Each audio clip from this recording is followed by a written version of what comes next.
10-20.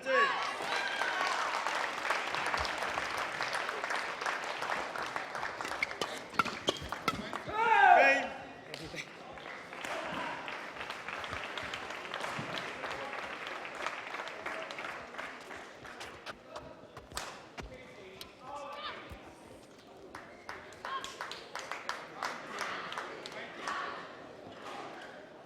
Match won by Kim Ki-young, Kim Saran, 21-17, 21-10.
serve.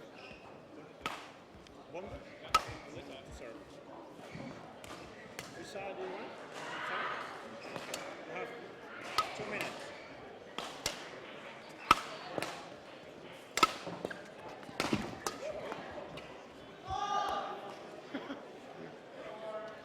Hvad sker der? Er det okay, eller? Ja.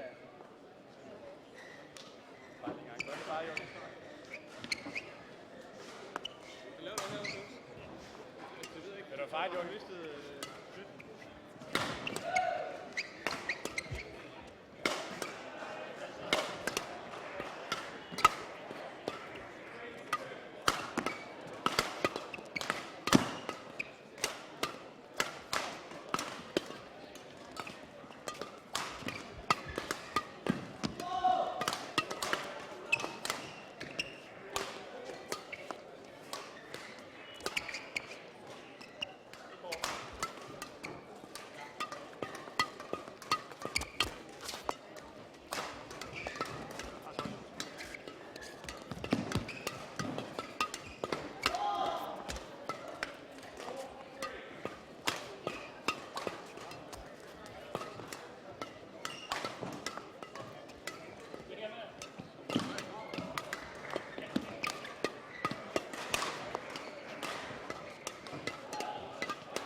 Welcome back here at court number 2 from Yonex Denmark Open 2012.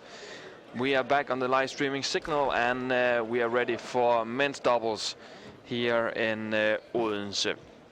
And it's the young guns against the two with the routine. And former national coach of Denmark, Pedersen, Rasmus Bonde, and Mads Conrad in the red jerseys and the black shorts up against Fischer and Rasmussen in the gray shirt, black shirts. What can we expect?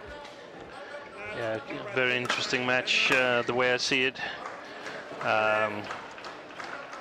Jonas, Rasmussen and Mads Conrad played together until the Olympics, and now they're on opposite sides of the net, and no doubt that the old ones have the experience and are very, very lethal in the attacking game, but I'm also quite sure that Rasmus, Bonde and Mads Conrad are in a bit better shape than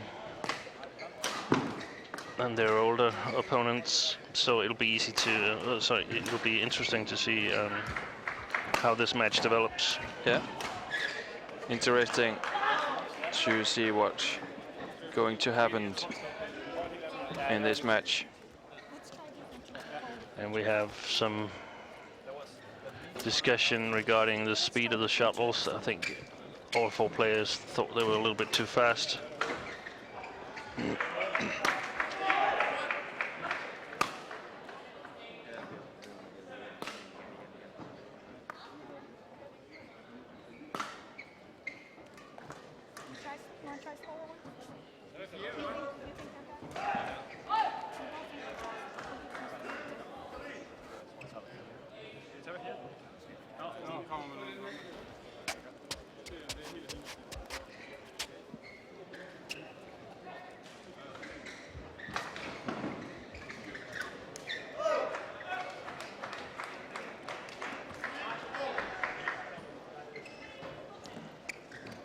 Mads Conrad-Petersen, Rasmus Bonde, the young guns, known each other for a long time. The same. This is for Jonas, Rasmussen, and Joachim Fischer. And I talked to Joachim just before they before they went into the warm-up, and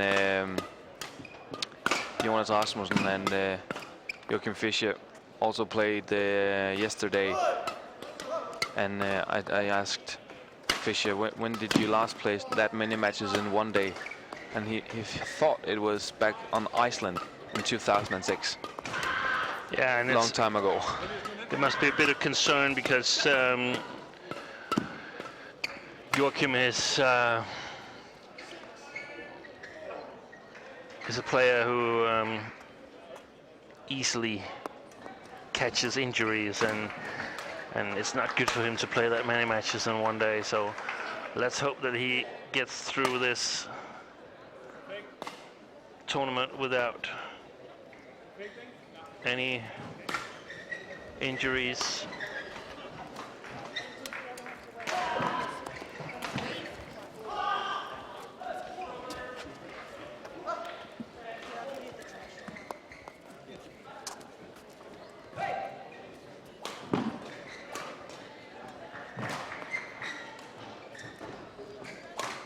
Small problems with the shuttles, and now we're almost ready to go into this Danish clash. Rasmus Baun, serve to Joachim Fischer. About play.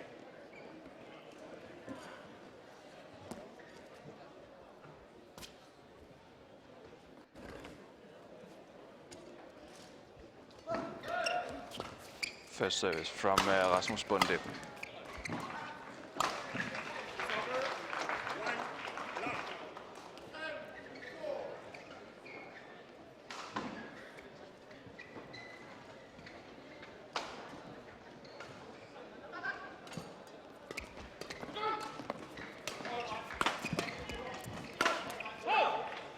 Great smash from Mads Conrad. And Sten, the two young guns in the red shirts, what are the future for them in your opinion? Oh, it's difficult to answer because it's always easier when you start up as a new pairing.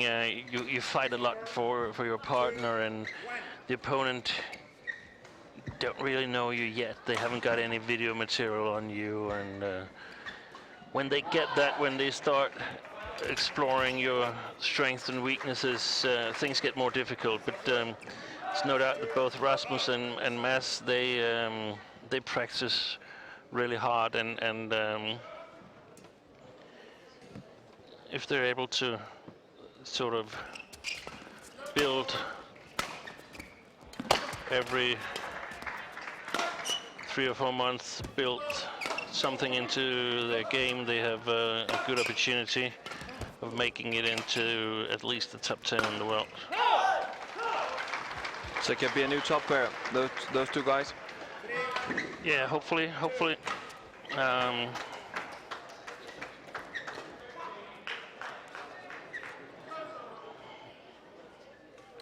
think they're small favorites in this match. If they can keep the pace at a high speed, they should have some opportunities of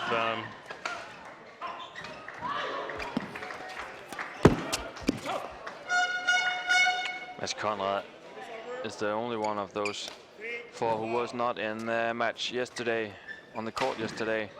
Rasmus Bonde was playing in the mixed doubles together with Line Kjærsfeldt. Lost in the qualification.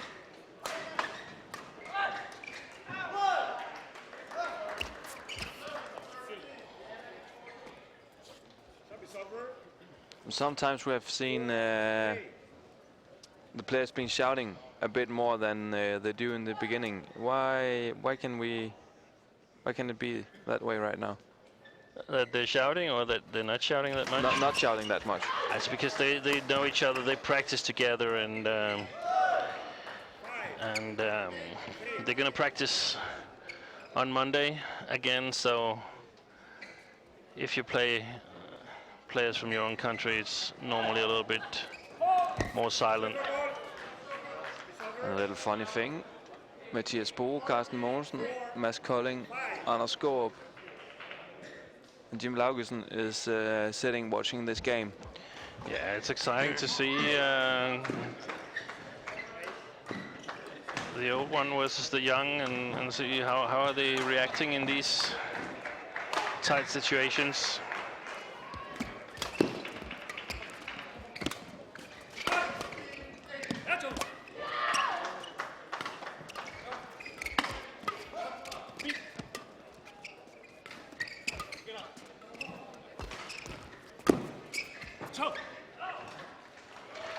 Just stroke from Jonas Rasmussen on that one.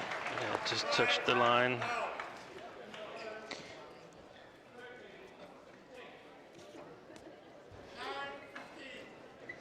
And the positions for Rasmussen and Fischer are very clear.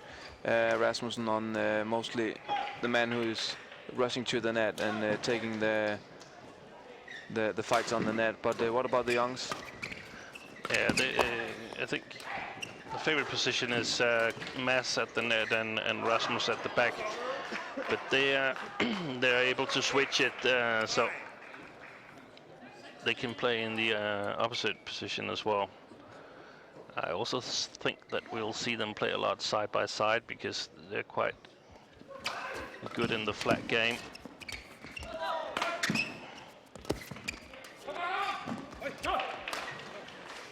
Here we see excellent control from Jonas Rasmussen, spotting an empty.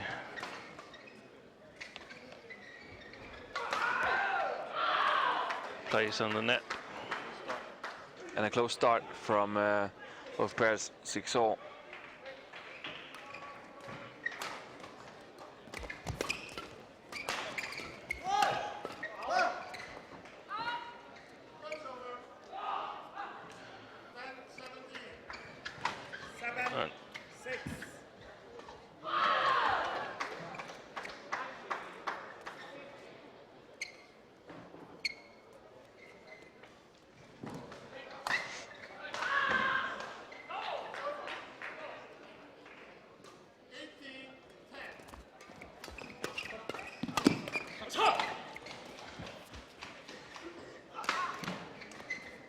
It's important for Rasmus and Mads to choose the right situations to increase the pace of the rally. This one was clearly a wrong choice, straight in the forehand of Joachim Fischer, and a 2-point lead for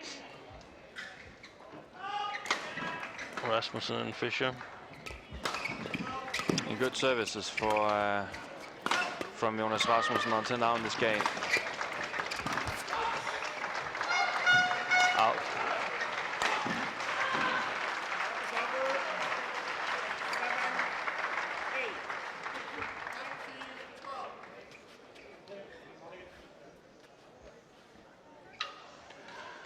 And Joachim calls for the floor to be mopped.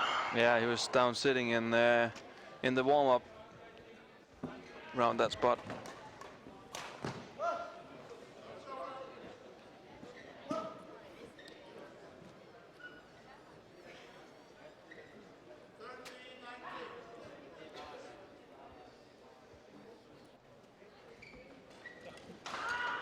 And it's fun. It's to watch two Danish pairs compete in a Danish tournament, but it's also kind of difficult for watching because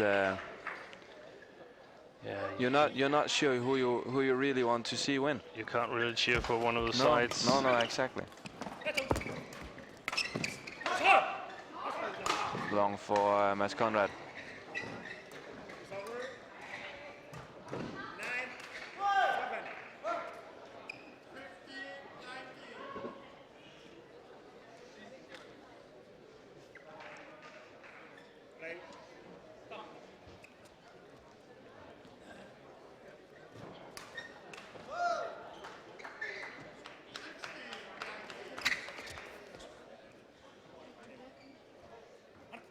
Good service from Fischer. Yeah, and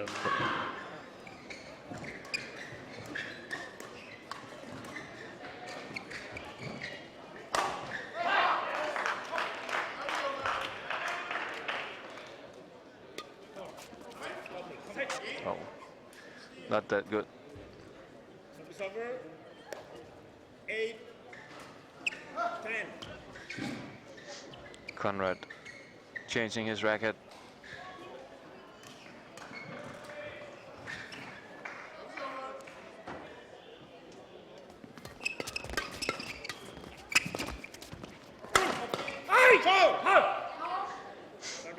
And a 3-point lead for Fischer, Nielsen, and Rasmussen, and of course no coaches on the court for coaching in the interval. What do you think the two young Danes are talking about? Or what should they talk about? yeah, they probably should talk about that. It's important to play at a high pace, but at some point they need to play a little bit slower, a little bit softer shots, so they don't give away too easy points. And as you can see in the bottom of the screen, we have our Facebook site. Go to facebook.com/badmintondk, and you can see much more about this tournament. Videos, photos, articles, a lot of good stuff on our Facebook site.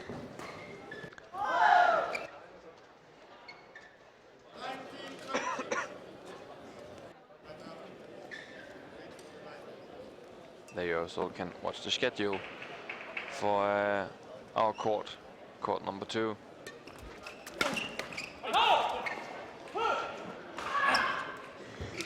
That's also one of the things that I would be emphasizing if I had the chance to coach the two young guys, that they must direct the major part of their smashes to Joachim Fischer.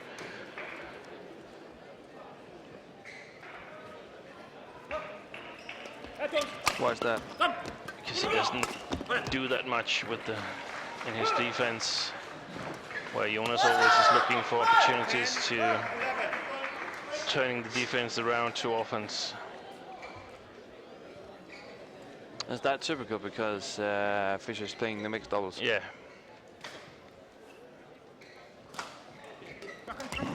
Good service. Yeah, great. But a little bit too eager on the third shot and wanted too much. That's been sort of the trademark for the two young Danes in the first part of first game here. Very, very eager to prove that they're better than the old ones.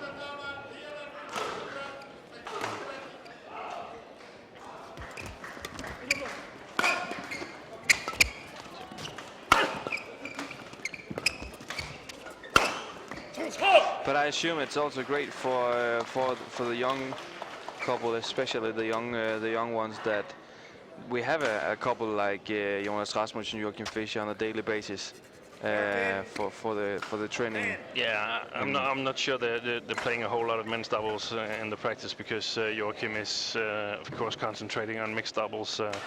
They're playing here because Christinna was undergoing surgery, and they wasn't really sure how quick she would recover, so that's the main reason, I think.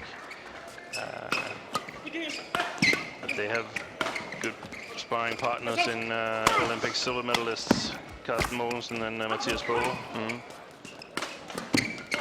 Excellent rally here.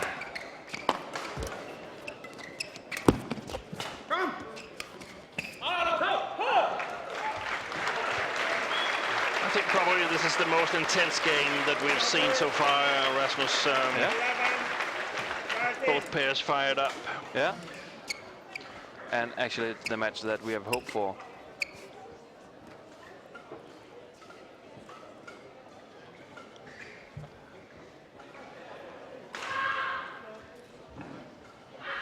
It's of course also very special for Jonas Rasmussen and Mads Conrad, former partners. We can see that Jonas and Joachim are targeting Mads Conrad in the offense whenever they can hit him. Try to direct the attack at him.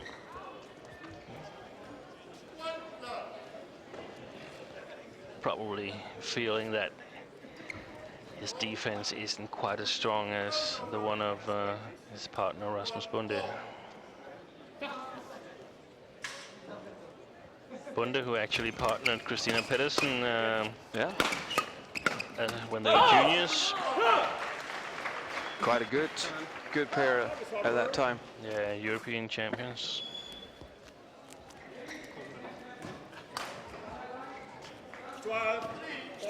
Talented player, Rasmus Bonde. And as Conrad has this passed on the singles, on the men's singles instead of doubles. Yeah, he was the European singles champion as a junior, but really hard for him to be successful in international men's singles. At least that was what most coaches thought back then, but he actually reminds me a bit of Chen Long in his stature. Yeah. So who knows if he kept on playing, that he might have been a factor in singles as well.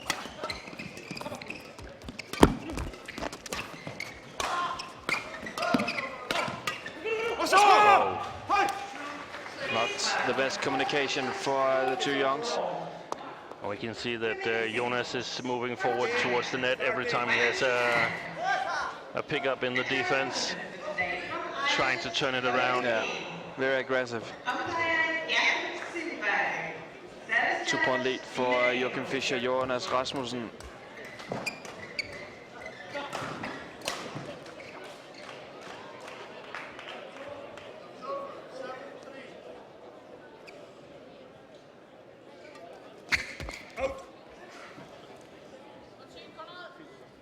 Service over. 14-15.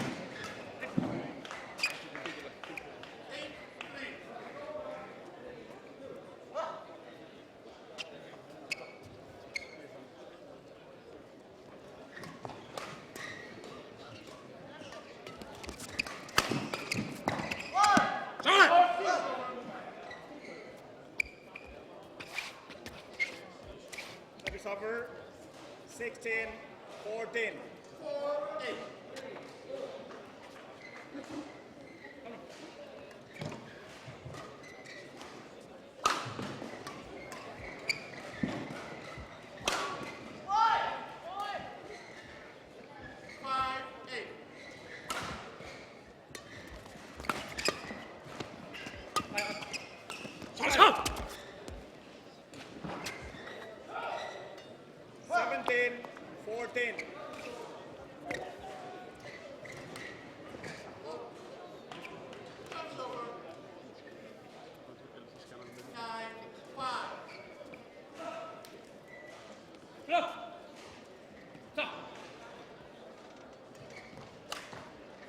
A 3-point lead, Sten, for Jonas Rasmussen, Joachim Fischer.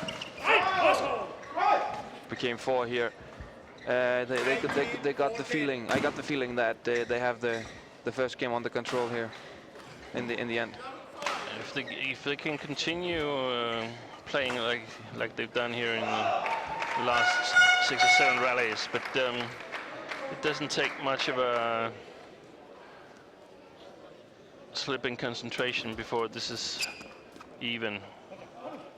Just wide. I agree with the linesman.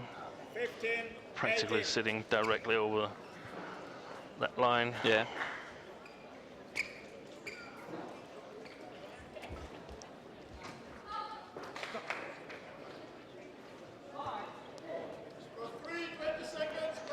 And if you want to get information about those matches that we are running on our court today and also for the upcoming days, you can follow me on Twitter. I'll be writing headlines for the matches that we have running. So go to Twitter and find me on that. And I'll give all the information that you need to get the perfect coverage from court number 2, so you know where to and when to turn on the channel. And Sten, two guys, Rasmus Bonde and Mads Conrad, fighting for it, I think. Yeah, they're doing everything they can.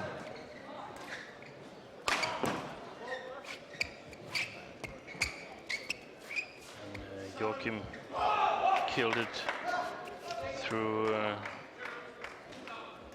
tape.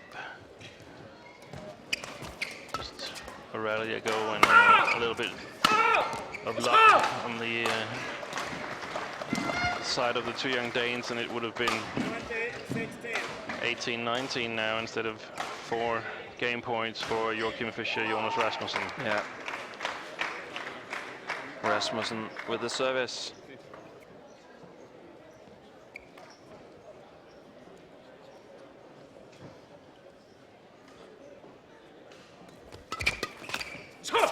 First game, 21-16 for Jonas Rasmussen, Joachim Fischer. Are you surprised, Sten, for this result in the first game?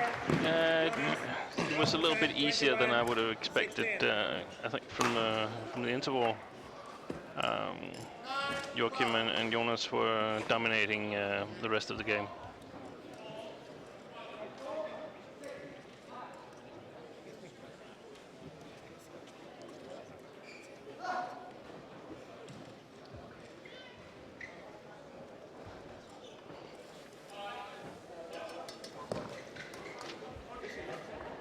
We got a question from one of our viewers, Sten. How do you see the men's doubles in Denmark for the future? Yeah, it's looking good for the future. We have the Olympic silver medalist Baun Mogensen. They have just announced that they're playing on trying to take another medal in Rio in 2016, and they will of course be great inspiration for the younger players. Right now it looks like Mads and Rasmus are number 2 in Denmark, and they definitely have the possibility of developing their game a lot more. We have some talented youngsters coming up, so I think it still looks good, continuing the strong tradition for men's doubles that we sort of started in 2001. And then I think it can still be one of the strong categories for Danish badminton. We have some young players. Anders Skaarup, we saw him yesterday. Frederik Koldberg, another player, young talent. Also players like David Daugaard, Mathias Christiansen, the young players. Most of our viewers probably don't know, but are they the players for the future, or is just yeah, it's difficult to say who will actually make it, because you also need a lot of luck, and it takes time. So these players, they might peak in 3 or 4 years' time. They should of course work their butt off every day in practice, but they need to gather a lot of experience. They need to get strong enough, and that takes time. Between 3 and 6 years when you start practicing till you peak.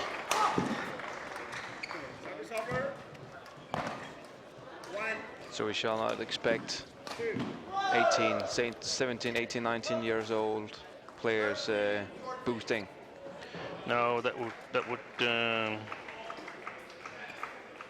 would be surprising in Denmark to see a 17, 18-year-old competing with the more grown-ups. In Asia, you've seen it. We've seen an amazing talent like Lee Young-dae. The Danish talents, European talents, are a bit older before they start practicing full-time compared to Asian players, the way I see it. And we're also talking about Rasmus Bonde and Mads Conrad as young players. Bonde is 26-year-old and Mads Conrad 24, as far as I remember. They're not that young if we compare them to the Asian. Now some of the Korean players are even younger. Probably a lot of Malaysians as well.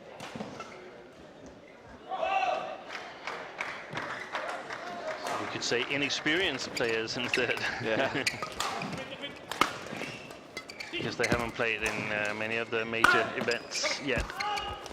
But we can also say that on the other side of the net in this match, great rally here, by the way. Great defense by Bonde Conrad. Yeah,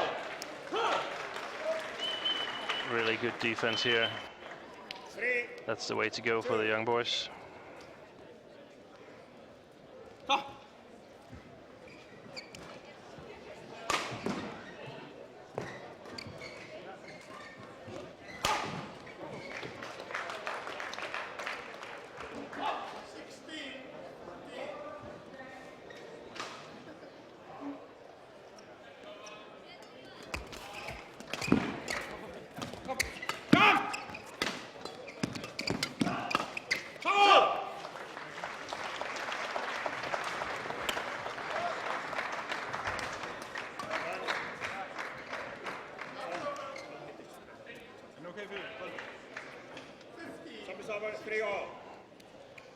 As we saw in the first game, even from the beginning.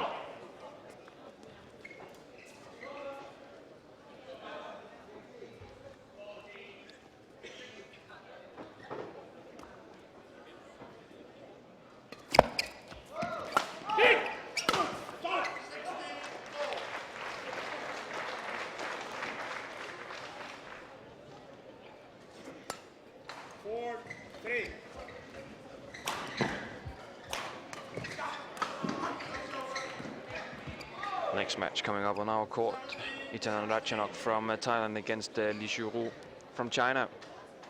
One of the biggest talents in women's singles against the Olympic champion. We can see that the defense needs to be a bit more solid because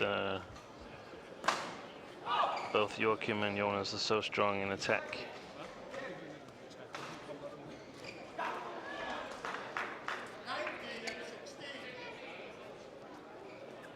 And I must say, I really fear for Joachim's health in this tournament. Hasn't played two categories in a long while, and played the qualification in the men's doubles here. I really hope he gets past these two tournaments in Denmark and in Paris without any serious injuries. No, it's a huge risk running, letting him play two categories. We talked about it already yesterday. Yeah, definitely. And it's the same with Jonas Rasmussen. He's not that exposed as Joachim is, but he's also playing two categories here in Odense. But yeah, that's also been a while since he's been playing mixed doubles, and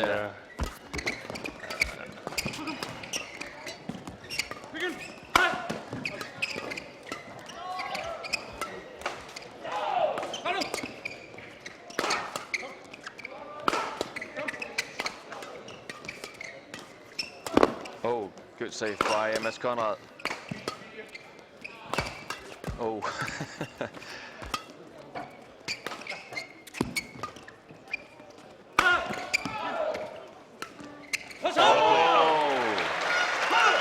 Shot from Conrad-Petersen. And they're good in the defense, in my opinion, the two. Yeah, they were doing well this rally here, and it's something that Jonas and Joachim, they should avoid these long rallies here, because I think physically the young players are a bit stronger.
6-4.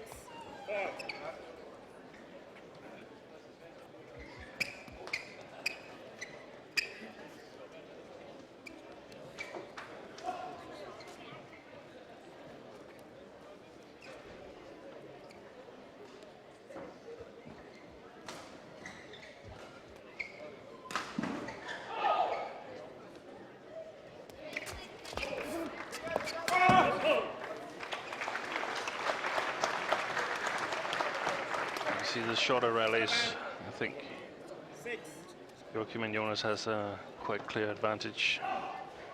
The shorter the rallies, the better chance they have of winning this match. No, stop.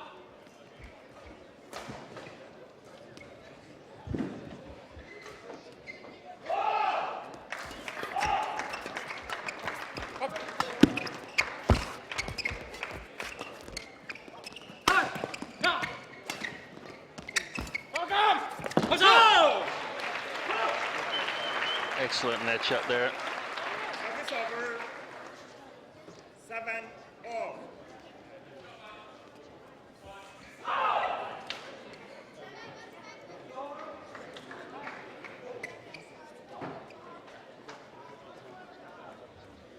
Please welcome all officials of court number 3. Men's doubles from Indonesia, Alan Widianto Marc. Their opponent today from China, China and China. Umpire Frank and service judge Klaus Schlieben. And Tine, what are you seeing in this game for the two pairs? It's even like in the beginning of the first, and we saw that Fischer and Rasmussen was running away from Conrad and Bonde in the second, in the end of first. Yeah, they're going neck to neck here, and short lift from Rasmus Bonde to Jonas Rasmussen, and people haven't made a lot of money on lifting short to Jonas Rasmussen. That's not a good way to do it, but it's important that that Rasmussen and Mads, if they can create a little gap of 3 points here, because if it's really close going into decisive rallies of the game, I think Joachim and Jonas, they will have the better chance. They have already one game in the bag, and can play a little bit more freely than the young ones. Do you think that the young ones will get nervous? Yeah, I'm sure they'll get nervous. But that doesn't mean they can't win or can't play. It would be unhuman if they weren't a little bit nervous. 9-all.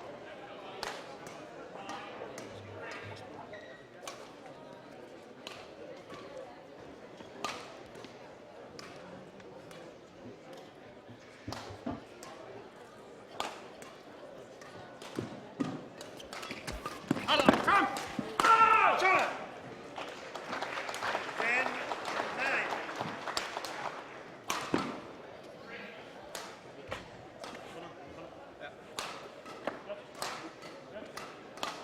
Consistency in the game is an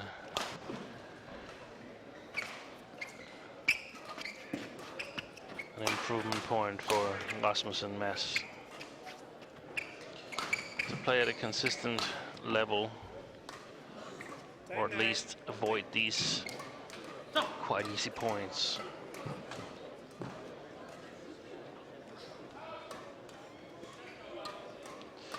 There's in our mailbox from Lasse Nansen, surely from Denmark, asking. Now you had mentioned Anders Sourabh, and I suddenly began to think about what's happened to Kim Astrup. The answer to that question, Tine? Yeah, the answer is that he's injured. I met him Saturday at the Danish Junior Cup International Tournament for under 19 players, where he was watching, and he gets better and better, but he doesn't really know. Exactly? I'm not actually sure what it is. I imagine it's the shoulder, but I'm not sure. It could be his wrist as well. 11, 10, So an injury. Yeah, and he's not really able to tell exactly when he'll be back. No.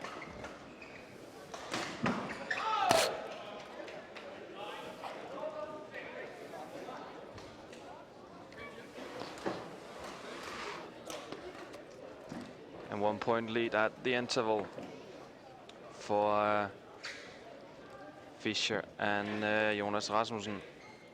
Fischer and Jonas Rasmussen also leading in the first game. And Fischer and Rasmussen quickly back on the court. Yeah, nothing much to talk about. They know how they want to play, and sometimes talking too much in the interval can be really disturbing. Yeah, and we see that the two pairs have no coaches. That's procedure in normal procedure when we have two Danish pairs competing against each other, or two pairs from the same nation actually. But could it be is it good or bad for those pairs that they can't get any coaching?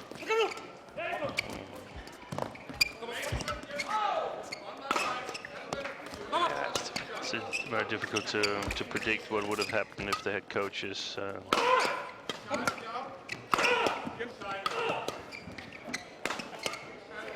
Smashing too much, that's it.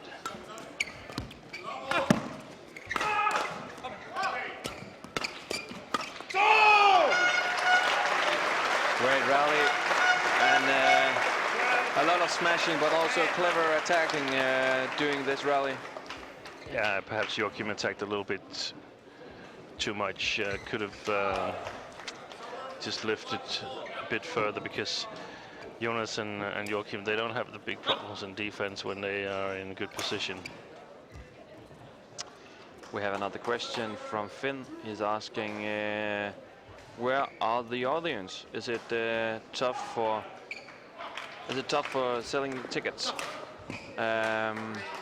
Actually, I think it's a very good audience we have today compared to previously. And no, it's not hard to sell the tickets. Friday, Saturday, and Sunday is sold out already. And the pre-sale has been better than ever. The chief of event told me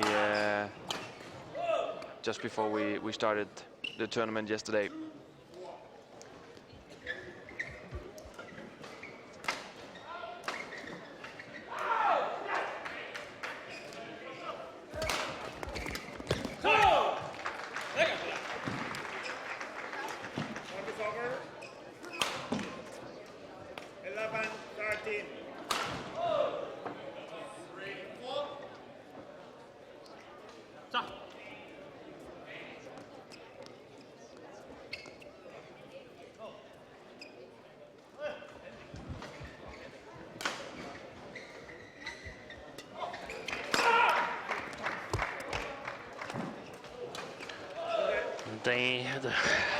The old Danes have created a 3-point gap now. 14-11, I believe. Even if the scores there it was changed to 14. 3-point gap for Fischer and Rasmussen.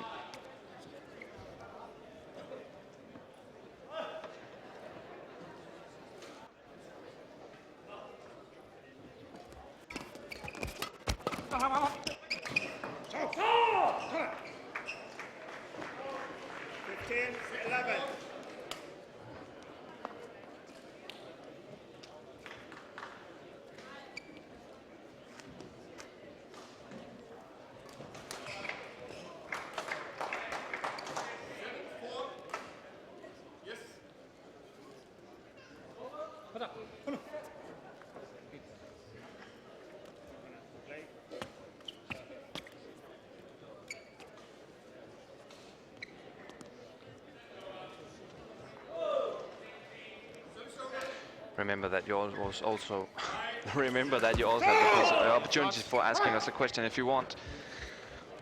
Send us an email on denmarkopen@badminton.dk. 11. And now 17-11, Yeah. and I think no 16-11. Some problems with the. I don't think the young boys will come back from that deficit. No. Two very, very competitive players on the other side, Jonas Rasmussen and Joachim Fischer. They know what it's all about. You couldn't think of any better players to 12-16. be on your side when it's close and really, really important. Why? Yeah, they just play well. The closer it gets, the better they play. They're not afraid. Often players get a little bit tensed, a bit afraid of making stupid mistakes when it's close, but 17. neither Joachim nor Jonas is suffering from that thought. They just give everything.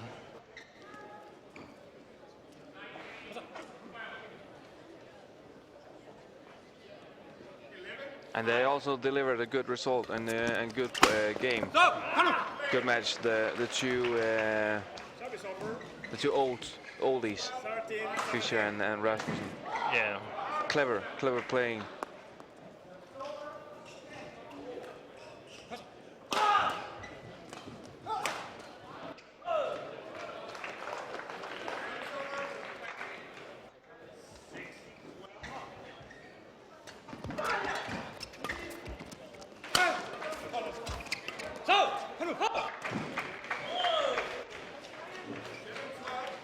Well played by Rasmus Bonde here.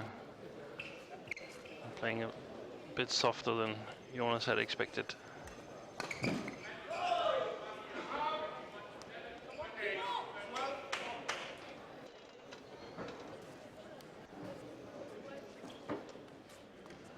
of psychological warfare here. Let's see if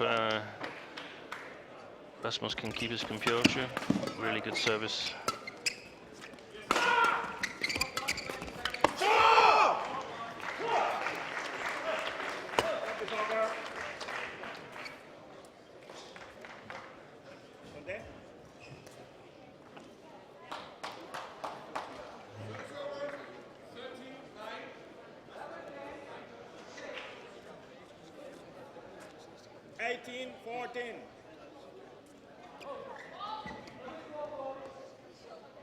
Points to go for Rasmussen and Fischer.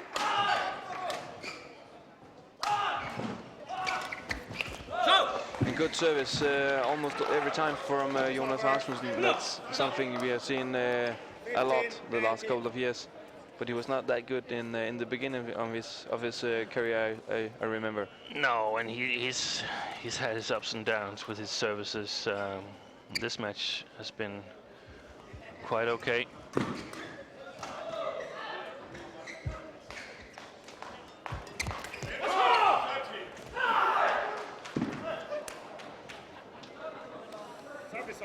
And the attitude is there from especially Joachim Fischer, without a doubt.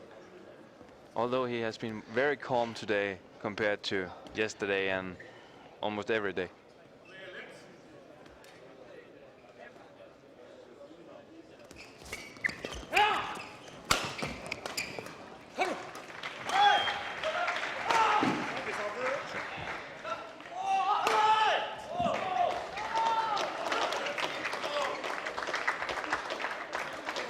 But now it seems like the ship has sailed for Conrad and Bonde, but I'm satisfied with what I've seen. They've shown some potential, but they've also shown that there's still some things to work on, and that's pretty much what we expected. It's not like we expected a lot more. They look really good in some aspects of the game, and you know, they still need to work hard. So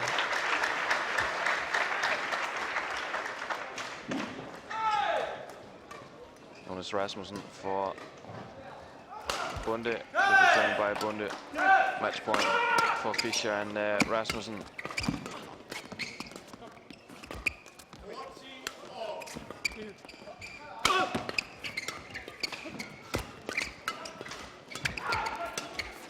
Old partners in the battle here on the match point. And Mads Conrad took the first one. 20. 3 points up. It's also in May, Jonas and Joachim were selected to play the second men's doubles in the Thomas Cup team, so it's no big surprise. Of course, everybody could have hoped that the younger players would be even closer. Yeah, flicker from Conrad, not good enough to Joachim Fischer, and they are ready for the second round. And yeah, let's say no hard feelings. Good match from two Danish pairs here in the first round from a Premier Series. Yeah, good thing for Joachim that it didn't go to 3 games. Yeah, you're nervous about him. Just one match today and back to the hotel. Hopefully he can get a bit of massage and then preparing for 2 matches tomorrow. And tomorrow, Jonas Rasmussen and Joachim Fischer will play either Kenkiko Byung-Tan from Malaysia or Sung Yong Ko or Lee Yong-dae from Korea. And no doubt about it, they will be the underdog, despite of who they will play tomorrow.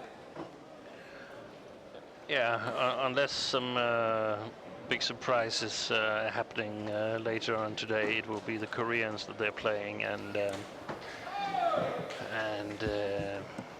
the Koreans will be the favorites. Lee Yong-dae, clearly one of the 2 best men's doubles players in the world right now, and Ko Sung-yong, also a very, very capable men's doubles player. We'll just hang on here for a sec. We are going for an interview with some of the players from this All Danish fight we just had on court number 2. As I said before, we have a fantastic schedule and program for you tonight.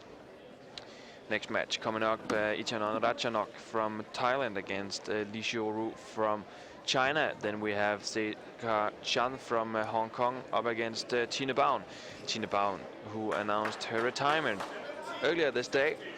She will retire after All England this year, next year, of course. Peter Gade, Chong Wei, Ko Tan against Lee Yong-dae, and Sung Yong Ko, and Mathias Bo, Carsten Mosen, just some of the names that we have on our court tonight. And Sten, it's a perfect program we have for badminton fans tonight. Yeah, a lot of excellent matches. Good matchups in the early rounds here, like it should be in the Premier Series. So hopefully a lot of good badminton waiting for us. Which match on our court are you looking the most forward to?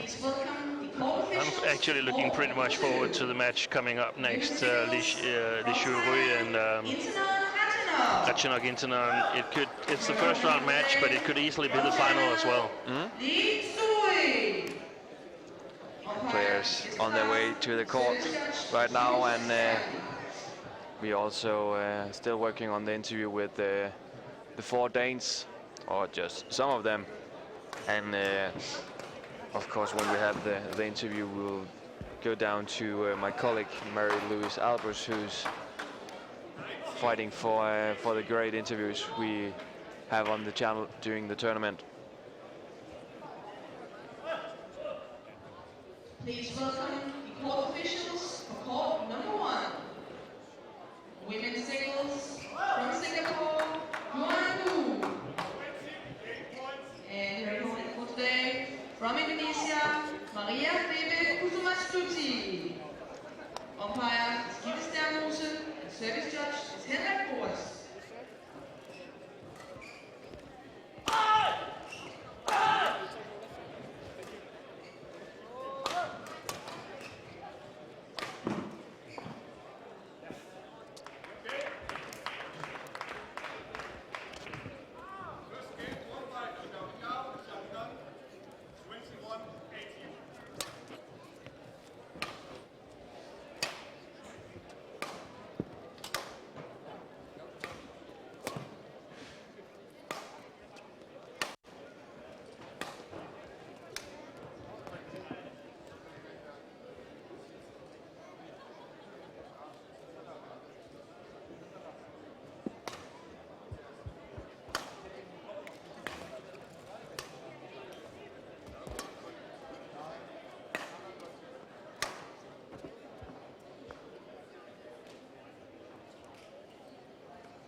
And while we are preparing for the ladies singles, we are ready with some of the players we just have seen on court number 2. The all-Danish clash between Joachim Fischer, Jonas Rasmussen and Mads Conrad, Rasmus Bonde. Mary-Louise Albers, take it away. Hi, I'm standing here with Rasmus Bonde and Mads Conrad, and it's a new Danish double constellation, but they just lost their match here at Denmark Open to another Danish badminton double. But first of all, how do you see the match today? Well, we didn't start so good today. I think we felt quite small on the court, made many tactical mistakes, and I think we just didn't play our best today, and I think we're both very disappointed right now. Because we felt that we were confident going to this tournament, but didn't go our way today. Well, how do you see it, Mads? What do you think went wrong today? Well, in the first set I didn't feel quite comfortable. I don't know why. Of course, it's always special to play on home soil, and then it's against another Danish pair. My old partner, there was a lot of maybe emotions in that one. And there weren't that many long rallies. It was more in the service situation, and they were unfortunately better in that today. Is this your first match against your old partner, Jonas Rasmussen? Well, I played a team match also against him. But to be honest, I would rather have won this one. But of course, it's special to play against your old partner. But I think on court today, we just maybe wanted to win too much, and that made it difficult for us. Well, you're a new double constellation, and what can we expect from you further on? I think you can expect more than we did today. Hopefully, that's our goal. We practice every day to become better, and we hope that first of all, we hope that we can go to Worlds in August. So that means that we have to be in top 24. But in a few years, we should be able to get a medal at Worlds. That's our goal. And just the last question, Mads, can you put some words on your partnership? What do you think you're good at, and where can you improve? Well, I think normally we are really good in the service situation. But when you get a little bit tensed, you make some easy mistakes in that part of the game, and we have to be even better in that, because I think we can be one of the best in the world in the service situation. And then we're both fast, but we maybe need some more tactical, I don't know, tactical practice or something, because they were just smarter than us today. Well, good luck. And I also have... Well, they won their match today. And, well, first of all, Jonas, how do you see the match? You were playing against your former double partner. Yeah, first of all, it's never easy to play against your old partner. Maybe not the funniest match to play today, but it's always going to be tactical when two pairs from Denmark meet each other. And I think maybe we just had a little bit of edge today. Yeah, I think they're going to be a very good pair. Of course, they have to evaluate what went wrong today, and yeah, we have to play tomorrow, so we are happy about that. But maybe we just had a little bit more of the tactical edge today. Is it the routine, Joachim? I don't know. I haven't played a men's double for 6 or 7 years in a tournament, so I don't think it's a routine. But of course, me and Jonas have known each other for many years. We haven't played together, but we know how to play each other, and we know how to make each other very good on the court. And we tried to do that, and that was one of the reasons I think why we won today. And well, both of you, how far can you go in this tournament? So far, I've already played 5 matches, so it's of course a little bit tough, and it's not going to be easier matches as we go along. Actually, I don't even know who we're going to play tomorrow, but yeah, I think we have a good chance against anybody. We have a good offense and a good defense, and sharp in the service. So let's see what happens. We just take one match at a time, and that was our main focus, to play some matches and maybe play and tease some of the best players. And Joachim, if you should point out some things that you have to improve before your match tomorrow, I don't know if you've already discussed that. Of course, there is some stuff we have to do better, but we take one match at a time. I also have a mixed doubles tomorrow, so I think me and Jonas will just take a rest today and then prepare. I don't know either who we're gonna play. I think they're gonna be very strong because all the pairs that are here are strong. So let's see tomorrow. Good luck. Thanks to you, Marie-Louise Alberts and Steen. We have started the women's singles here. The Olympic champion Xuerui against Intanon Ratchanok. 4-point lead for the Olympic champion. What have you seen? Yeah, I think Intanon has started out quite slowly. Xuerui has played quite a bit better in the first 12 rallies here, but it seems like Intanon is about to get warmed up. And Xuerui, a player who have been slowly developed, so to speak. Not a player we saw that much before. It was all focusing about Wang Xishan, Wang Jin, and Wang Xing, and Wang Jihan, and yeah, all of a sudden she took the gold in London. Wang Lin as well, but she's been in the Chinese ladies singles group for quite a while. It's just that she developed a bit slower than a couple of the other young players from China, but has played really excellent in 2012. Of course, crowning everything with the Olympic gold medal in London. Shall we expect her to be the new mega star from China? And, that's impossible to say because they have so many good players. So one down period and they could have a new emerging star. Service over. 9-6.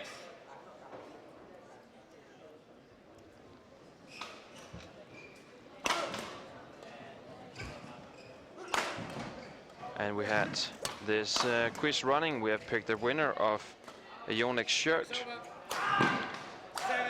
We had a lot of great answers to the question earlier today: who won the mixed doubles in Yonex Denmark Open 2012? Do you remember the answer, Steen?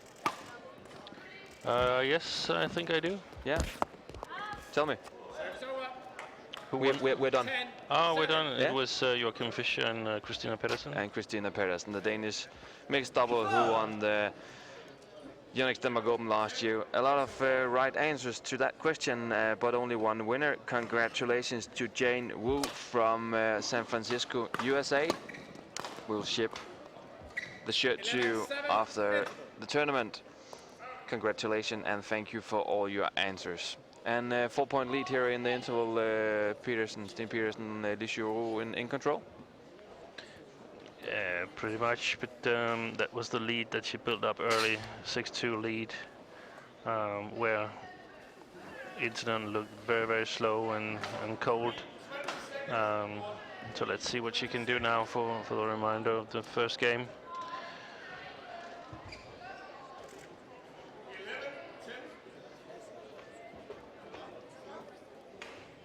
Another question from Joseph Kim from Swansea in Wales. Why do you think Denmark is the only European country to have a player like Peter Gade? Tough question.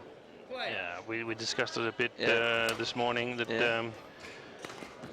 we're in a part of Europe where we don't really have a strong winter, and we're a small population, so we're not that strong in football.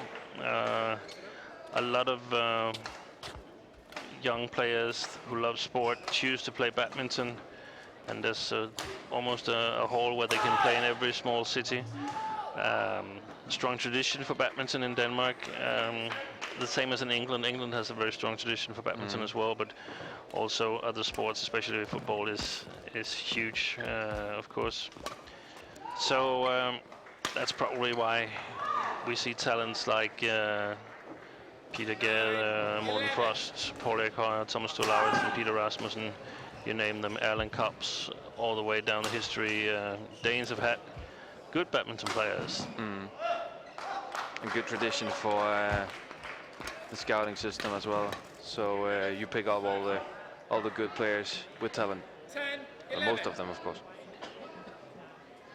Very, very strong club system with inter-club matches during the fall, winter, and spring. So a lot of chances to develop your playing style.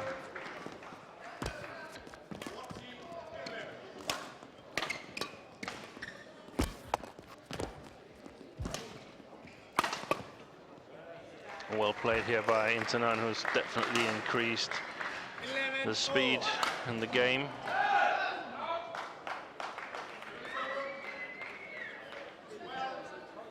Leveling the score at 11 apiece.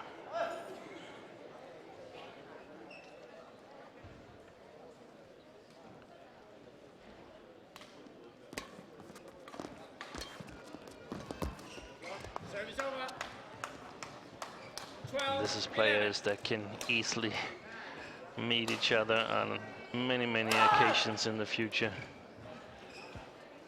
Intanon still under 19. Actually, she could have participated in the World Junior Championships in a couple of weeks in Japan, but has chosen not to. A tournament that she's already won 3 times so far. 13-11.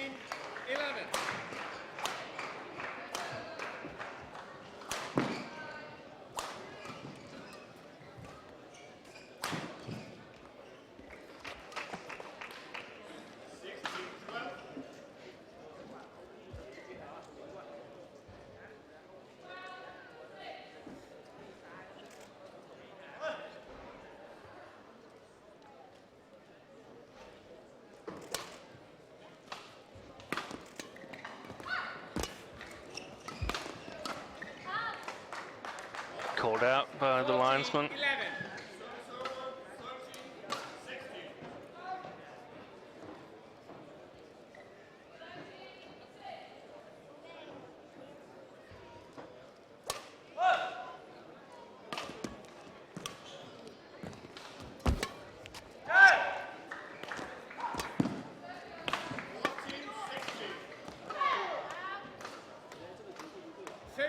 11.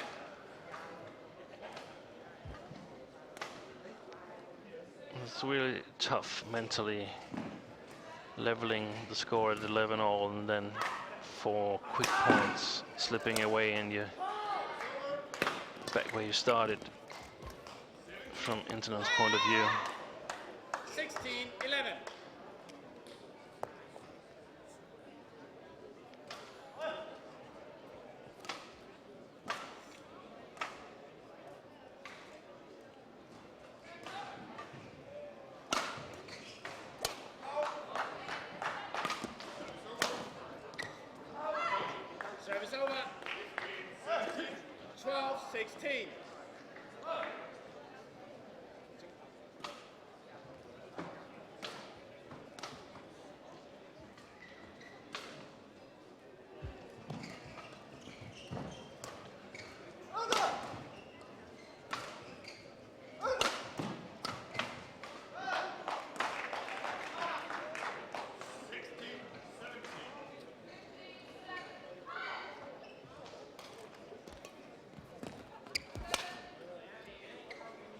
Tight spinning net shot here from Intanon.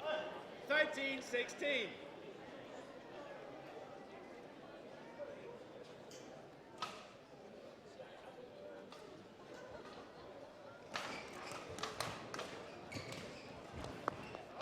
A terrible service.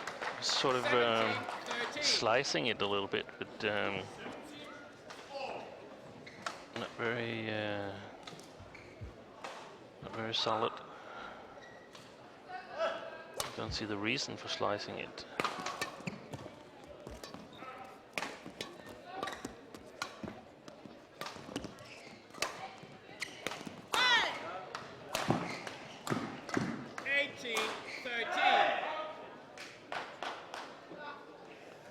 Seems a bit frustrated, Intanon, while Xuerui is just playing on. Efficient, grinding style of the Chinese player.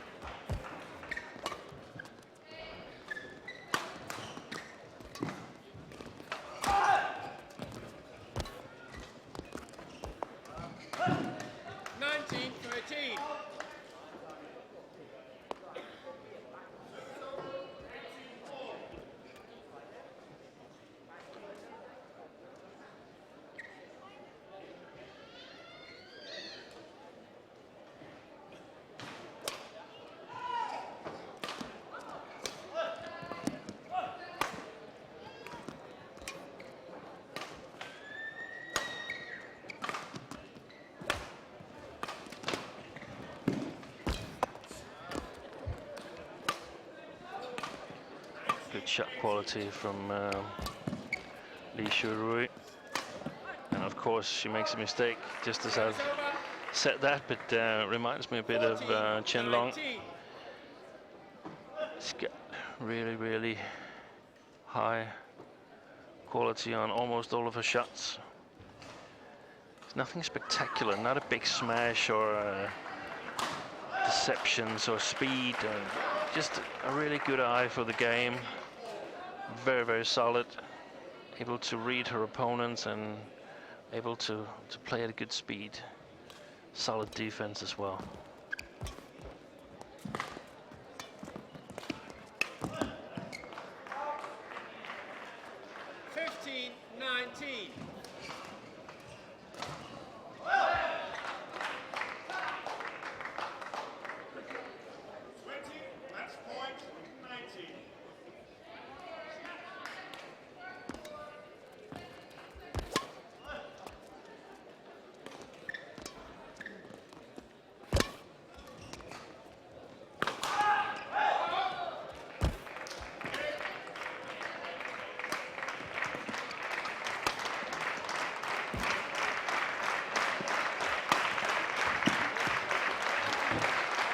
Intanon had a quite big lead in the quarterfinal in the Olympics.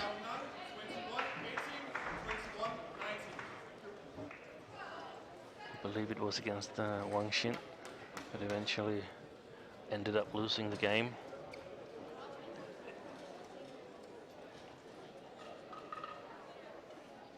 And missed out on the chance to play for the medals. Oh, it was called good. Looked long to me, but of course the linesman in a much better position.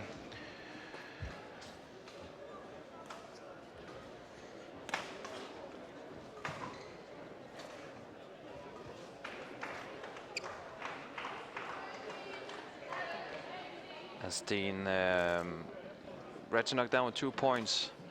Again, the Xuerui, what does it tell you? Yeah, she's been playing a bit loose, making too many errors, and she's going to lose this game. She was behind with 6 points. And Xuerui just took her foot off the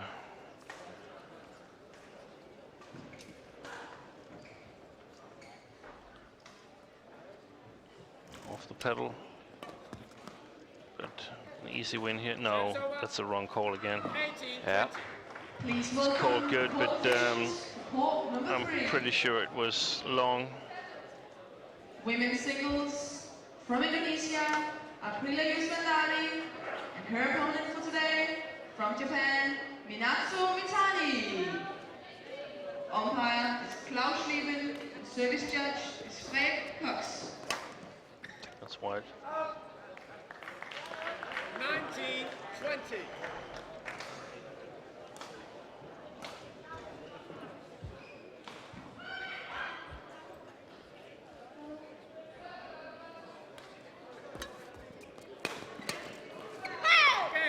And here the first game for Xuerui, 21-19. And thanks to all of you that who have chosen to join us here on our live streaming during this day. We have a lot of interesting matches coming up. And remember that you also have the opportunity to ask us a question. And if you are asking the best question of the day, you have the opportunity to win a signed poster. Do it at Denmark Open at badminton.dk or do it at Twitter. Use the hash mark YDO hash mark YDO. Ask us your question, and at the end of the day we will pick up a winner for a signed poster signed by all the stars. Xuerui, one of them. Also, Chong Wei, Peter Gade, Fu Haifeng, Taiyun have signed the posters. So don't hesitate with asking us a question.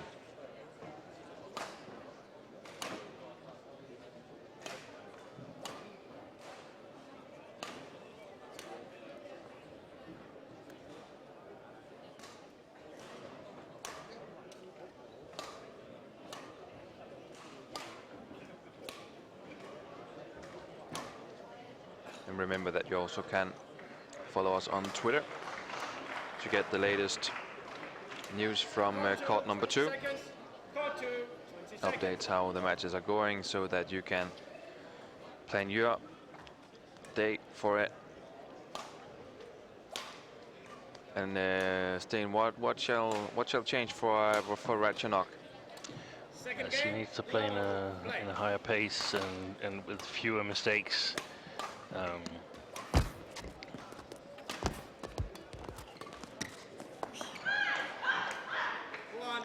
It doesn't seem like she's totally concentrated or motivated for this match. She has her moments where she really plays well, but yeah.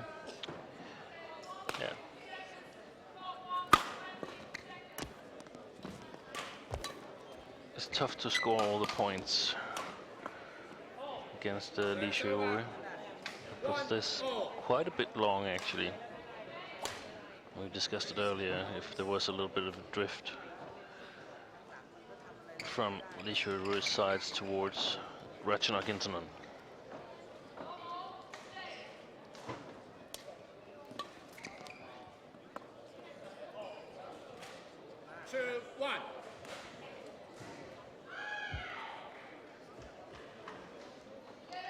There's also more people coming into the arena.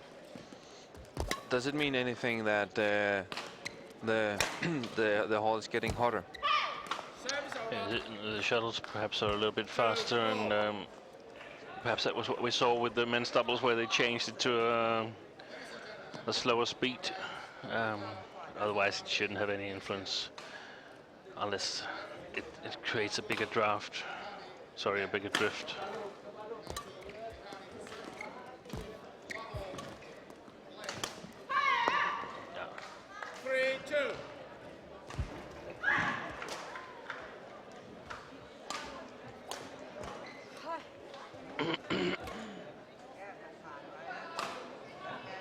As we saw in the first game, Chinese in control. Xuerui.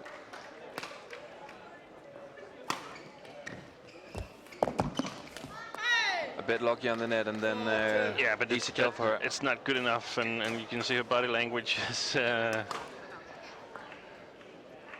bit away from what's needed. There's too many shots that are not accurate.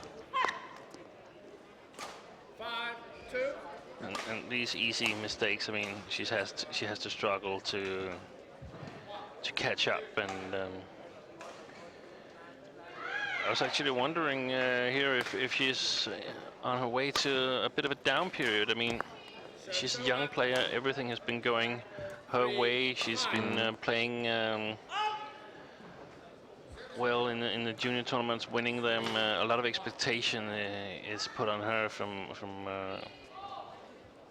her fans, and suddenly things aren't exactly going the way she liked to go. No.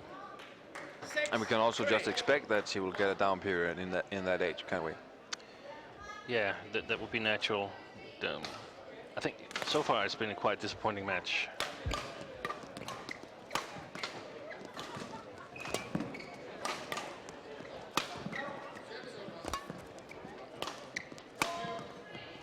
And she's not afraid of attacking. Ratchanok, great stroke down the line from her here. Quite short clear from Xuerui. 2 or 3 clears that were at least 1 meter too short.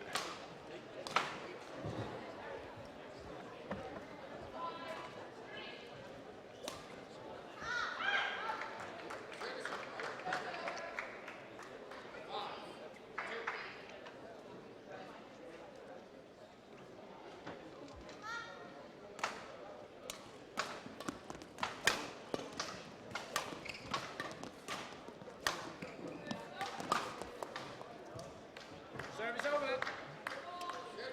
7-4.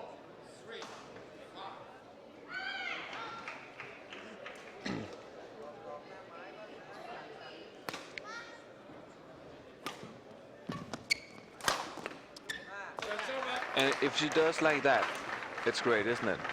Yeah, I wouldn't even say it's great. It's just, I mean, it's expected. If you have a layup in the middle of the court, you should smash and you should follow up. So that's just what just about everyone would do. So she's been a huge disappointment in this match so far, even if it's just 4 points separating them. Now 7-6 here in the second game, and lost the first by 2. Yeah, and it's hard to see how she should come back in this game, Intanon Ratchanok.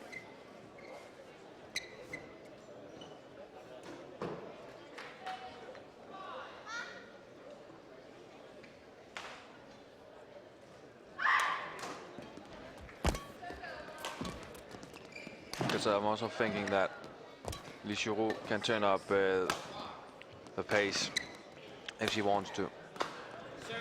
Yeah, probably. Actually, Intanon reminds me a bit of Mia Odina. A lot of resemblance in the stroke, her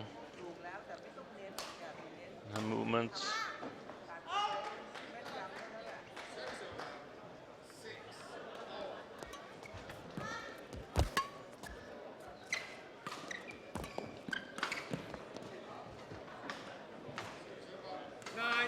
A low quality shot.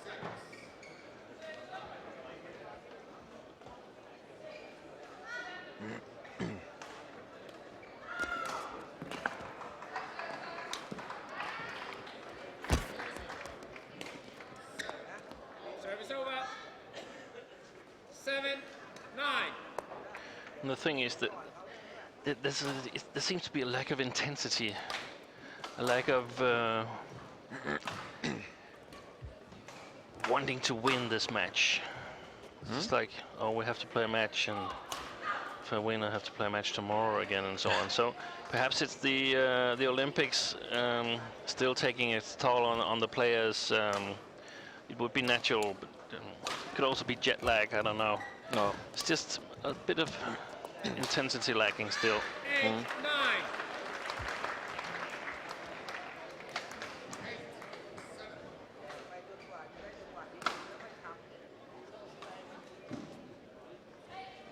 Ratchanok with the service. Number 10 on the world ranking.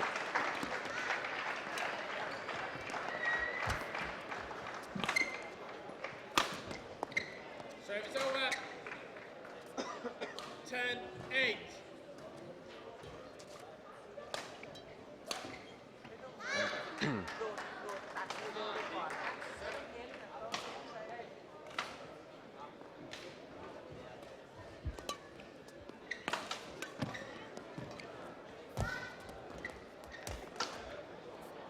Oh, that was a fantastic save.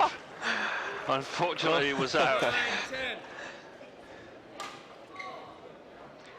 That was a behind the head return. Yeah.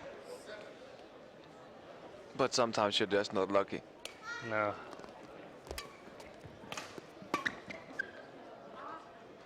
That one's wide, and interval lead for Xuerui, 11-9. And she has just been better and made fewer mistakes. The Olympic gold winner from London.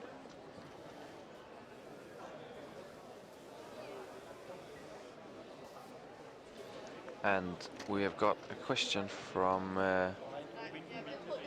one of our viewers from today. It's Kim Go, who's asking, how long is the longest match in Denmark Open? And it's a match we have had today between Soneji Konkuro from Indonesia and Takuma Ueda from Japan. 1 hour and 12 minutes. Number 2 on that list, Chen Long against Hu Yun. Match from our court earlier today. 1 hour and 11 minutes. But staying for sure, it's not the longest in the history of Denmark Open. 1 hour and 12 minutes. We have been, in the last couple of years, we have seen some very long matches. Yeah, and even before that, with the old scoring system, I think some of the ladies' doubles could go on for 1.5 hours, perhaps even longer. Yeah.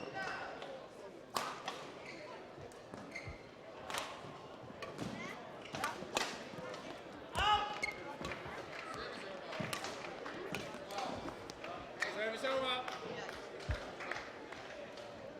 12-10.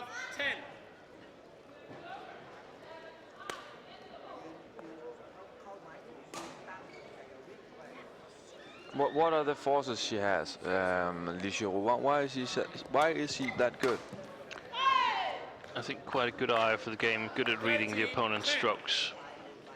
Strong in all areas.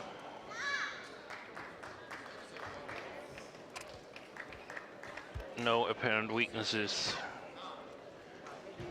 Moves well, solid defense, can attack, and a very solid basic game. And she can run. For sure she can run.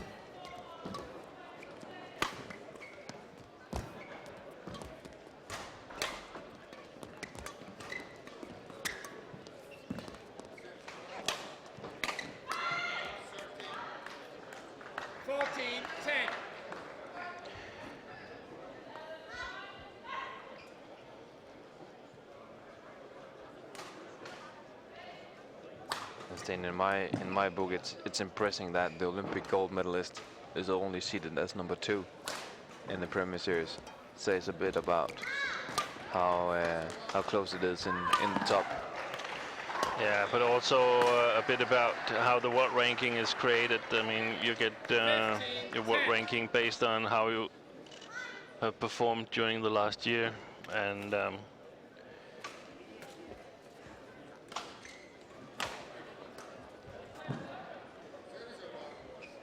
I'm sure that in 2 months' time we'll see Xuerui at top of the world ranking, because she's had an excellent 2012. She's your favorite for taking the title here? Not necessarily. I think actually both players look a bit tired.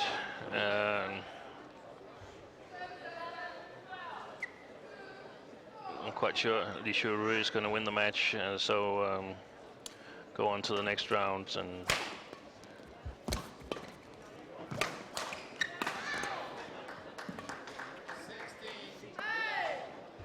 it's called good. But there might be other competitors, also teammates from China who is trying to challenge her. Wang Jihan, for instance. Wang Jihan, Wang Xishan, perhaps Juliana Schenk. Tine Rasmussen. Tine Baun, is she? Yeah. Oh. That's a terrible game from Intanon, this one. Yeah. And of course, she's been playing a lot and she's been developing a lot during the last 2 years, but this is not good. I think playing like this, she would have difficulties winning the Junior World Championship for a 4th consecutive time had she decided to enter into the tournament. Yeah, it's a strong tournament, the women's singles in the Junior World Championships. Yeah, but a lot of the players that also played senior tournaments played the Olympics, so they probably also will suffer from a bit of fatigue after the Olympics. Recently withdrawal from PV Sindhu from India, and now this match is coming close to a decision. Yeah, close to an end. Seems like it. 12-18. White. Good call there, Rasmus. Yeah, you too, Stine. Thanks. Not the hardest one we have had today. No.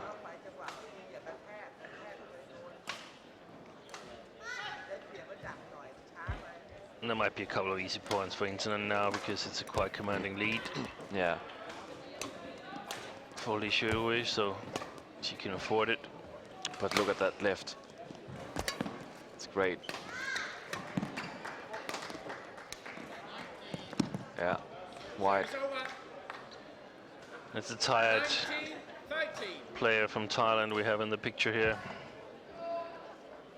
Nothing left to give.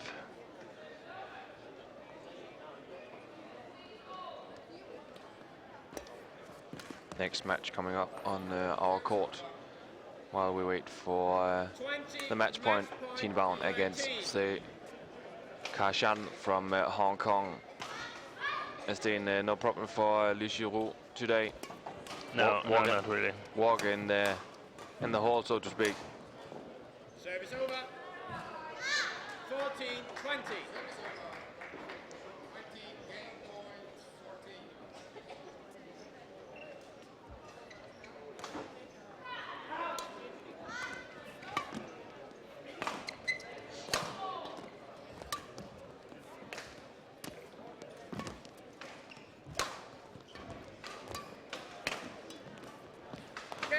There it is, 21-19, 21-14.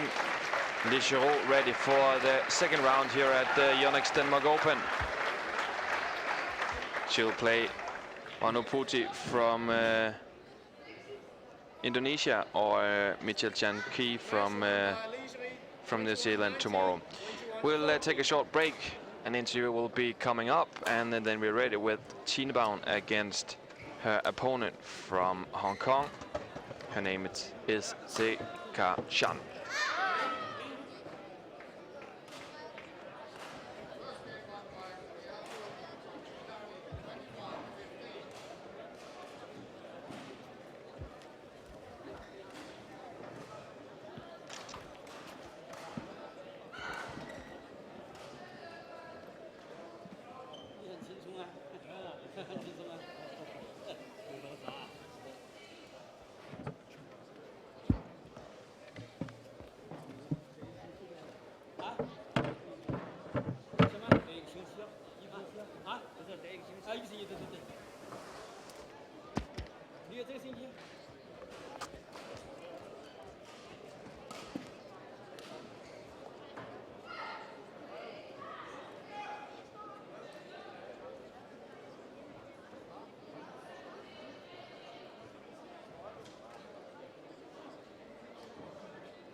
Hi, I'm standing here with Xuerui from China, who's the Olympic champion from London this year. And she just played her first match here at Denmark Open. And how did you feel playing here in Denmark? 在这打比赛感觉怎么样？非常棒，然后整个场馆的灯光，然后包括观众，我都挺喜欢的。I feel great here, and also the light, also the spectators. They are so enthusiastic. And what about the match today? How did you feel on the court? What succeeded for you today? 今天打这场比赛感觉怎么样？今天打第一场球，然后感觉还不错吧。This is my first match. Anyway, not bad. And well, playing in Denmark, I don't know if you have had some great experience here. 在这之前来过丹麦吧？今年是第3次来了。第3次。对。This is my third time to be here. And what about your expectations for this tournament? Are we going to see you win this time? 这一届比赛你对自己的期望是什么？是准备拿到冠军吗？像冠军是目标，但希望自己能够还是一场一场的打好。Yeah, probably that's my goal, but I just focus on every single match. And I'm just quite curious because I've never won a medal at the Olympics and never a gold medal either. How was it the time? How has it been after winning this medal? 就是那个奥运会之后拿到冠军之后感觉怎么样？感觉非常棒，然后从最开始像做梦一样，到现在自己就是说，就是真的是奥运冠军拿到了，还是觉得现在非常高兴。Of course, it's a fantastic feel, and it was just like a dream until now. But I think I still have to focus on every match. Is it difficult to keep the motivation because you've been playing so much and so much? 是特别难，就是说把这个化作动力，一直来打吗？这个我觉得已经结束了，但是我觉得下一个奥运周期又开始了，我会继续就是把奥运会当做自己的一个目标。So last London Olympic is over, so I think I'm supposed to prepare for next Olympic Games. Thank you very much. Thank you to Xuerui. We have started the match between Baun from Denmark and Taska Jan from Hong Kong. Hong Kong Chinese leading 2-1 right now. Powerful smash here from Baun, who of course is the crowd's favorite here in Odense tonight. Baun, who announced her retirement. Oh, white on that one, Tine. She announced her retirement earlier this morning.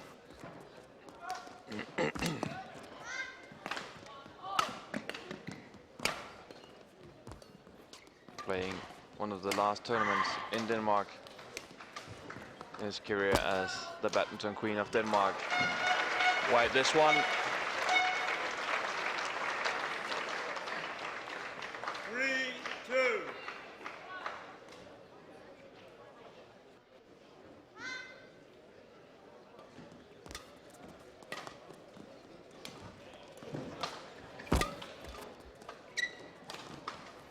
Good shot.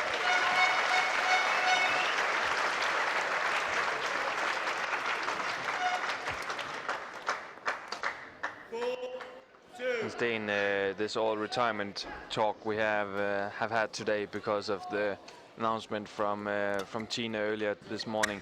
What do you think it does to her today when she's on court? I think it's a relief to sort of put a date on when her career is over, and I hope that she can play freely and just enjoy playing her last Danish Open.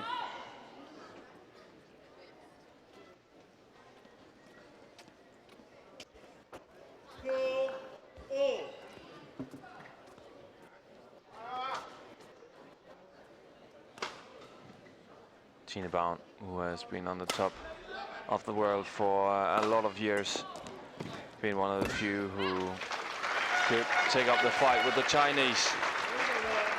Also former world number 1.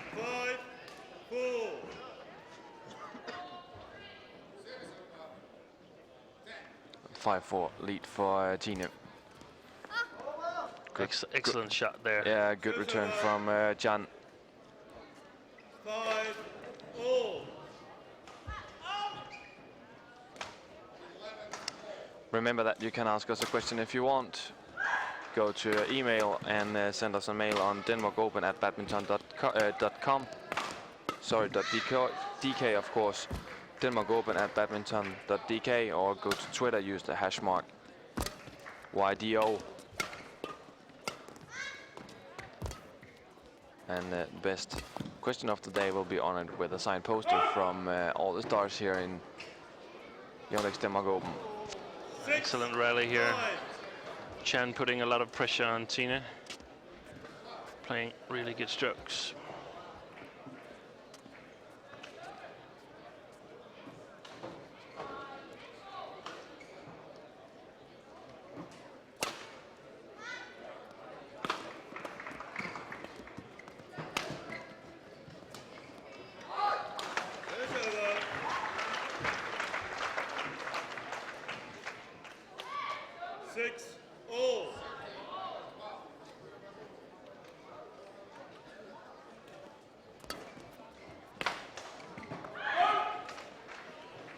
Over. 7-6.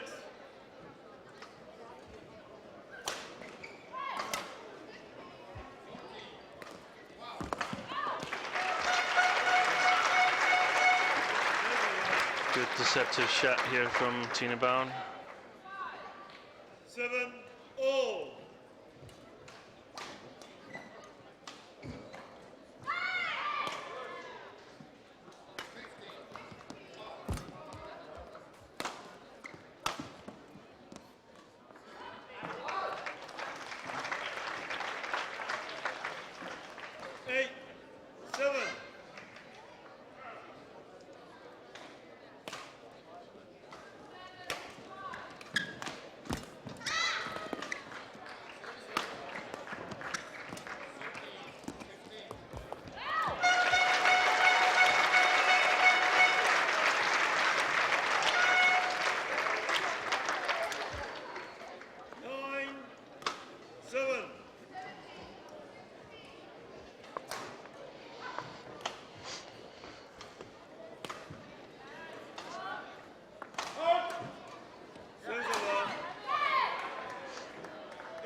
Having trouble finding the baseline, Chan, on that side. Yeah, big problems.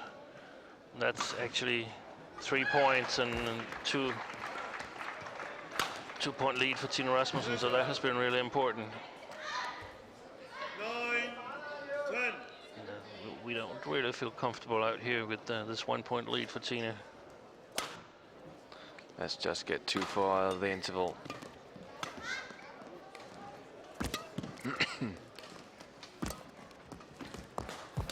Well played. Great. Good net shot. Great play by Tine Baun to the interval, 11-9. And just a short update from court number 4. Minor surprise maybe going on here. Xuerui from Bulgaria against Wang Xishan from China. 21-16 for Xuerui in the first game and 17-all in the second. Now 18-17 for Xuerui. That would be a surprise, staying Wang Xishan leaving the tournament already in the first game. Yeah, but there's still a long way. 3 more points to go for Linda Xuerui, and I know Linda a bit from Danish club she's playing in, and yeah, it's your club, isn't it? it is. So she tends to get very tense when she's close to making a good result. 11-9. Tine Baun, we would like you to make a good result tonight. Leading 11-9. Good shot there. Aggressive, but also with patience. 12-9.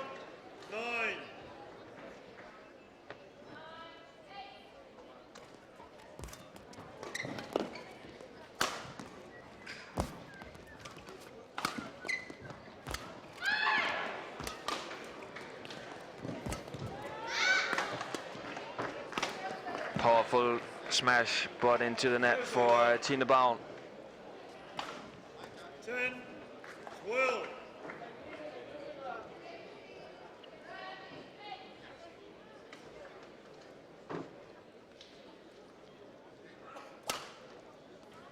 High service from Jan.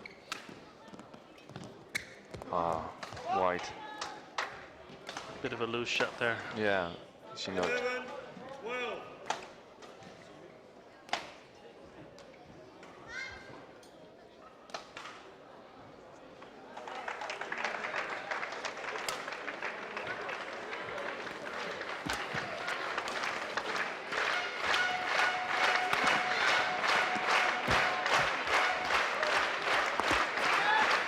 Wide again.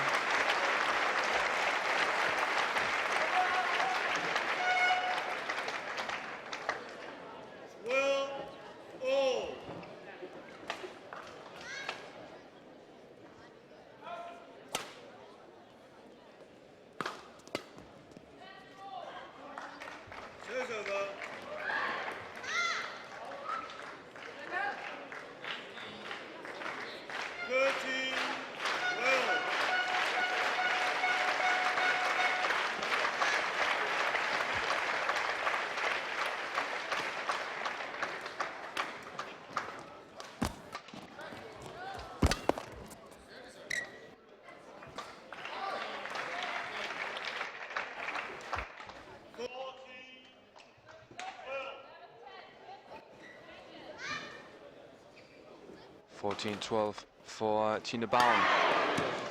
And the audience is looking at court number 4. Linda Xuerui had the match point against Wang Xishan.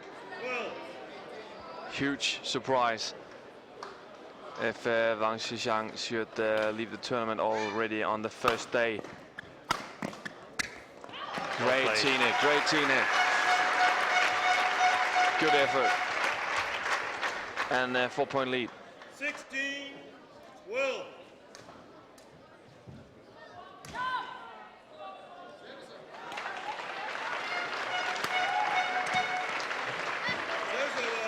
It's called good. The linesman, I'm not really sure it was correct. And another match point for Linda Xuerui on court number 4. Let me take you through that. Linda Xuerui with the service, 21-20. 2 really unlucky points for Tine Baun here. Yeah, short service from Xuerui. Smash down to the left.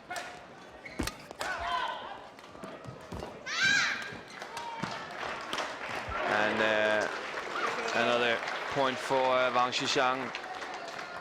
And stay in the 3-point lead for Tine Baun. She's been doing good in my opinion. Yeah, a bit unlucky here with the lines. Could have been an even bigger lead. So seems like she's starting to feel comfortable.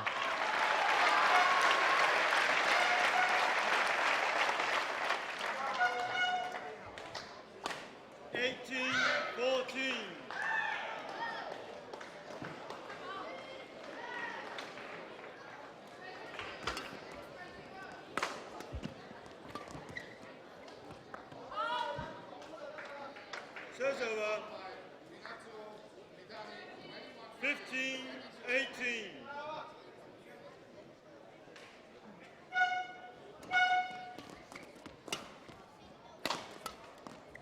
Serves over.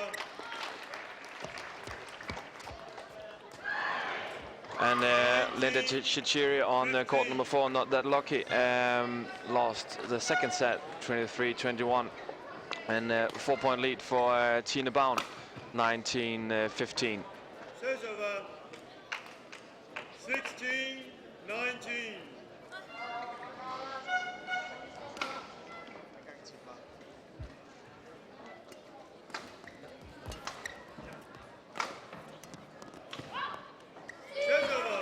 Lucky here, Tine. 4 game points now. And good support for the Badminton Queen of Denmark. First game is Danish. Tine Baun, 21-16 against Chan. And as something whole new from now on, you can also, as a spectator in the main hall, you can listen to the commentary from me and you, Sten. You can do it on 95.3 megahertz, and we call it Denmark Open Radio. So if you have if you're going to the hall in the next couple of days, bring on your cell phone and a headset, and get an add-on for the way you watch badminton. It's a kind of special, isn't it? Yeah, it gives people an opportunity to tune the sound down. And just enjoy the matches without us in the ears. Yeah.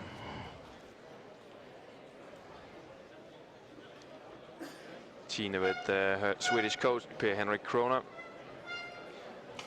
has done a very good job, Kroner, with Tine Baun since he arrived in Copenhagen. Yeah, he started working with Tine in I think February or something like that, and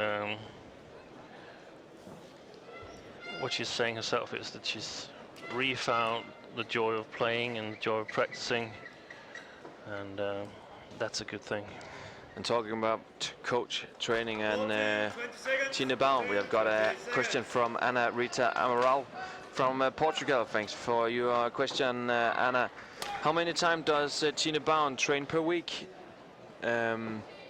Maybe a bit difficult to answer, but would you give it a try, Sten? I'm pretty sure she practices 6 days a week, and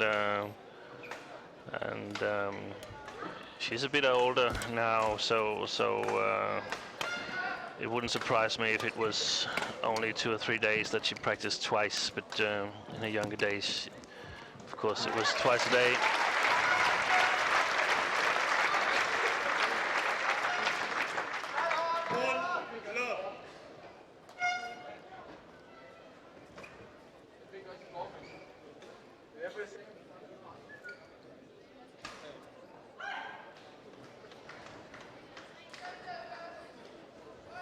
And important for Tine to get a good start. We saw Janne Jørgensen earlier today getting a bad start after a good first game. Yeah, the opponent was a bit more dangerous than Tsuka-chan. Not that Tsuka-chan is a bad player, not at all. She's doing really well, but she doesn't have that big smash or scoring stroke, as we saw earlier today with Vladimir Ivanov from Russia. So it's pretty much Tine controlling the rally and either making a mistake, as she did here, or scoring a winner. So the goal for Tsuka-chan is to get as much back over the net as possible, so that Tine will eventually make mistakes. And there was another one. So yeah, that's the big risk, that she's trying to play too close to the lines to win the point. She has to have some patience here.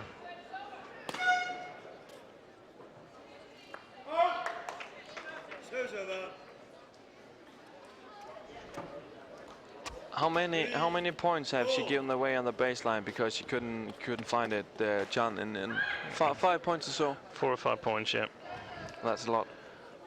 Perhaps it's because Tine is playing a bit too short. There she chose to smash, but sometimes you've decided that you want to clear, and if the opponent stroke is a little bit too short, you still use the same amount of power, so that could be one of the explanations. And the 1 point lead for Tine Baun until now.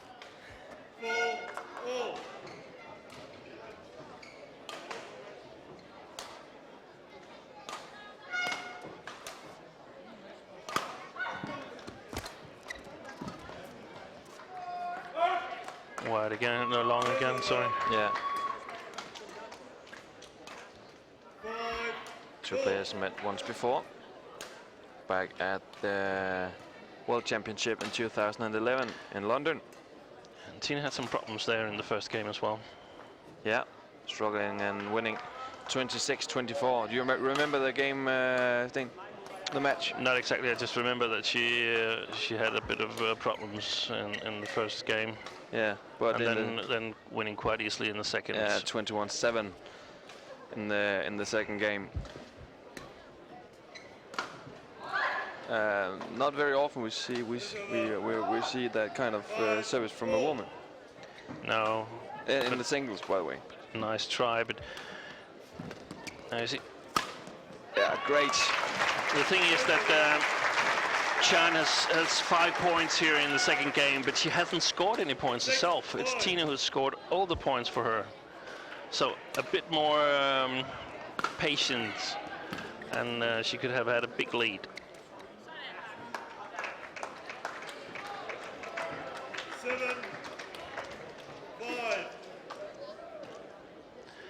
That we saw Chen Long earlier today, and that's what he's very, very good at. If he's in control of the rally, he doesn't make any shots that sort of suddenly loses the rally for him. He just goes on and on and on, working, making the opportunity a little bit bigger.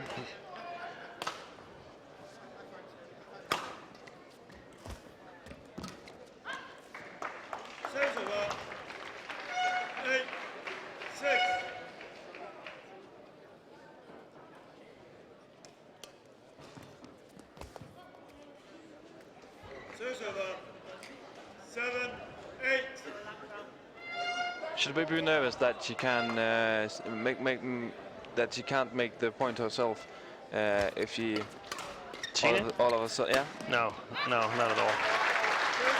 And if she has a period where the opponent scores 2 or 3 points at her, it's really no big deal, because she can just change the game a little bit. There was a point for Sikachan. Really good smash there. Yeah.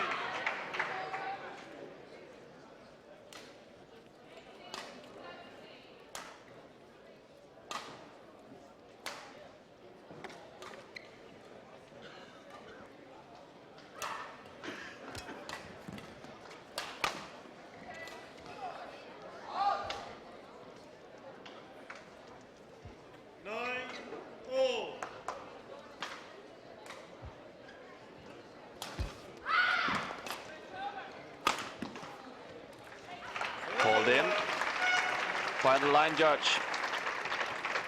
And a new 1 point lead for Tine Baun.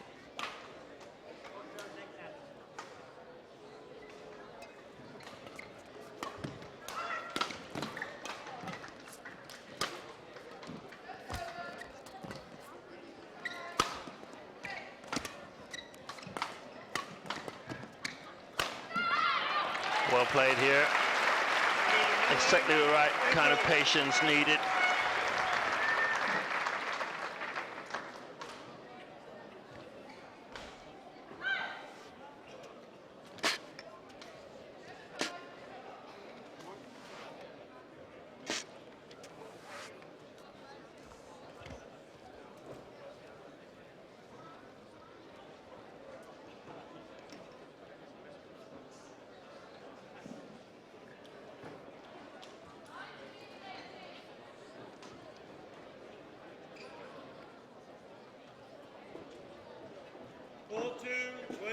And a good day for Tine Baun.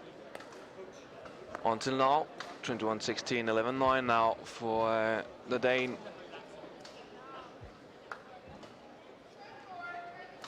And we've had some close matches in the first round of the women's singles. Tine, what does it tell you?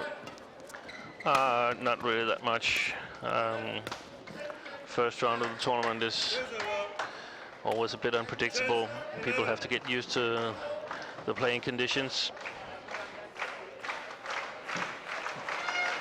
Especially in Europe, a lot of the Asians still have a bit of jet lag.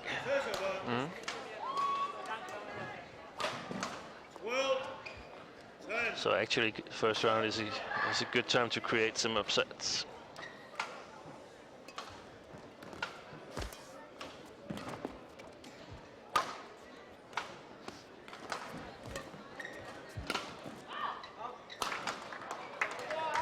Bit lucky there, Tine.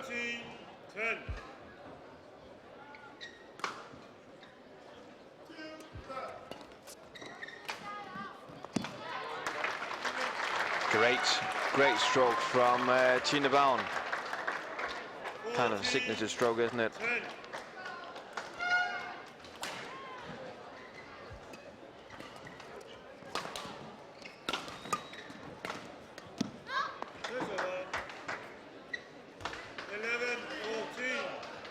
We've got a question from one of our viewers, Andreas Bygvor. When Tine Baun retires, who will be the next badminton queen of Denmark? It's a good question. Yeah, and probably a lot of persons with badminton knowledge have their own view on that, but there's really no need to make any guessings, because we'll just have to wait and see. Yeah.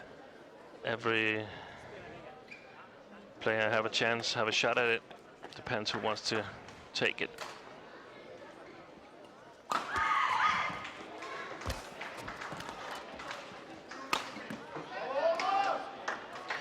Now 14-10 lead is 14 all, so still we're not completely at ease here in the commentator booth. No. Could easily slip. Good call.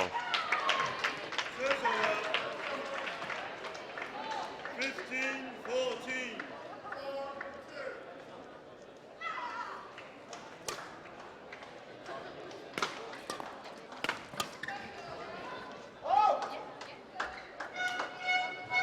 Xuerui.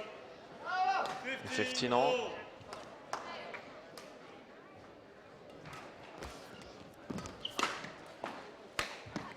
Oh. I think it's white. Yeah, and suddenly she's 1 point behind here in the second game. Yeah, what's going on? What's wrong? Too many mistakes.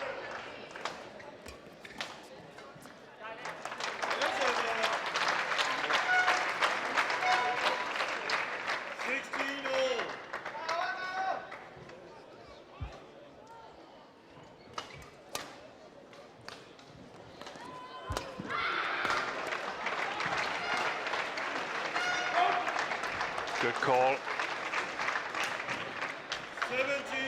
17-16.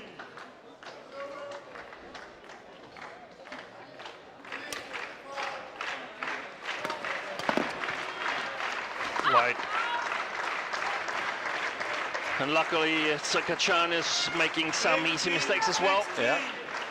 Only 3 point from victory. And she has played very well. If we, great. That's a nice shot. Great. Pushing Chan on the baseline, and just 2 points for a spot in the second round. Tine Baun, of course. We've got a question: who do you think will win the women's single competition? And for sure, the Chinese will be the favorites. But now we're seeing Tine play like this today. Where does she stand?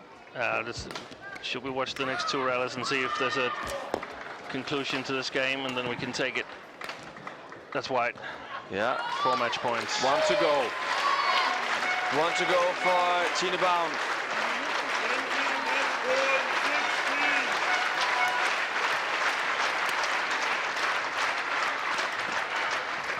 Wide.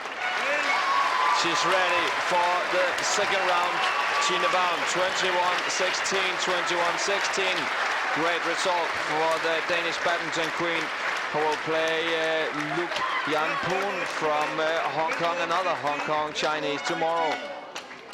And staying shortly.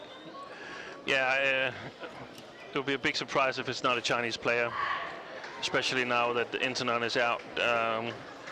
It would be great if it was a European. There's, in my opinion, only two choices, Tine Baun or Juliane Schenk, but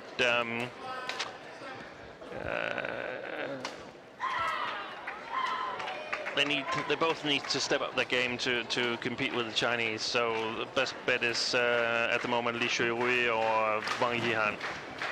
Stay with us. We are almost ready with an interview with Tine Baun, and after that, Marc Zwiebler from Germany against Dionysius Rumbaka from Indonesia. And a lot of good reasons for hanging with us the whole night. Peter Gade, Chong Wei, Viktor Axelsen, Co and Tan against Lee Yong-dae and Co. And Mathias Bo, Carsten Mogensen, and of course also the women's double, Christinna Pedersen and Kamilla in action on court number 2 tonight. Stay with us. We'll take a short break, and after that we're ready with an interview and Germany against Indonesia in the men's singles.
Please welcome the court officials for court number 1.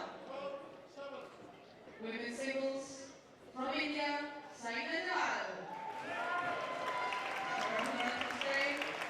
From Korea, Baun.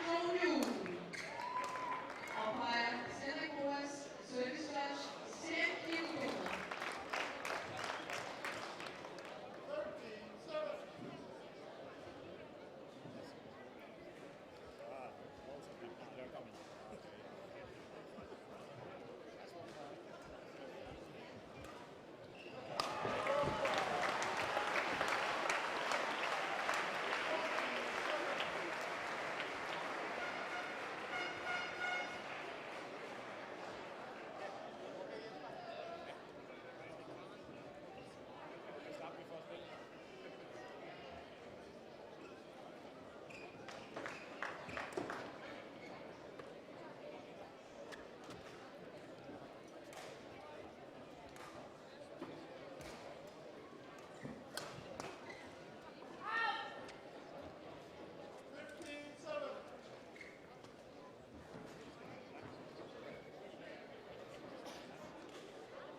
ball, play.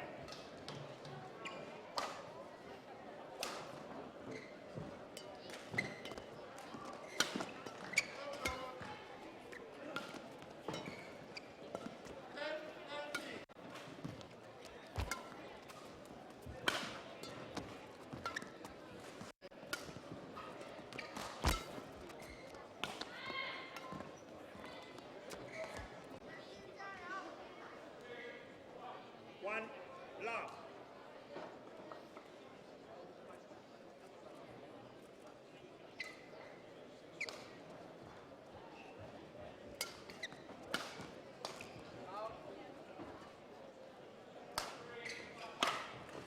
Two love.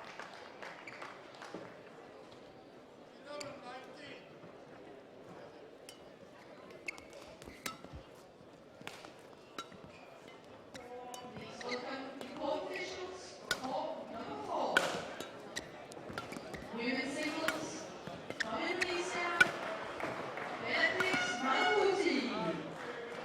Third corner court leg from New Zealand, Shel. Umpire, Sparrow Ariel. Service judge, Jacobson.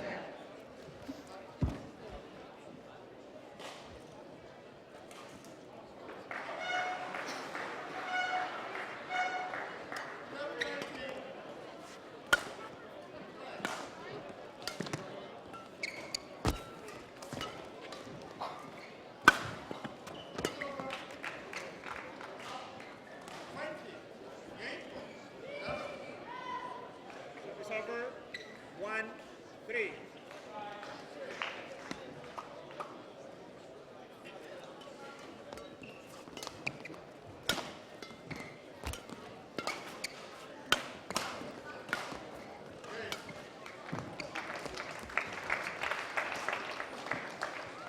Service over. 4-1.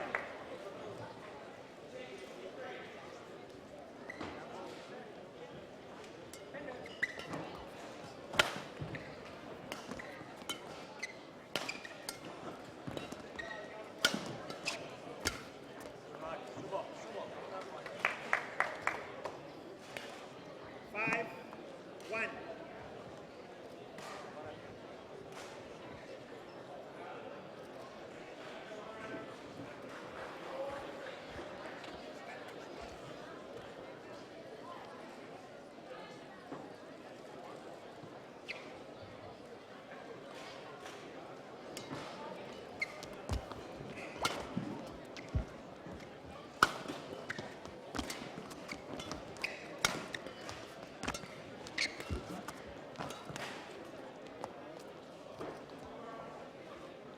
Service over.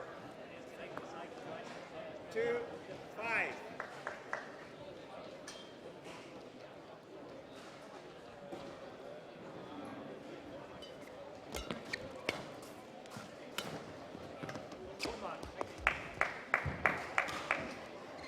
Service over.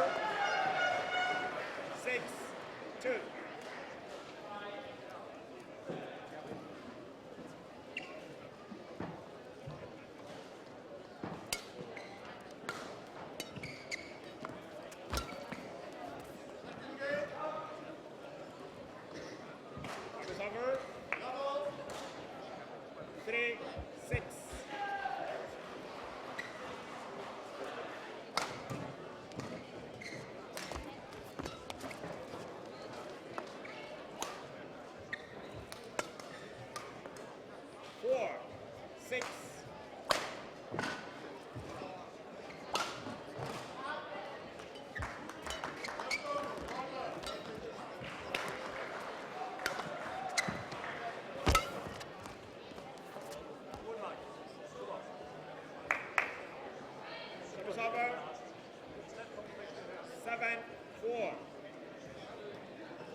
Service over.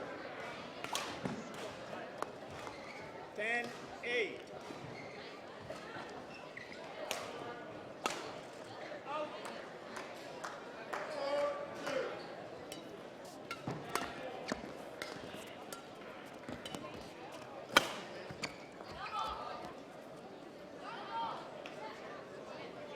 Service over. 9-10.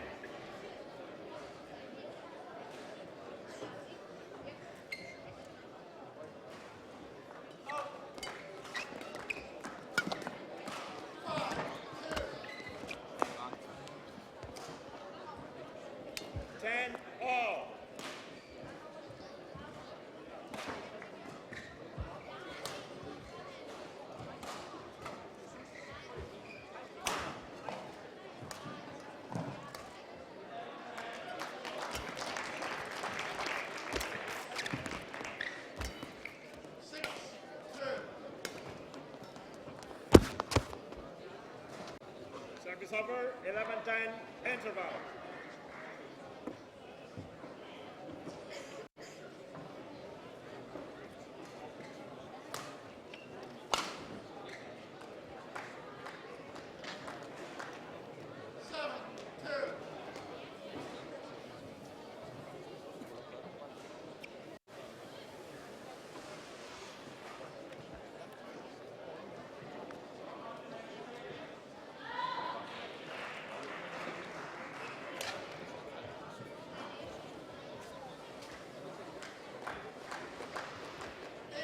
Part 2, 20 seconds.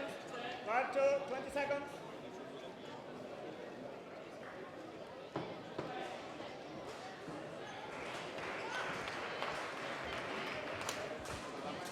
Hi, I'm standing here with the Danish single player Tine Baun, who actually just today announced that she is leaving badminton in 5 months and she's ending her career. But first of all, we're gonna have a little talk about her first match today that she won.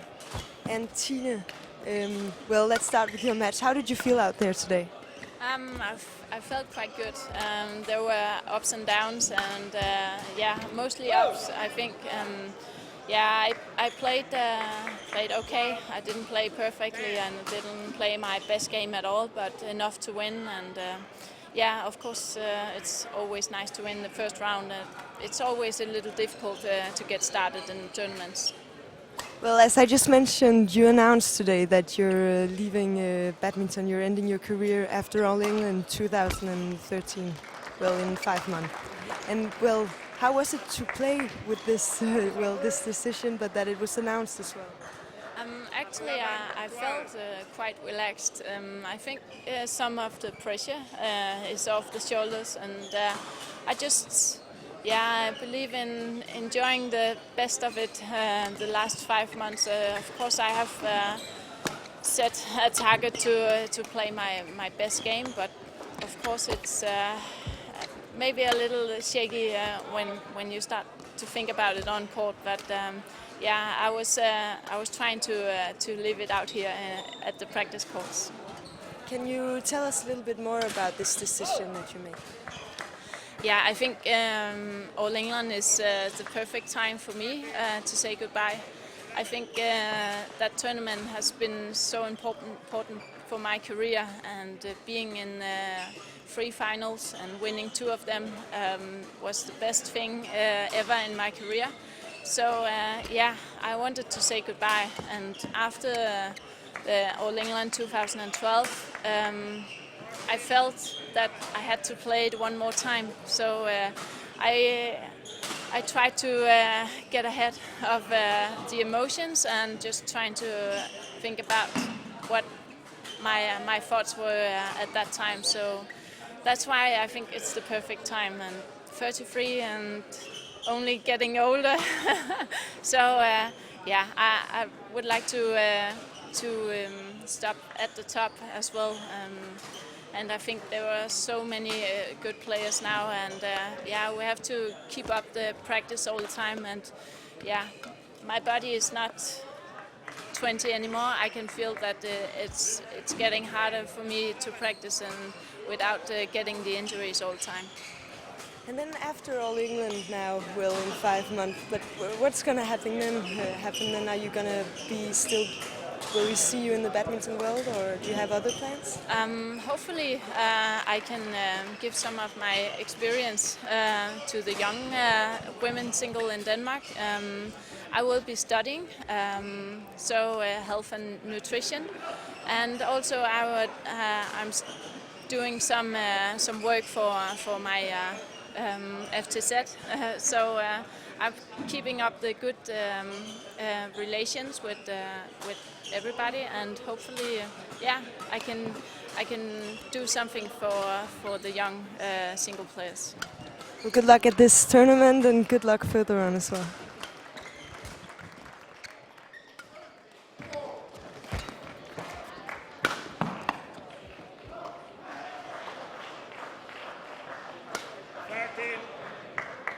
$14-16.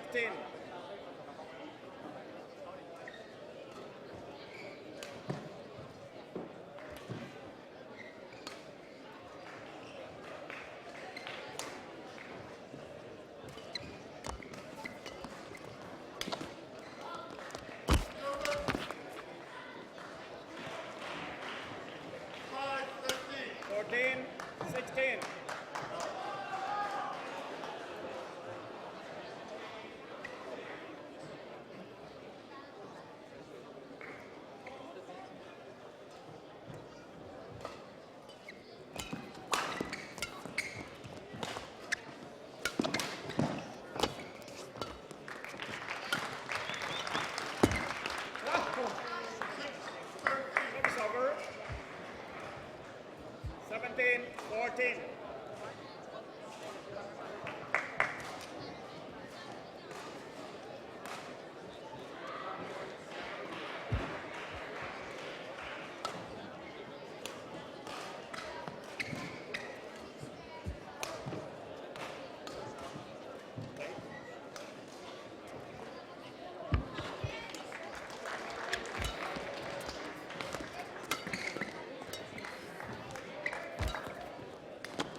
Service over.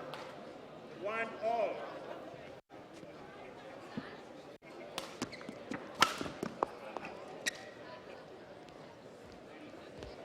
Two, 1.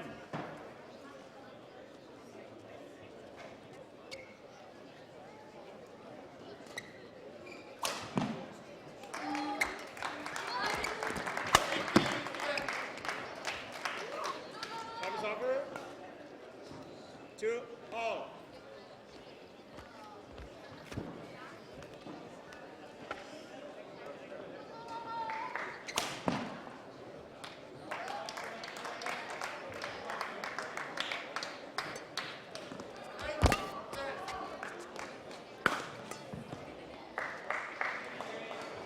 Service over.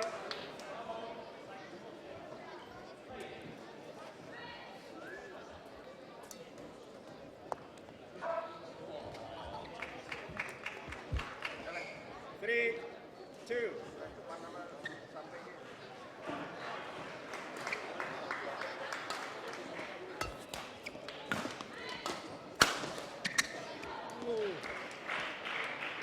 Service over. 3-all.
Service over.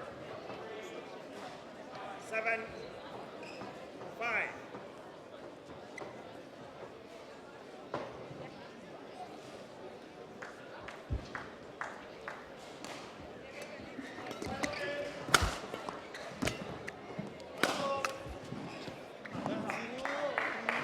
It's over. 6-7.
2, 20 seconds. Part 2, 20 seconds.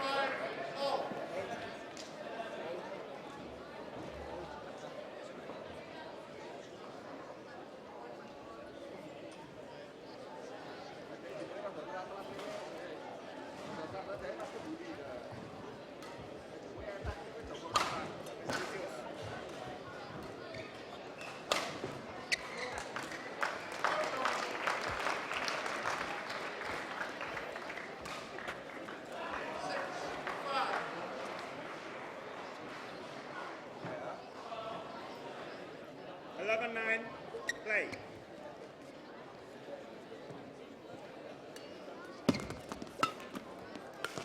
Go! 12-9.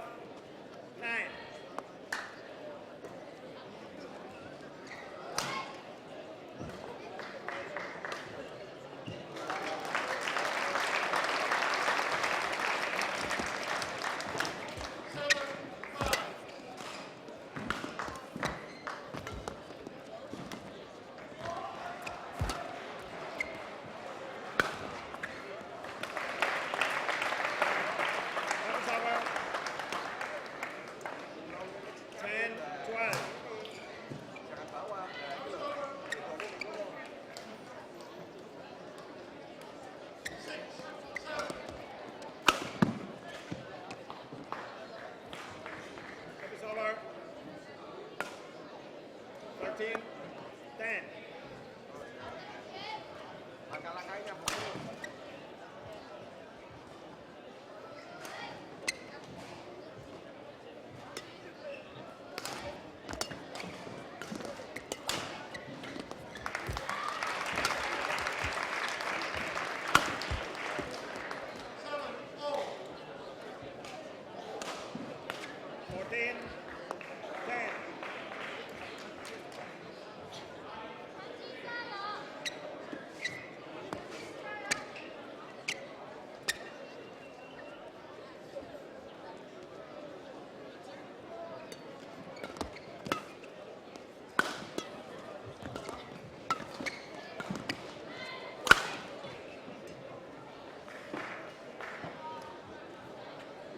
Fifteen, 10.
Fifteen, 17.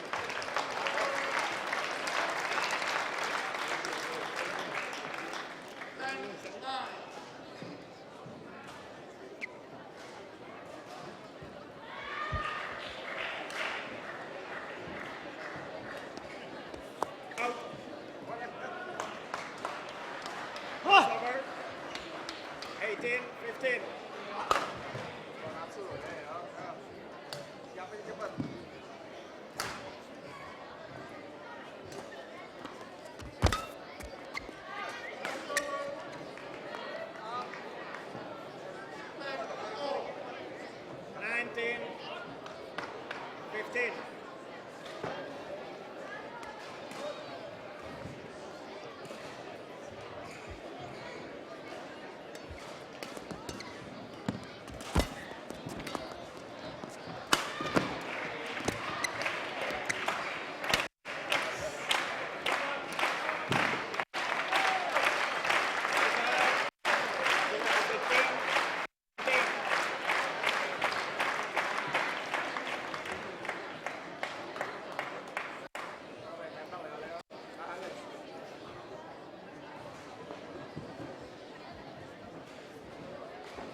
20, game point 16.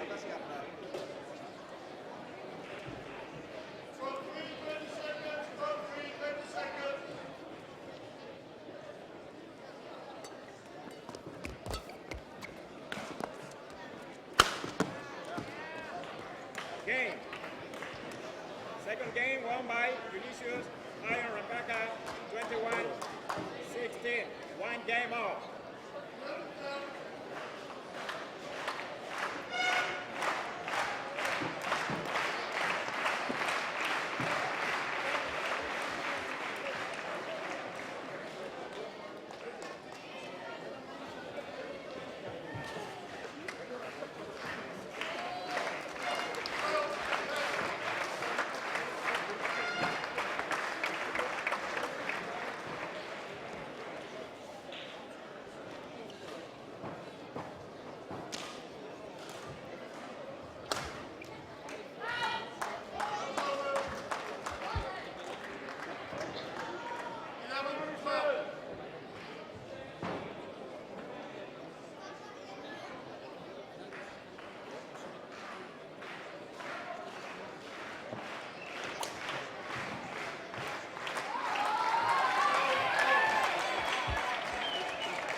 4.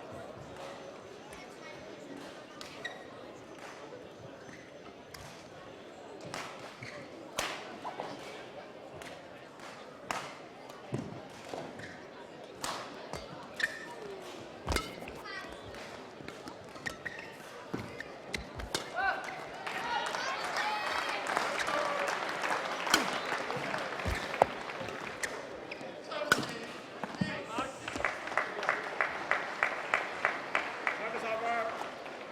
5-3.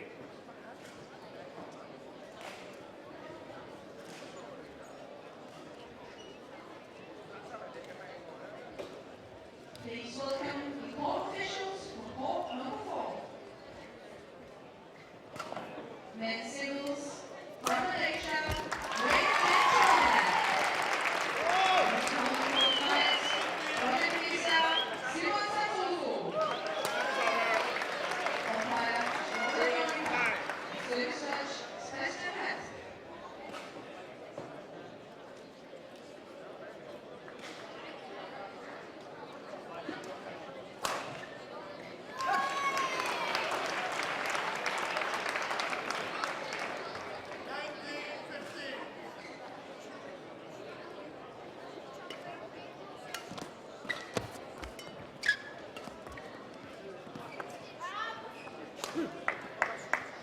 It's over. 6-4.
Service over.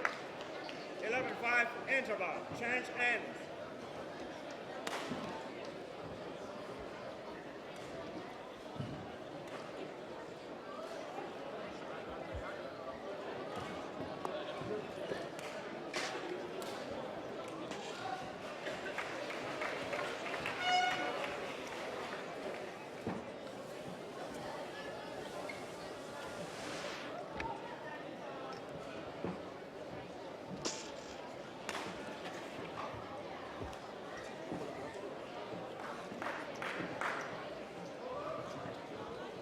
Got 20 seconds.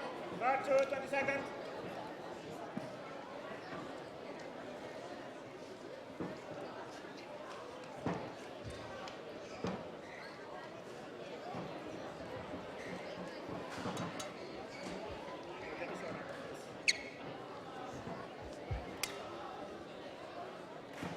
7-5.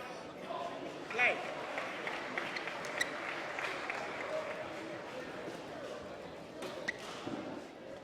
Please welcome all officials to court number 3. Men's singles, Rombaka, Ajay. His opponent forthright from China, Hoeg. Umpire, David Craig, salute touch. 6-11.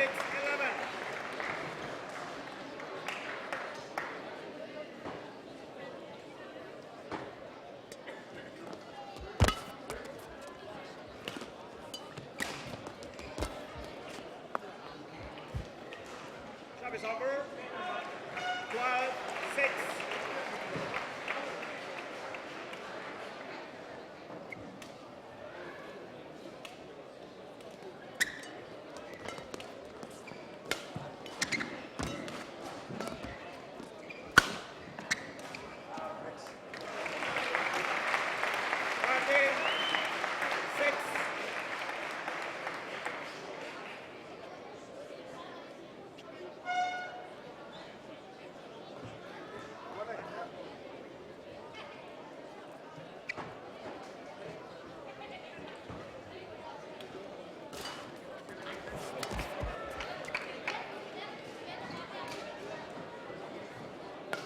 Over 7-13.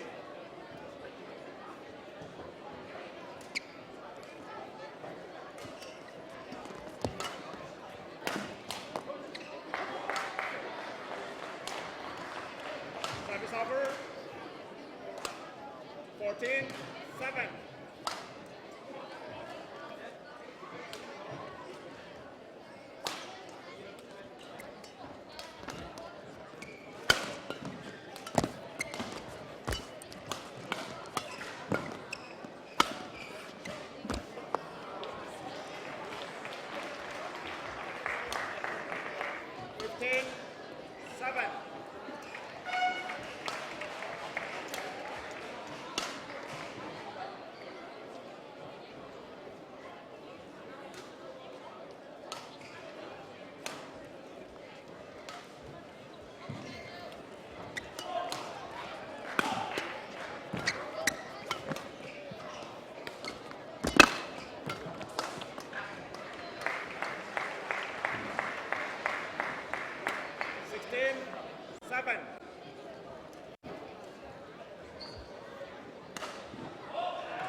Service over 8-16.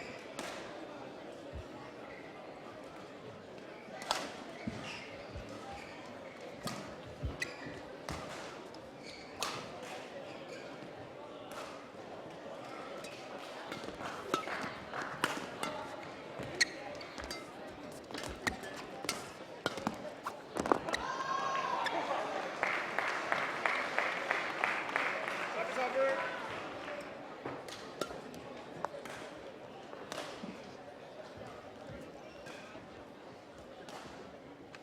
17-8.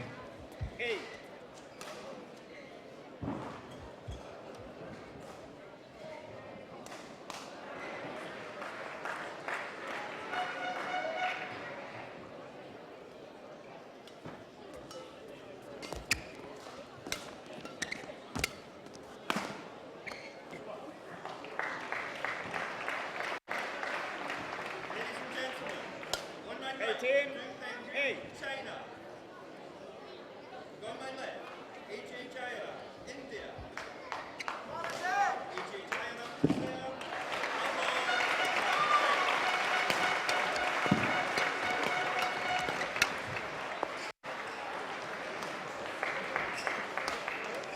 19-8. Service over. 1 love.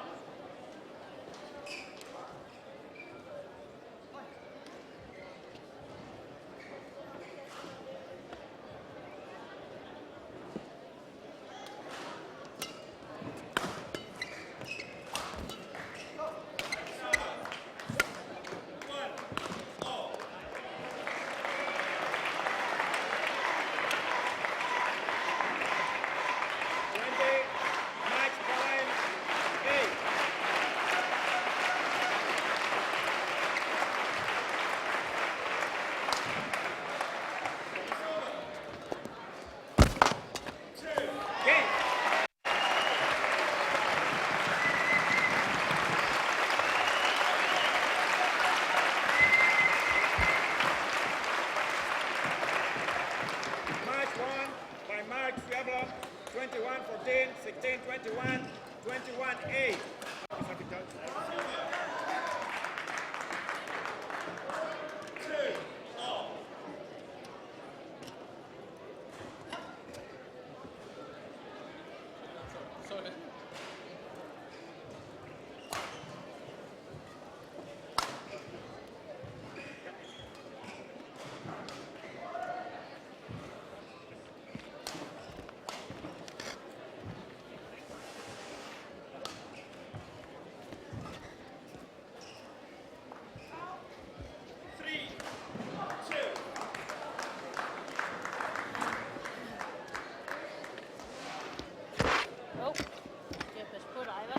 Tak.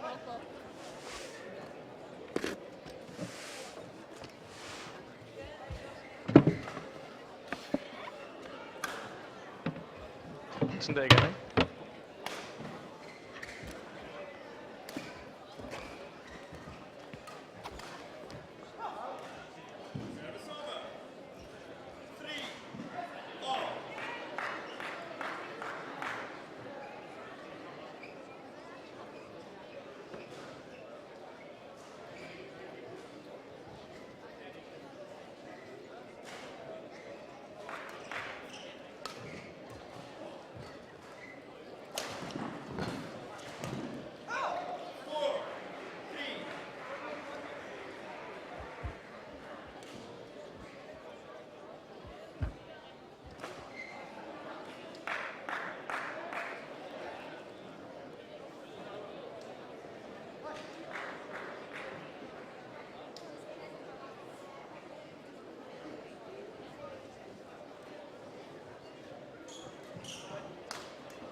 Please welcome the court officials in court number 2.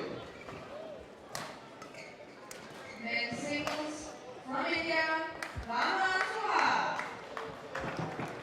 His opponent holds the lights from Denmark, Pedersen.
Welcome back to court number 2 here at Yonex Denmark Open 2012. We are ready to kick off with one of the matches we have been looking very much forward to today. The same, the whole stadium have been looking forward to this match.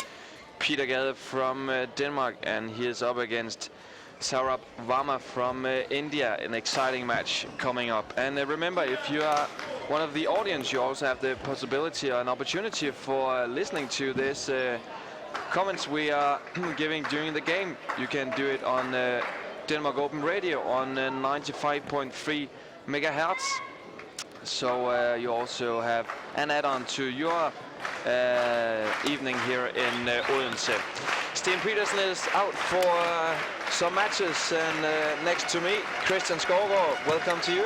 Thank you very much. Good to have you back on court, so to speak. Yeah. Christian, first of all, just shortly, why are you not playing yourself this year? I've withdrawn both from mixed doubles and men's double because injury in my knee, and my partner mixed double Line Kruse is also injured. So we pulled out Monday or Tuesday morning before the tournament. So now you have plenty of time for sitting here. I have plenty of time to help you. Just hope I can get ready for next week in France. Yeah, you have a trip to Paris. Yeah. In about next week. Exactly. Yeah. Varma from India against Peter Gade. What do you expect? It's difficult to say because Peter is not training as much as he did, not as focused as he did. But I still think Peter will be the winner of this match, and I think he will be 1,000,000% focused in this match because it's maybe his last at Denmark Open. So yeah, it's a special setup for Peter every time he enters the court this year, because if he loses, he's done.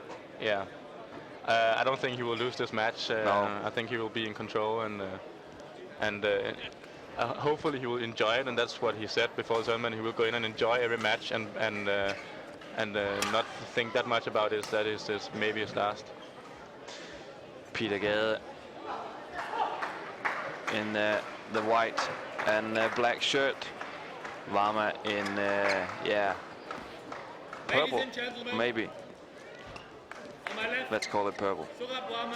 And a lot of spectators, of course, tonight. Almost sold out for the first day of the main draw. That's fantastic. Yeah, it's nice to see there's so many people watching the first round of Denmark Open. But I also think the last couple of years Denmark Open has been very attractive for the audience. So yeah, it's a special tournament this year. It's the qualification maybe was stronger than ever. Yeah, but let's hope for a good start for Peter. Let's hope for that. Varma, first man on the leaderboard.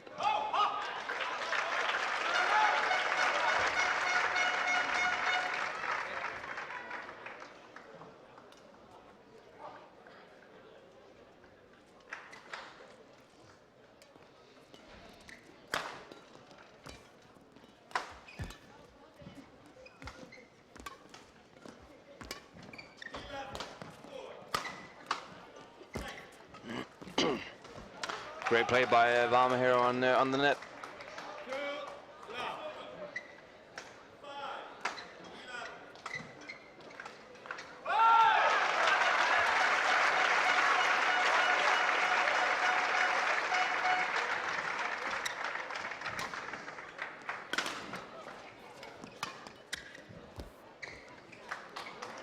It wasn't the start that we hoped for. No, 3-0 lead for Varma against Peter Gade.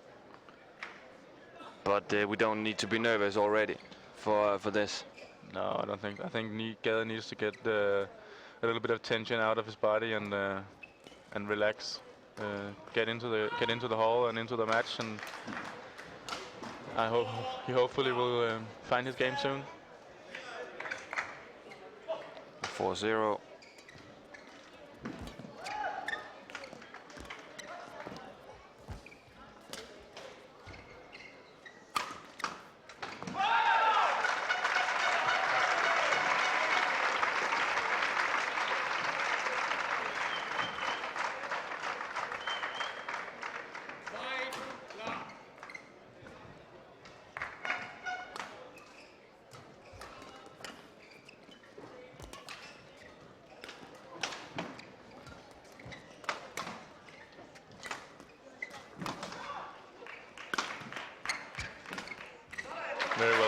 Great rush to the net from Peter Gade, and first point for the Danish living legend.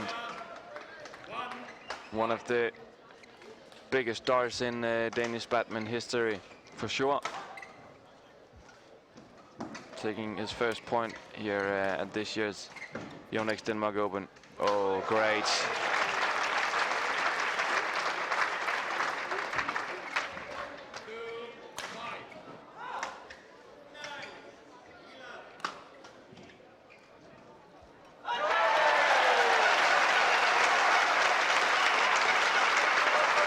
Having some small problem finding the baseline here, Peter.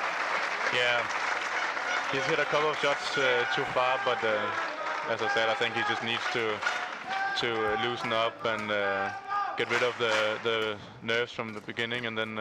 Oh, it's trick shot. Great.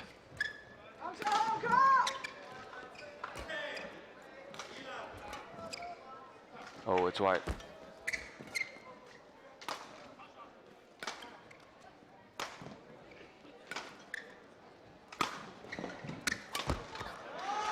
Yeah, but also great play by Varma, taking his chances and playing aggressive.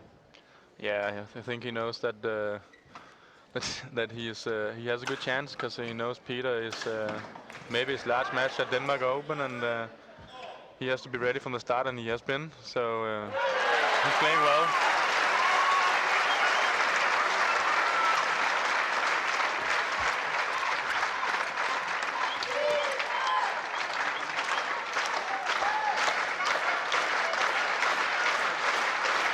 The applause goes to Hans Christian Vittinghus from Denmark. Is playing against Kenichi Chago on court number 1.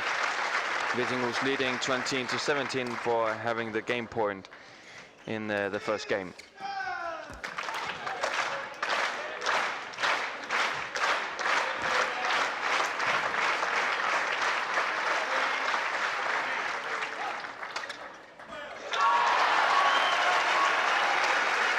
And as you can hear, Vittinghus taking the first game against Chago. Peter Gade down with 5 points against Varma.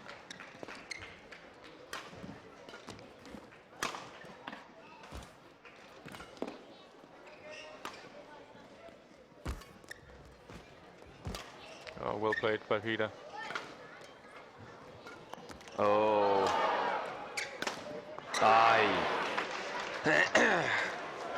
But as you see, those shots, trick shots that Peter is doing, it's also why he's so popular in the badminton sport. He has fantastic technique, and he has a very his flair for the game is fantastic, and this just makes so good for the audience to watch. Yeah, and for sure he is also a popular person here in Denmark, but he's also a man with a lot of routine, and down with 6 points shouldn't shake him. No, very good shot, very good service return. I don't think he's shaken all the way of being down 4-9. He just needs to find his game and take control of the match instead of just letting Varma controlling it.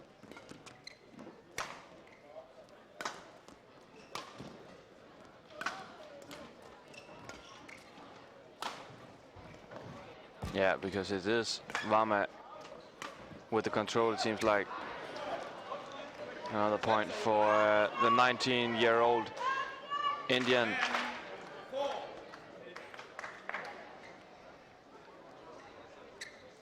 Not a player we have seen that much, Varma. No, but still he's very good. He's made a couple of results. I think he's. But he's still a young player and has a bright future. Oh.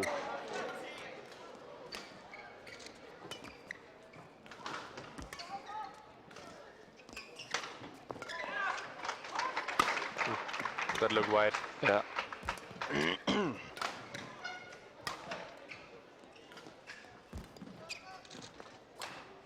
That was wide as well.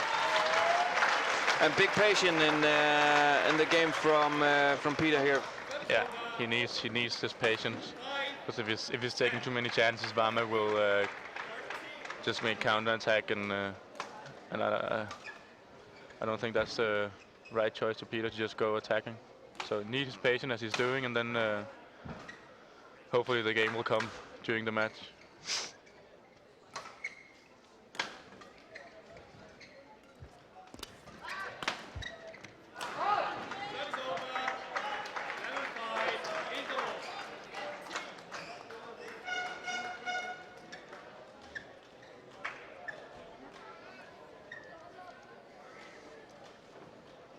And what should they change?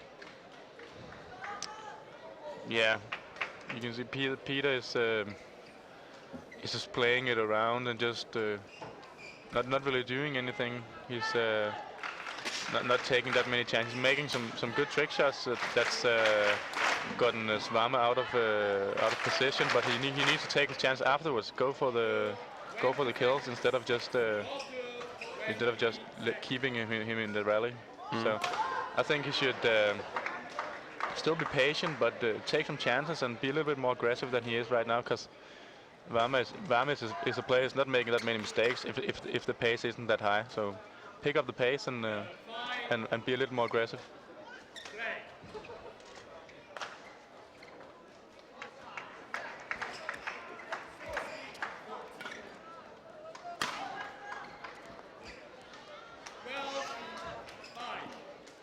Should we start getting nervous now, Christian?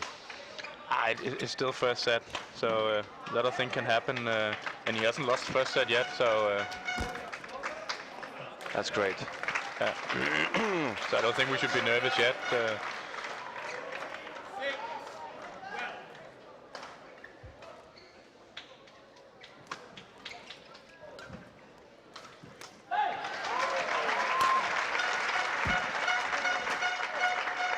Good lift. Good one. Yeah, and white from Varma. He needs to play a little bit faster, so Varma gets insecure. So Varma is not allowed to just play it around in a slow pace and then taking a chance in the end. Gade needs to pick up the pace.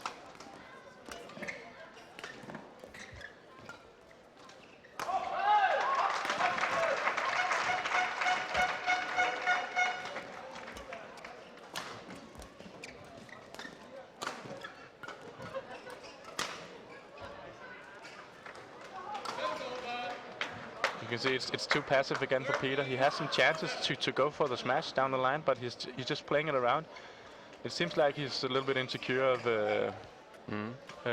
hitting his normally great smashes. So I hope he can find it soon, so we can get back in this first game. And they've never met before, those two guys on the court tonight.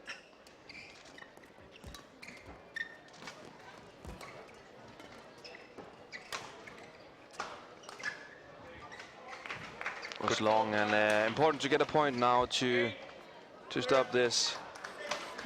Yeah, we need to get a couple of points now just to catch up with him, and but don't be frustrated yet, because but he just needs to keep playing his game, and the points will come, because you can see Varma is also making mistakes. And he has to play onto the centimeter, onto the lines, Varma, to get the points. Yeah, he feels like he should, but actually he's not supposed to do it, but he feels like he has to do it, because you're playing against, as you said, a legend as Peter Gade, so it's always difficult to play against guys like him. Because with Gade, we know every time we will get 100% effort, so you need to play your best to beat Peter. And that's even though he's not in the same shape and training as he was when he was on his best, but beating Peter Gade is never easy. Varma leading with 14-10, 10 points for Peter Gade.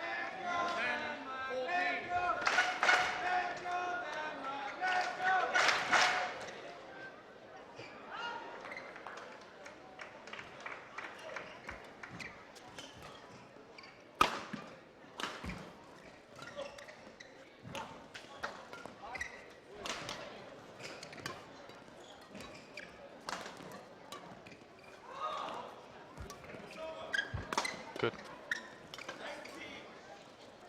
You see now Peter is in more control. He's controlling the rally, and Varma is the one running for it to get it back all the time.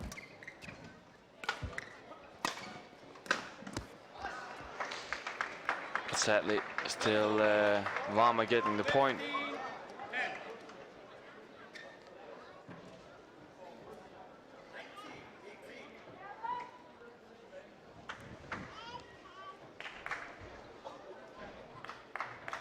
Christian, we got a question from one of our viewers asking who's going to take over for Peter Gade when he is retiring.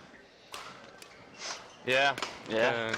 Difficult question. I don't think we have one that will take over for Peter.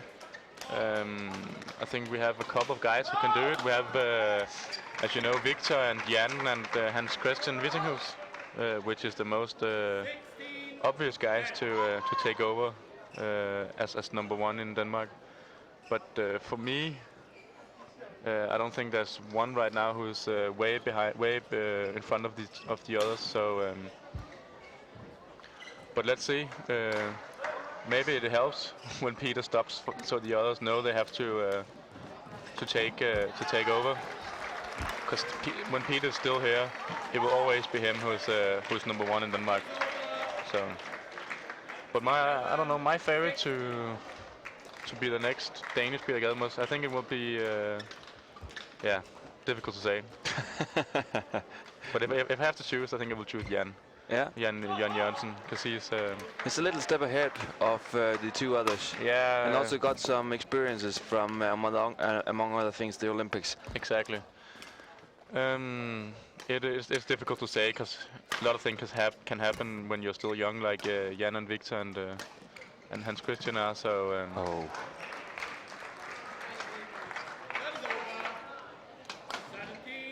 Another question also regarding Peter is from Jacob from Copenhagen.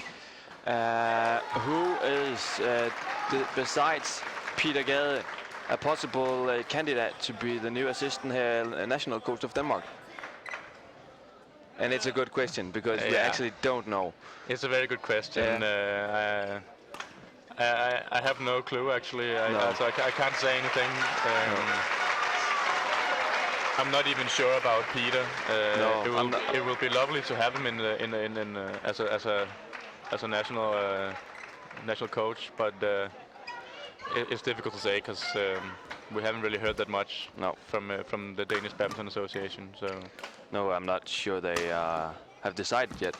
No. So that must be a question for the future. Yeah.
He's getting more into it now, Christian Peter Gade. Yeah, he is. You can see he's only 3 points behind now, and we have a long rally here. Come on, Peter. Oh. Good lift. Good lift, yeah.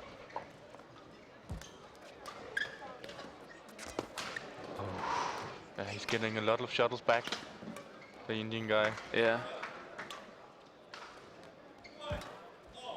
Come on. But as you can see, the pace isn't that high. No. It's just, it looks like a training exercise right now. Great, but he's forcing him to do the mistakes. Yeah. That's the positive thing is that you can see Peter is also tired after this match, after this rally, but Sourabh Varma is also very tired. So good investment for Peter, and nice that the last one was called out. And also important to show the Varma that Peter can keep running and running. Yeah, exactly. No offense to Peter, but he's not young anymore. No. But important to show that his fit and the shape is good. Peter is still fit and he's in very good shape. So yeah, good sign to show to Varma that he has to work to win this match, even though he's in front in first set. And 17-11 became 17-15. Peter Gade is very much backing this game.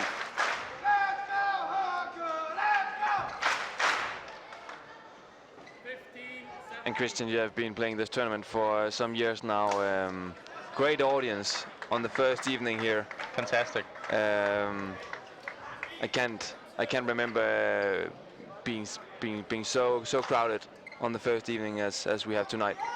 No, it's very nice to see there's so many people coming and watching tonight. I actually think it's because maybe it's Peter's last match, so everyone want to watch him play here in Denmark. It could be his last match. Yeah, it could be his last match, exactly. So, but I think last year also there was a lot of people from the first day. So it's nice to see that the culture is changing a little bit for Denmark Open. Yeah, it's fantastic. And the match has changed as well. Just down with 1 point, Peter Gade.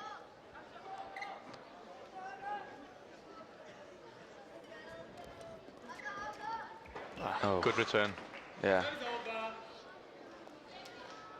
He needs to hold on now, Peter. Play like he's done like in the last couple of rallies, with the patience and not taking too many chances. That's what he should keep doing now.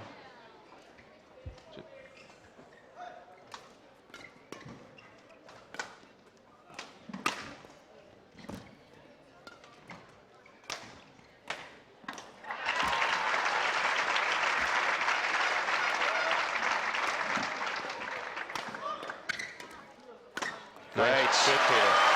Good defense. Yeah, great defense and not taking some stupid chances. I think it's the second or third smash he's hit in this first set. So maybe it's a tactic to just play it around, or he needs to get some tension out of his body before he starts attacking a little bit more. But good choice. 1 point down, Peter Gade against Xuerui Varma from India.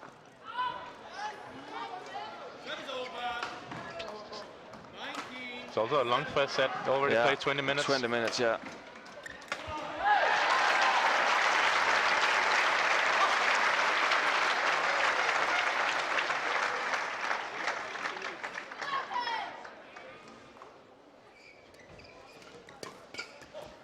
Well played, Peter. Come on. Yes. Yeah. And it's funny to see Peter when he makes the kill, always looking at his opponent. Like he's saying, did you see that? Yeah, it is a mental game, and Peter is for sure the guy in there who's on top mental, because he's the most experienced player. He needs to put pressure on Varma mentally.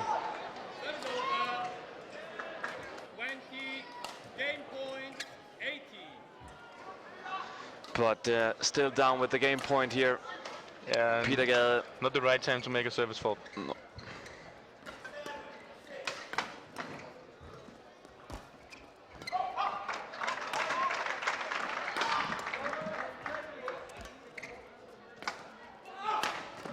Oh. There goes the first game for Sourabh Varma from India against Peter Gade from Denmark, 21-18. And Christian, shortly, what should he change? I think he found his game better in the end of the game. Keep working hard, because it will be hard winning against Varma. But don't be frustrated that he's a set down. And yeah, I still think he should be a little bit more aggressive than he is. Like you saw in the end, a little bit more counterattacks, and then put pressure on Varma instead of just playing it around. That's my opinion of it. Earlier today we had a quiz about a shirt from Yonex. Now we start out another one. Have a quiz from for a shirt from Joachim Fischer. And all you need to do is answer this question: is Yonex Denmark Open a Super Series Premier?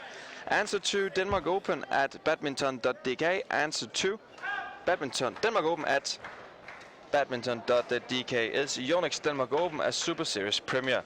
Maybe not the toughest question on this Wednesday evening, Christian, but no, I think it should be possible to answer that correct. Yeah. Remember to put in your address so we can ship the shirt to you. And this does not look very good, Christian. We have the medical in for Peter, and would be oh, I didn't know he was something wrong with him. No. Thought that nobody knew. Maybe if he's a little bit sick, maybe that's the answer for him playing, not playing 100%. But we can see that he's preparing himself for the second game. Yeah, it'll be interesting to know what happened to him. It would be the worst exit ever if he should withdraw with some kind of injury here. That would be sad, very, very sad.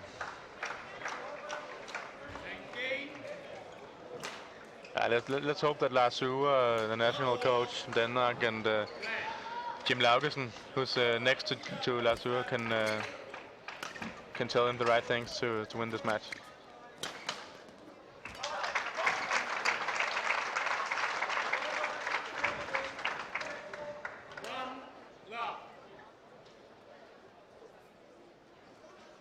Come on, Peter. We need a good start in this second set.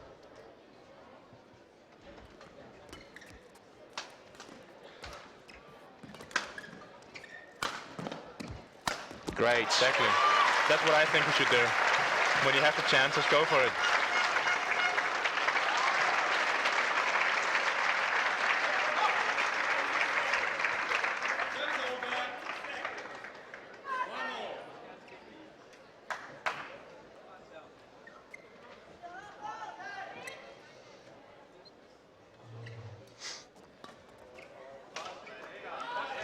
Good call by Peter, and Danish lead with the 1.21.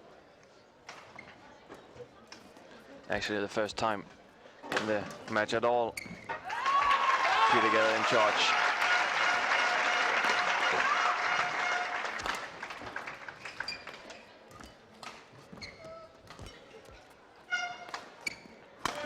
Unlucky. Oh. For me, it looks like he's taking the shuttle fast at the net now and trying to control the match. And just unfortunately, he makes a mistake on the last shot. But I think it's the right thing to do. He's shaking his left arm a lot. I don't know if he's... No. Hi.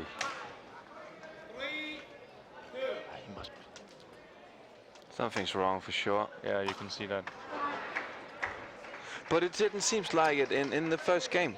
It's difficult to say. It can be a sickness, or it can be a little knock on his hand or something.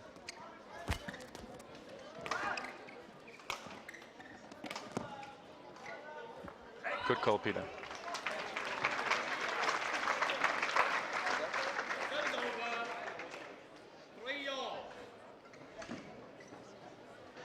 And we just got a report from our reporter, Mary-Louise Alberts, who could tell us that the reason why the medical help was on the court for Peter is because he had a broken arm earlier this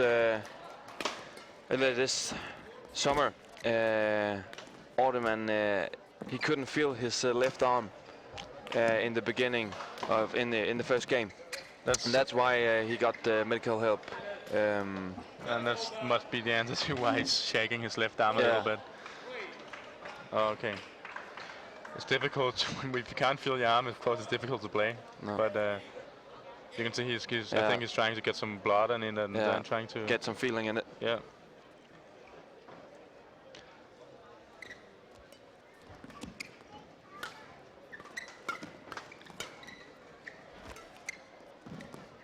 Good, Peter.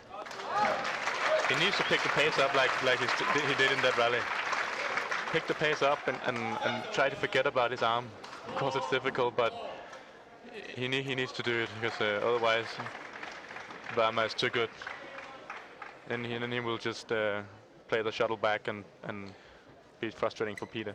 It's because he's taking his chances, Varma, in this game.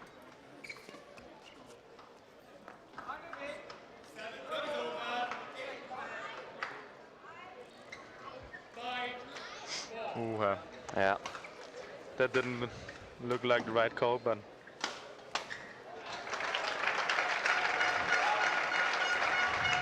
Peter looked like he's taking it well and needs to get on to the next rally. Yeah. Into the body of Peter with the smash from Varma.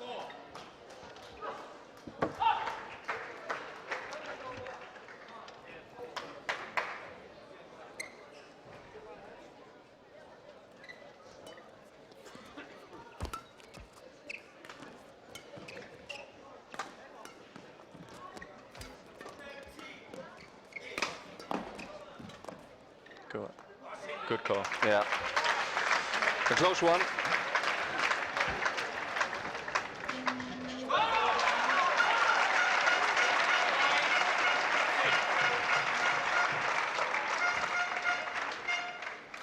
And behind the court, Jim Laugesen, one of the coaches for Peter Gade, is preparing some kind of tape for Peter.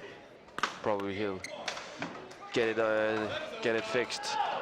The problems he had with arm in the interval, but Christian, now we know something's wrong with Peter's left arm due to this break he had on his arm earlier this year.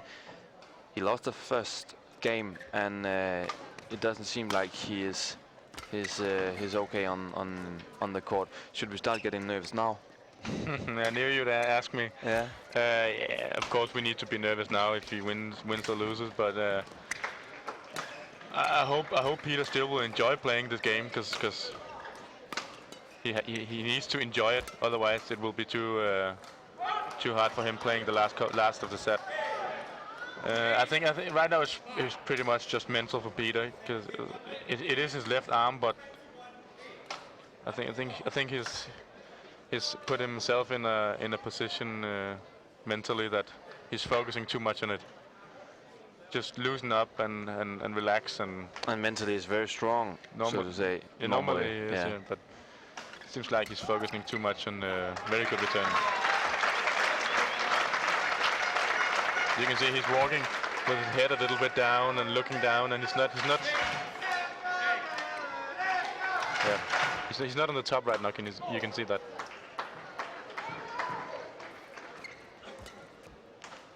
Come on, Peter.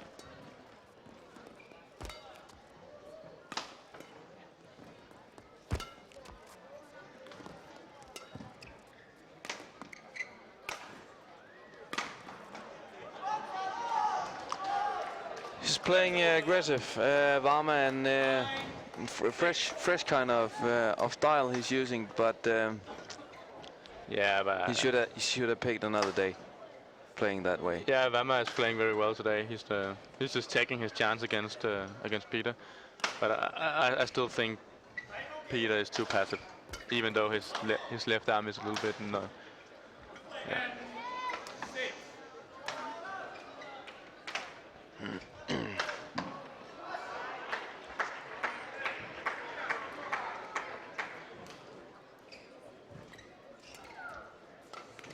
Oh, come on, Peter.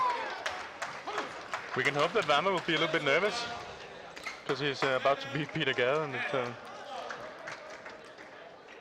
looking in a Danish perspective. Yeah, for sure. Come on, Peter.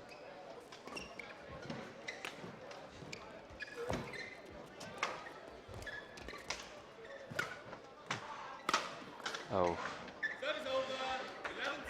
And interval 11-7. Christian, yeah, I don't know what to say actually. Yeah, it's difficult to say anything right now. It just we have to hope that Peter can find the strength and the will to win this match, even though he's physically not well and the game isn't really his best right now. But let's hope it's not over until the last shuttle is in the ground. And it could be interesting to hear what he's saying to Lars Ua and yeah, it's a shame we can't hear what he's saying. Yeah, but no treatment. No.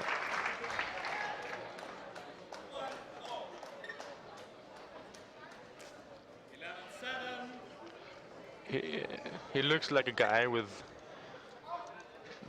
no energy and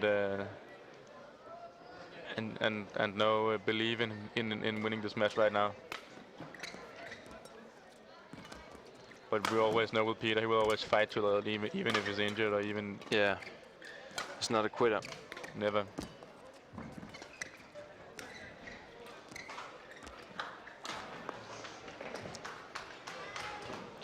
And now 5-point lead for Varma.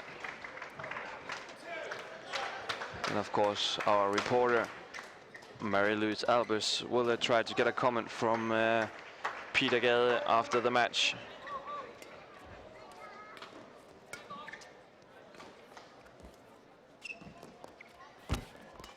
Oh, he's also playing very well now, Varma.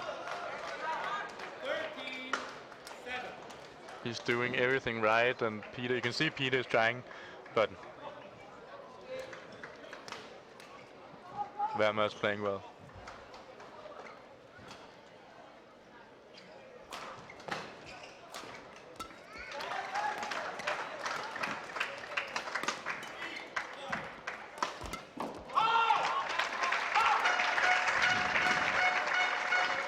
(14-7).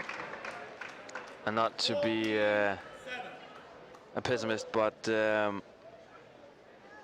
this could be the last match for Peter Gade, and now it's something special should come out from Peter if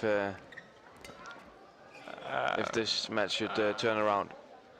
He looks like a guy who's giving up a little bit, and he looks like a guy who knows this is maybe the end in Denmark Open and maybe in the end of a big career. But let's hope he will fight and get back. Come on.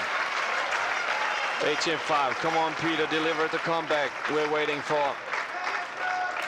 It would be a shame to let him drop out of this tournament already now. Yeah, it would be a shame, but we knew it could happen.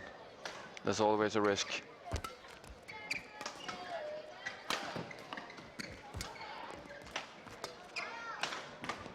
And he's ready for that trick shot now, Varma. But good play by Peter. I think he should start taking some chances. Go for the smashes and go for the shots, and then hope it works. Because right now Varma is just getting nearly everything back and not making any mistakes. So let's hope the audience can help him to win this match, win this second set.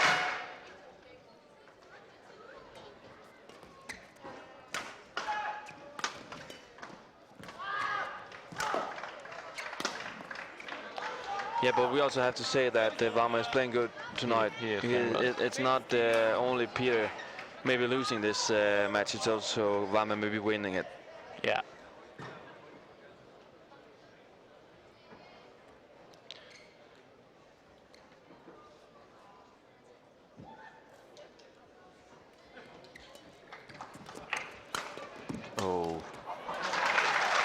Good point here. Come on, Peter. It's now it's time.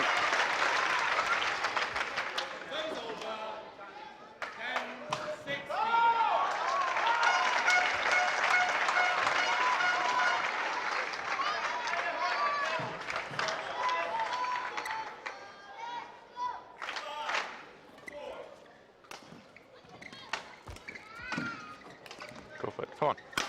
Yes, Good, Peter. Great smash from Peter, and here we see it, being more aggressive. Yeah.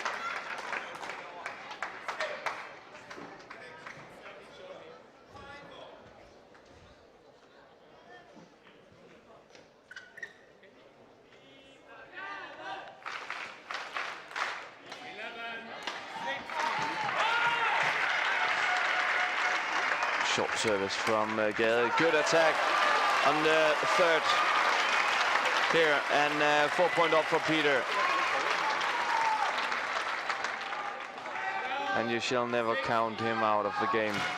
Peter Gade has been in this circuit for a long time now, so he knows what it takes. It's now we have to see his experience. Yeah, you know what it takes. Taking over. Yeah, you know what it takes to reach the top.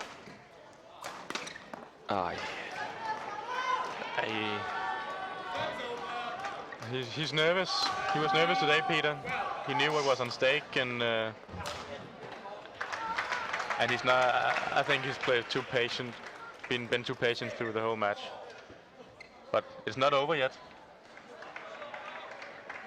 4 points for Varma. 5 points up for Peter Gade.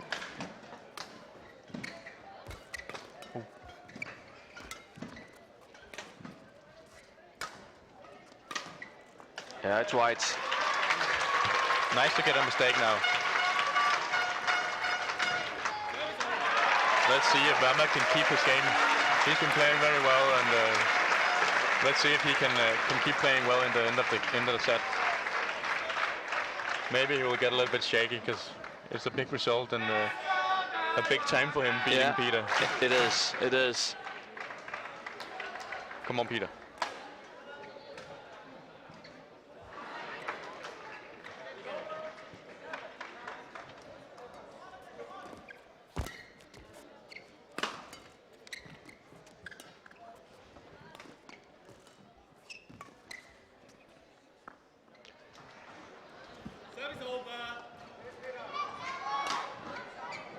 And it's now he needs the points if he has to get back in this game. Yeah, needs to take some couple points now, get back in the set. Otherwise it will be very, very difficult. Good return. Yeah, good return on the service. And as you can see, much more aggressive on the service. He needs to do that.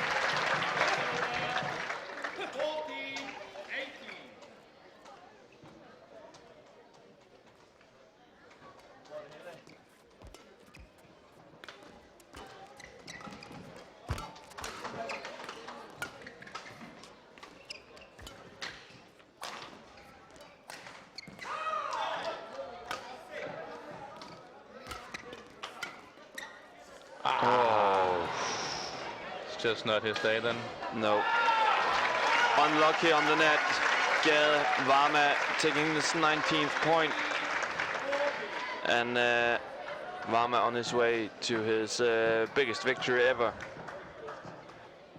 If he can mention to beat Peter Gade.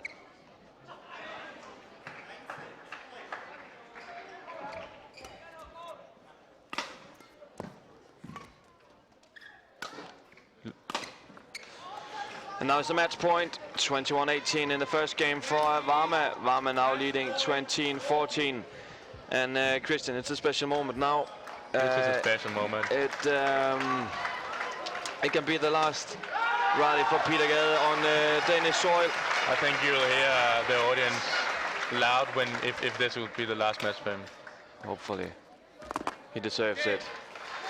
And here it is. Peter Gade has played his last match on Danish ground. And yeah, listen to the audience. Yeah, listen.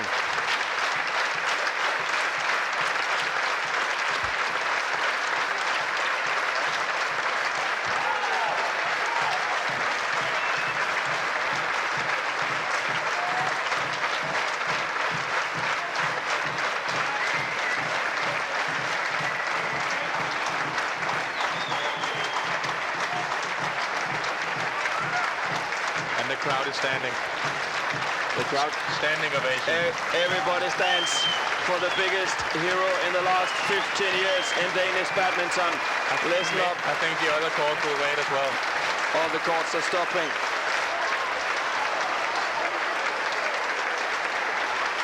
Peter just threw his racket out to the audience.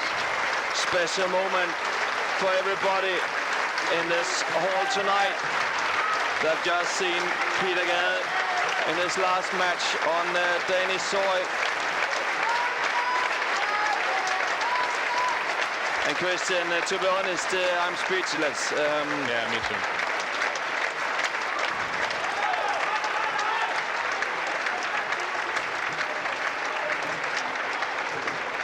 It's a big hero quitting tonight.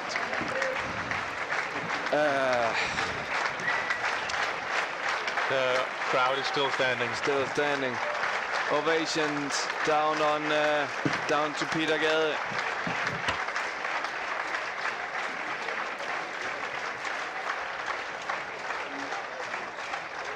And Christian, how can we continue this? Yeah. Very empty feeling right now. Empty feelings. Sad feelings a bit for me, and personal. Me too. Not the way we wanted it to end, of course, but the man is a hero. Yeah, he is. He's a living legend. He is a living legend, and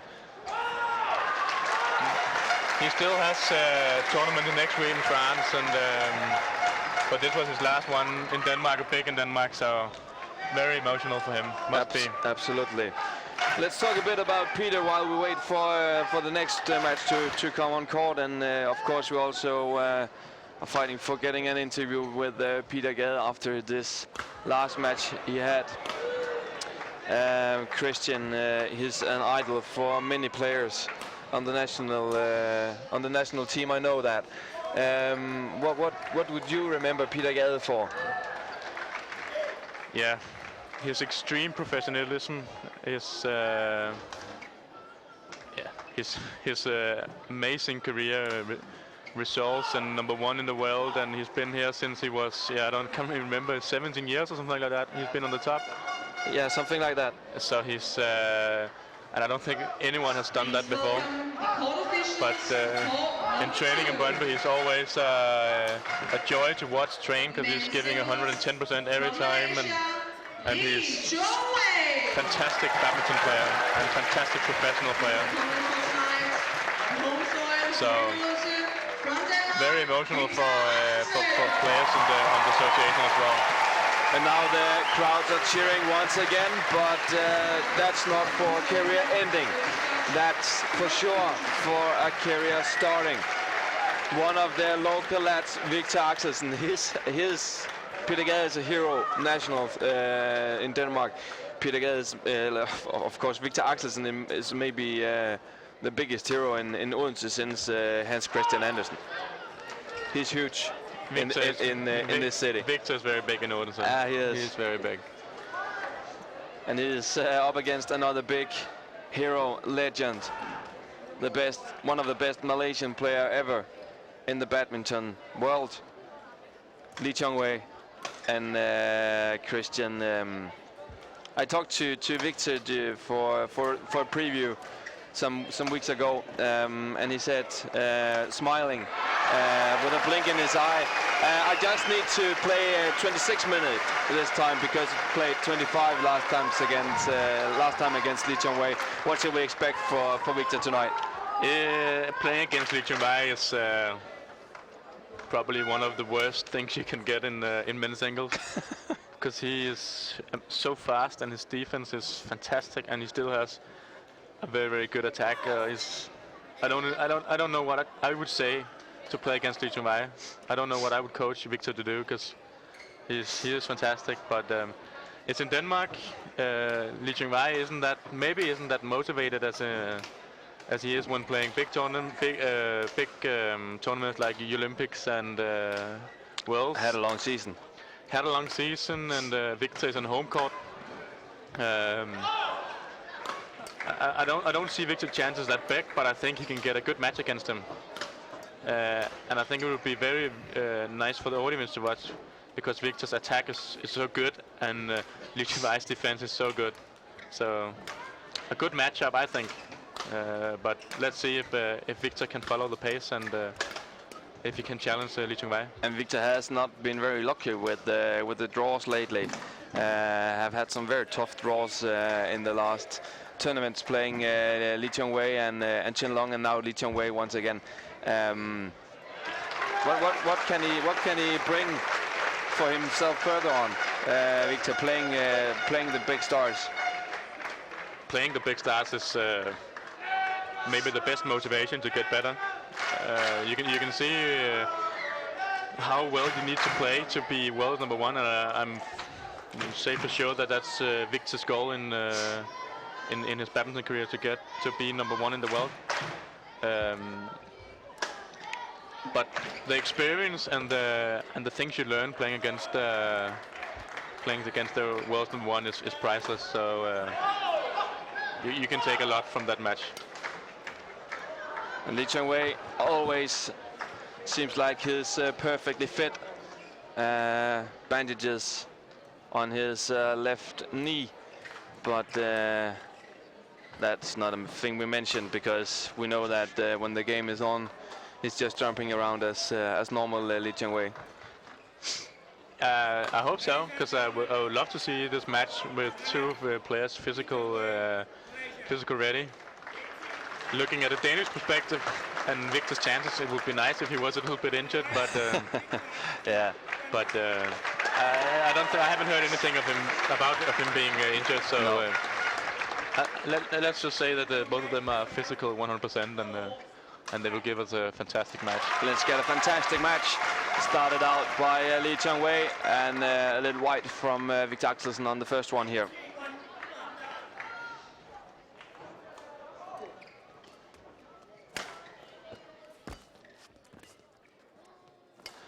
And just a short update from court number one.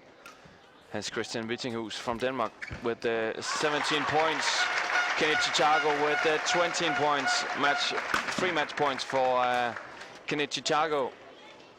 It could be a tough day for Danish men's singles tonight. Yeah. Luckily, Jan has already won. Jan Jørgensen is ready for the second round. Oof.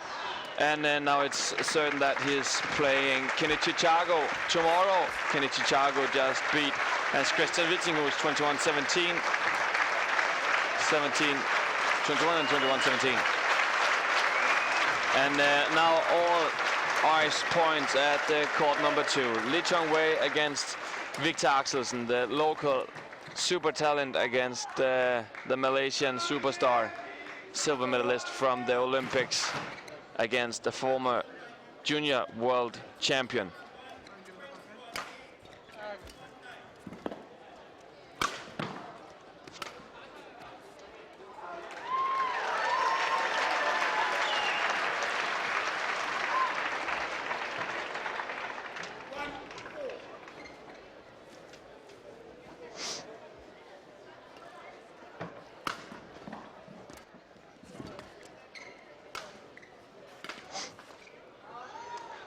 And Viktor told me that it was important to him to know when he will leave the court that Liu Wei had fight for his points. Exactly. And you agree on that? That's always the best you can do. Make your opponent fight to win the match. Just giving it to him by making mistakes is stupid, and Viktor is way better than just doing that. So I'm sure he will be up for the challenge. But Liu Wei is a big mouthful to overcome. So, but I think Viktor will give him a fight. I think he will take a chance and go for it. But hasn't started that well, making a couple of mistakes. No. Needs to loosen up and just play.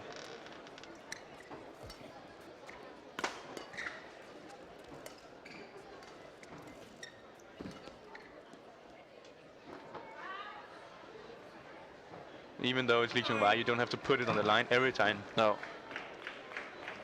And that's, for me, it seems like Viktor is stressed out and feels like he has to win on every shot he's making.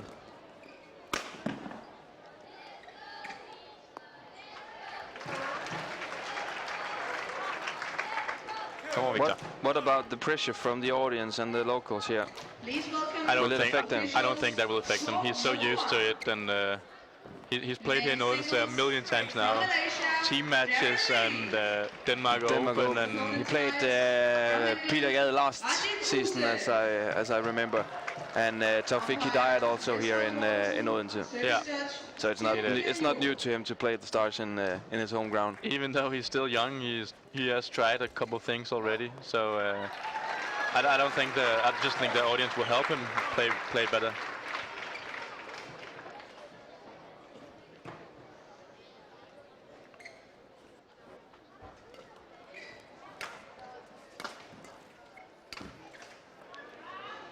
Unlucky Viktor.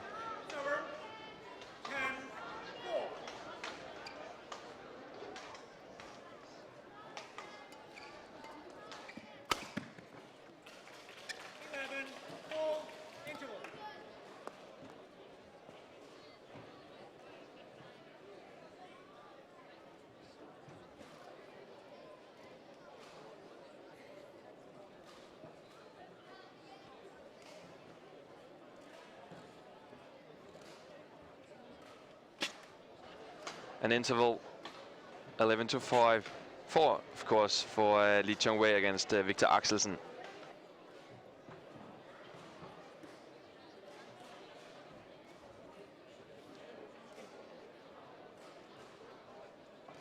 Court 2, 20 seconds. Court 2, 20 seconds. Please welcome court officials. Court number 3. Women's doubles from China, Champion and Xuerui. And their opponents tonight from Malaysia, Hoeg and Hoeg. Joachim.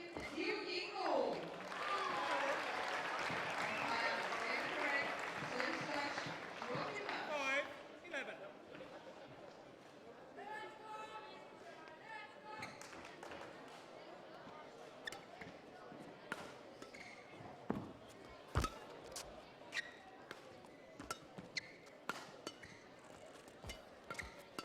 A lot of pressure on Axelsen.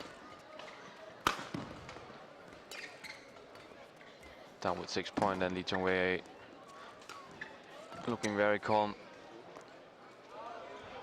Oh, close call on that one.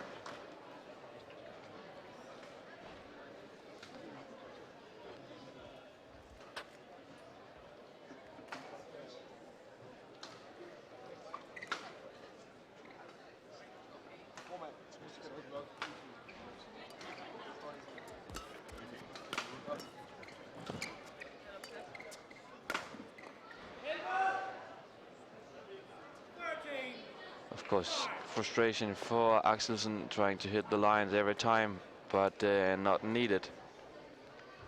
And Christian 13-5, and Chong Wei does not seems like he's working at all. Just walking around on the court. It's fantastic to watch a player like him and his movement. Yeah, look at that as well. He's so fast, and he can hit every shot.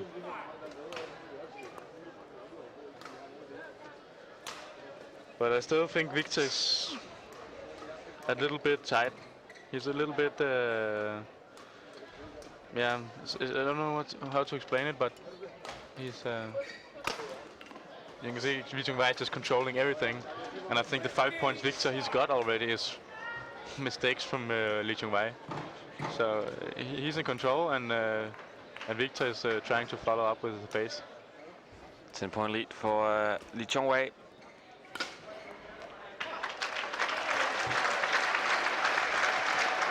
And you can see they only played like 7 minutes. Yeah. So it's very fast. Seems like Chong Wei just wants to get the job done and back to the hotel resting for tomorrow.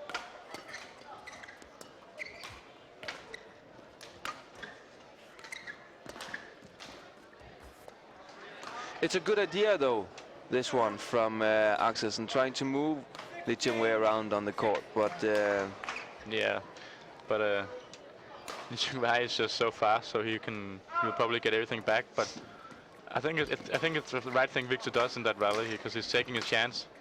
But he's just making mistakes now. He feels like he has to hit it like a centimeter over the net and on the line every time. But that's not needed when you play against a world-class player. You have to, if you want to win, you have to get the shuttle over and don't hit it out. And right now Viktor is hitting it out in the net.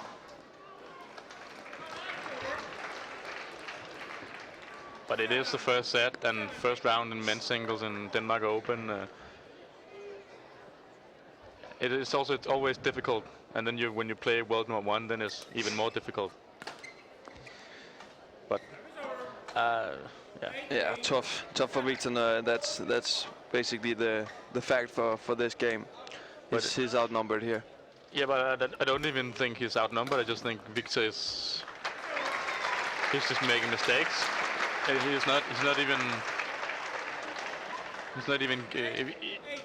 Yeah, Christian, I have to get your mouth shut because we're ready for an interview now. Marie-Louise Albers is ready with Peter Gade. Let's hear what the living legend Peter Gade is saying.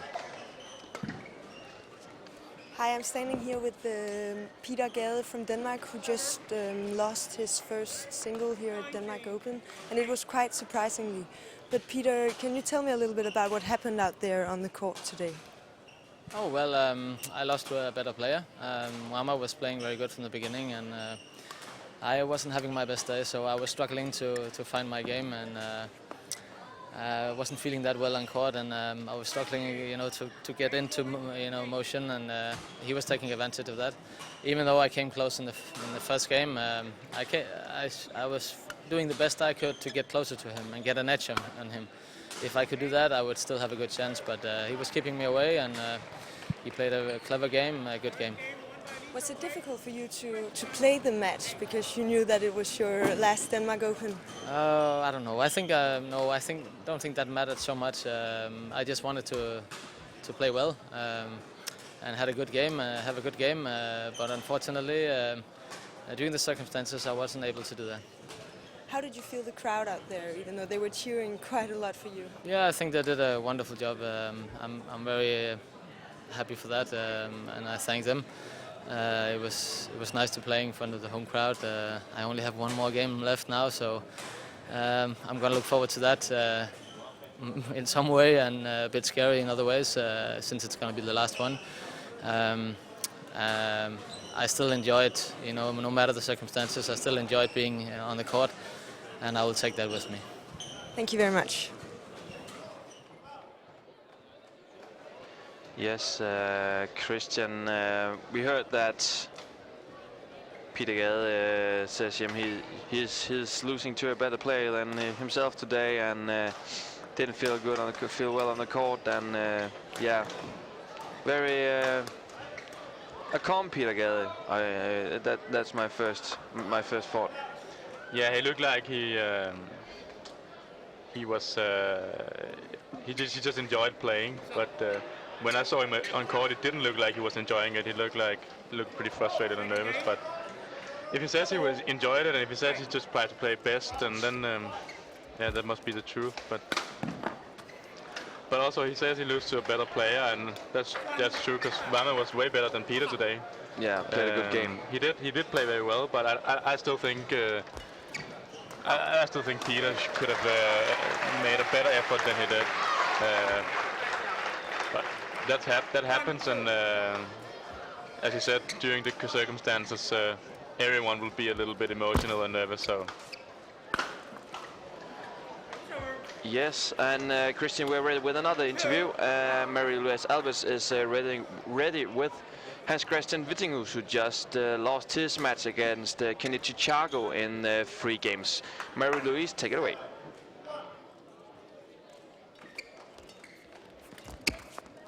I'm standing here with Hans Christian Vittinghus, who just lost his match here at Denmark Open, and it was a really close match. And Hans Christian, can you tell me a little bit about the match? It was a really tough match for you, I could see on the court. Yeah, I got a really good start and I played well in the beginning. but all of a sudden I got a bad feeling and I started making some easy mistakes, which led him back into the game.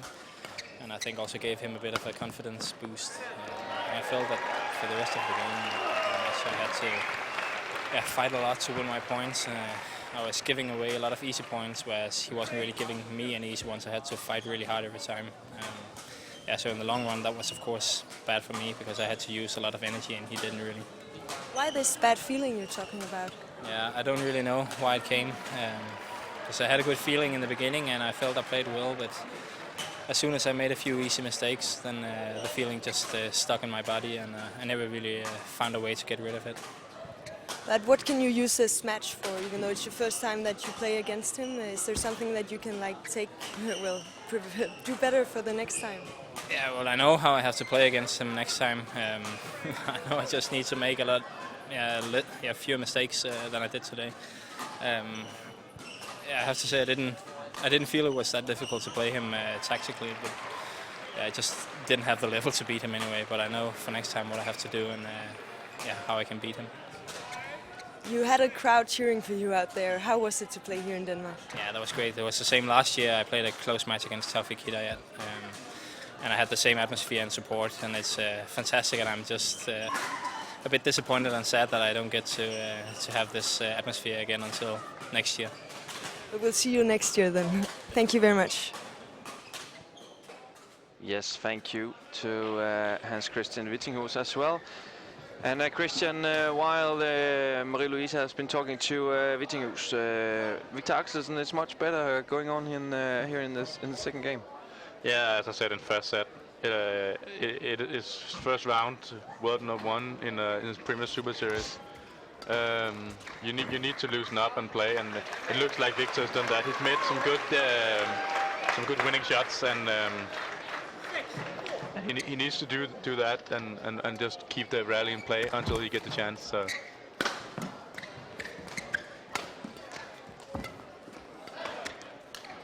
Again, stupid to make those mistakes. Of course, you need to play sharp when you play against Chong Wei, but it's better not to make mistakes than play too sharp.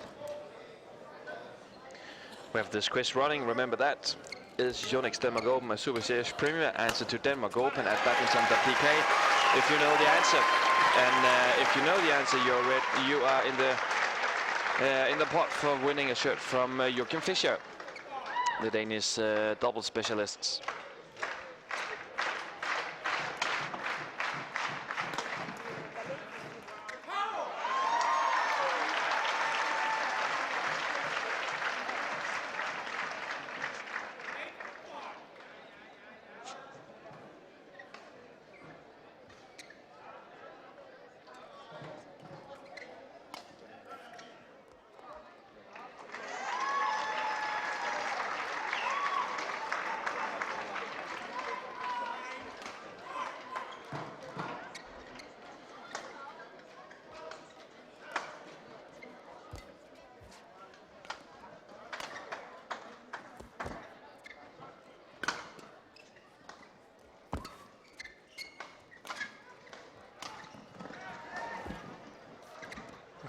We have got much more speed in the game right now. Fantastic rally here.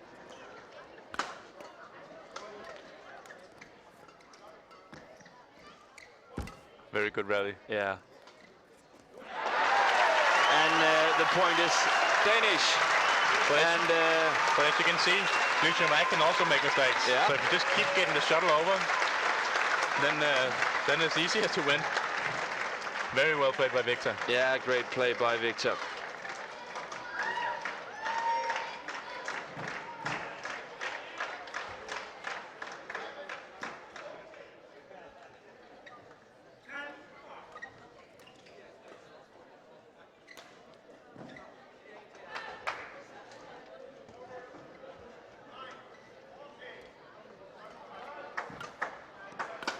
Oh.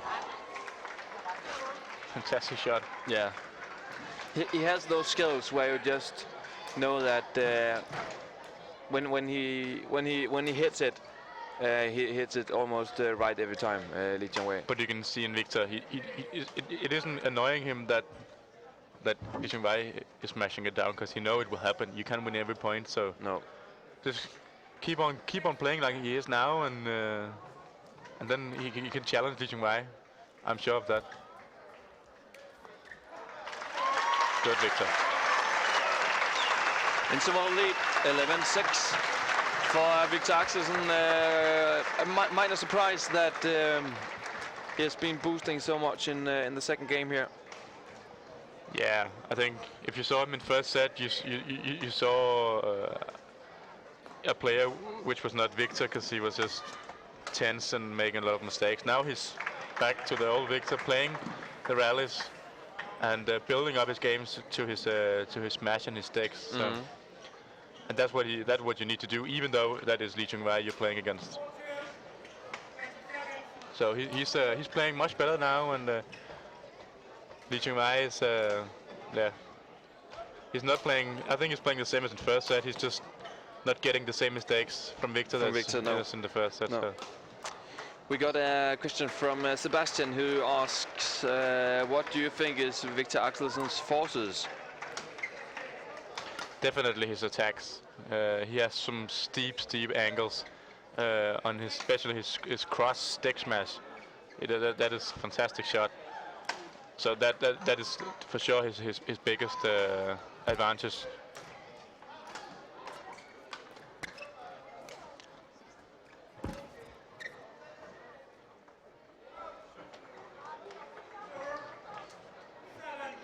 But if you look at his disadvantages as well, maybe he's a little bit.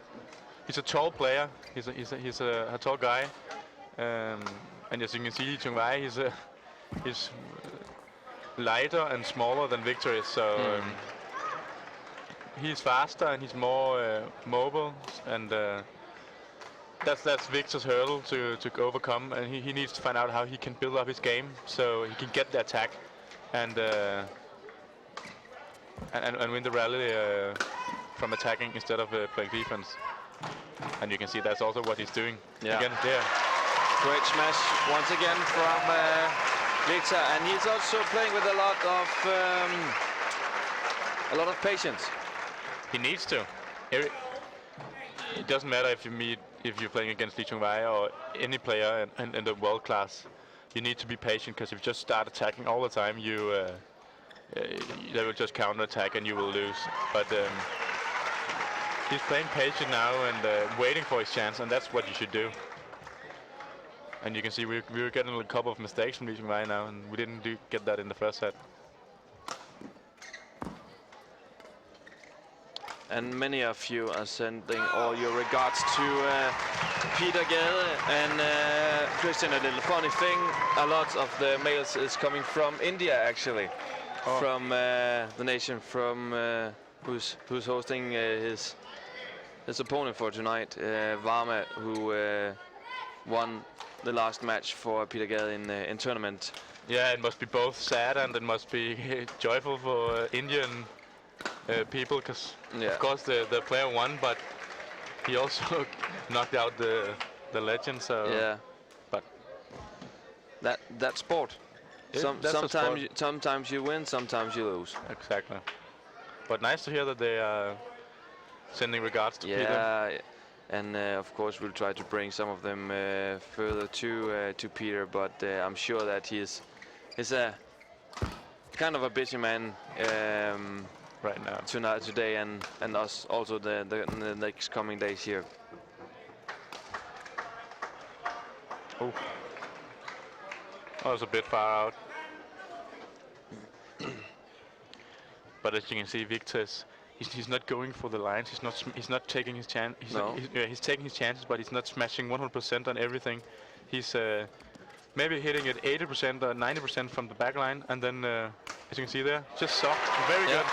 And that's what I talked about earlier. His stick smash cross. It's just fantastic.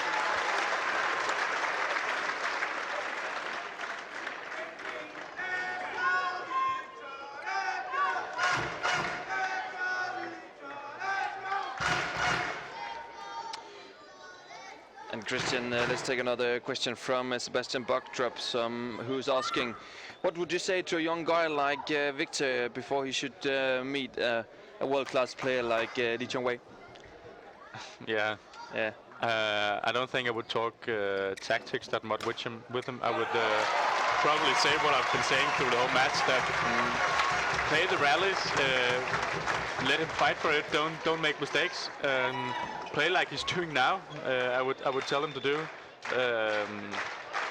Not go for it 100% when he attacks, but take a little bit off, 80-90% attacks, and then waiting for the big chance to kill it. And I think he's doing that now, Viktor.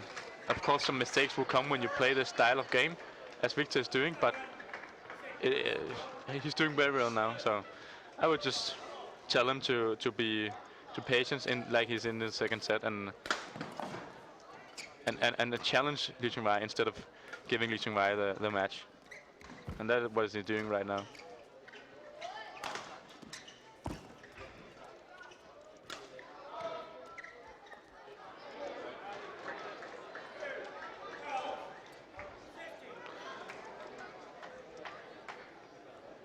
Do you think he could take the second game here, Axelsen?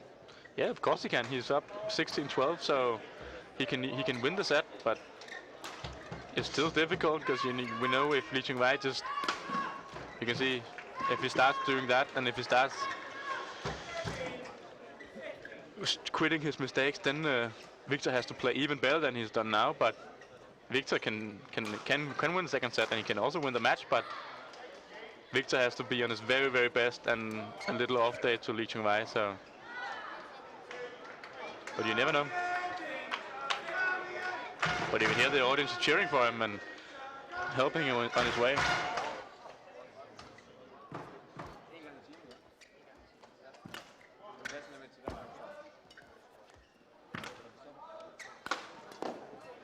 Oh, fantastic defense. Good, Viktor, very good defense. And just a short announcement, if you are in the hall for tonight, you have the possibility for listen to this commentary from court number 2. Go pick up your cell phone, put in the headset, and go to frequency 95.3 megahertz.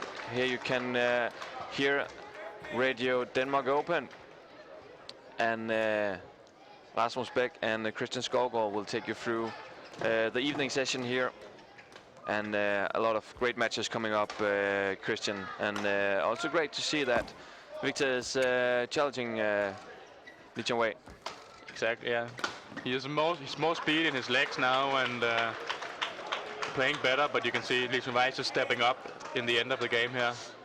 So Viktor needs to step up as well, and we need the second set so we can get a final. Yeah.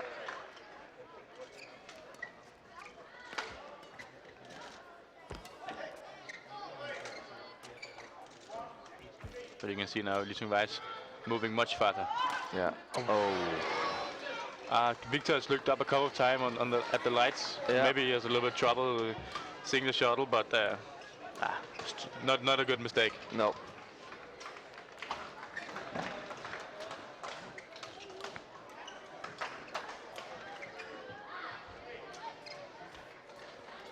We need this point to stay in front. Oh. And a 1 point lead for Chong Wei. Chong Wei, who was down with 10-5 and also 10-16, and now it's 18-17. Good. Oh, good, Viktor. It's difficult when Chong Wei is in control of the rally like he just was. It's very difficult to get out of it. But 5 points in a row, I think something like that to Chong Wei is. Yeah, from 14 to 19.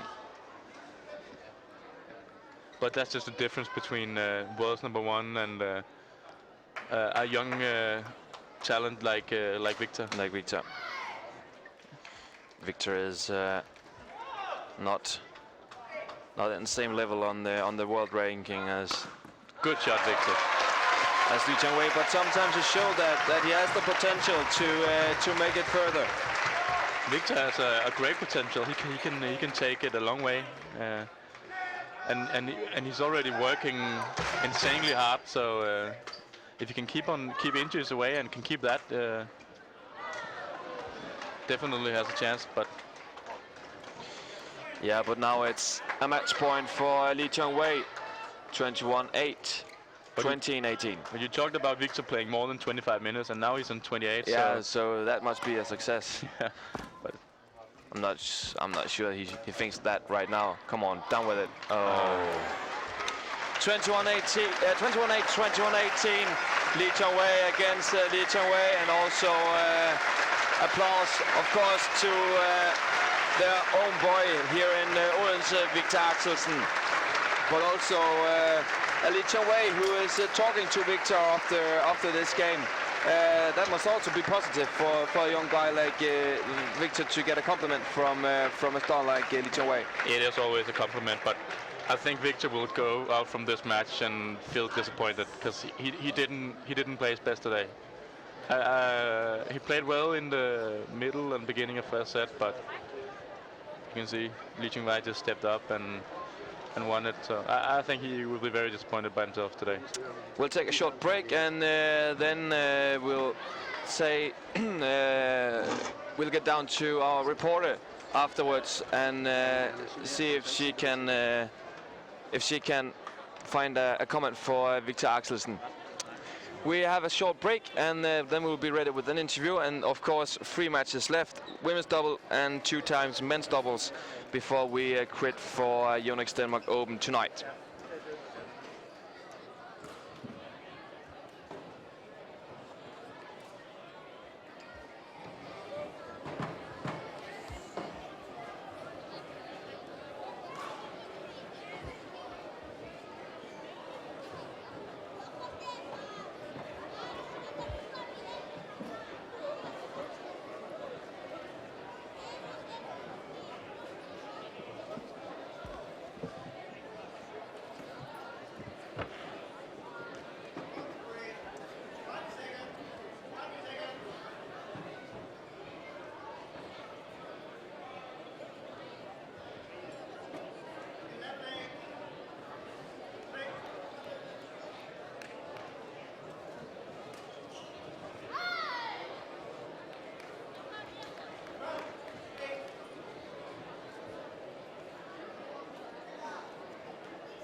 Please welcome the board officials for number 2. Women's doubles from Indonesia, and Christinna. And their opponents tonight from Denmark, Pedersen and Kamilla.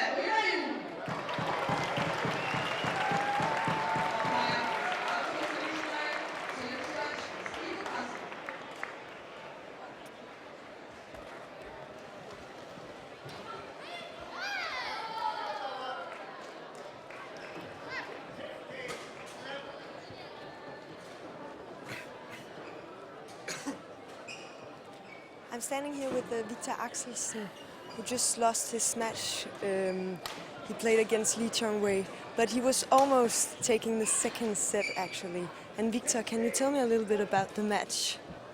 The first set was a quite tough time for me. He played really well and I didn't get a feet to the ground. But in the second set I got off to a good start and I felt like I played some of my good game. So of course I'm pretty disappointed with my loss, but again it's against the world number one. So I'm when I get it, when I get to think about it, I think I'll be quite happy with my second set. What succeeded for you in the second set? My defense game in the first set was not very good, and he played with high pace. In the second set, I got off to a better start, especially on the net play, and I got in with my steep angles from the rear court, and that's very important for me when I'm playing against a player like Xuerui. Wei. Sorry. And here in Odense, where the tournament is, that's actually your home ground, and you have been playing badminton here for all your life.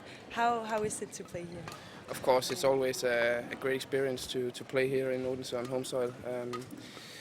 I have my family and my best friends around me, so I think that's very good for my game as well. So, yeah, I'm quite disappointed that I didn't get to play any more matches this time, but I'll be back stronger next year.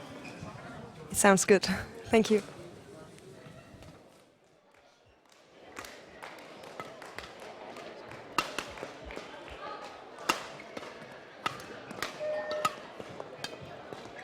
And we're back here with the ladies doubles match between from Denmark, Kamilla and Christinna Pedersen, and from Indonesia, Anneke Augustin and Nitya Mahasarati.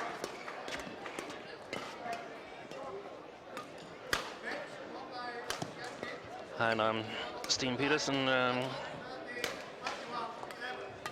standing in for Rasmus Beck, who's taking a break, and with me I have double expert Christian Skovgaard.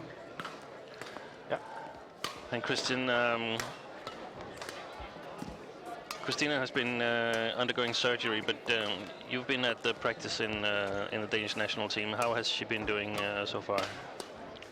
She started the last week to train harder again, but before that she was training with our special coach Lin Yang a lot, some techniques and keeping her game in shape, but movement and actual play and matches hasn't been that much since surgery. So we cannot expect them to be at the shape we saw them in at the Olympics? No, I don't think so. No. Christinna still isn't 100% ready, but let's see if it's enough to win. I talked to the girls a couple of weeks ago when they first saw the draw, and they were a little bit nervous for this Indonesian pair. It's perhaps not so renowned in Europe, but these two girls, they have big respect for the Indonesian pairing, and they have done well in a number of matches. Yeah.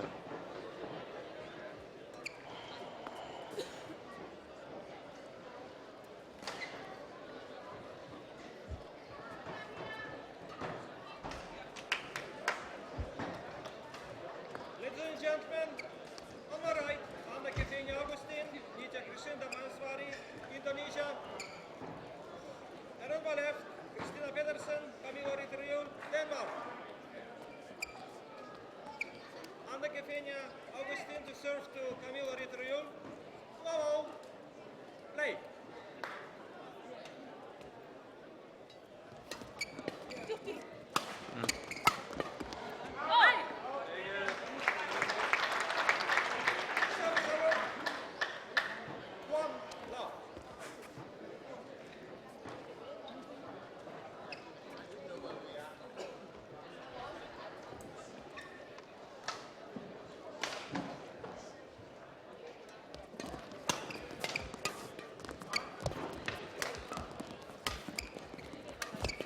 Please welcome the court officials to court number 3. Women's doubles from China, Baun and Chong Wei. And their opponents tonight from Denmark, Julie and Gade. Umpire Joachim, service judge Koss.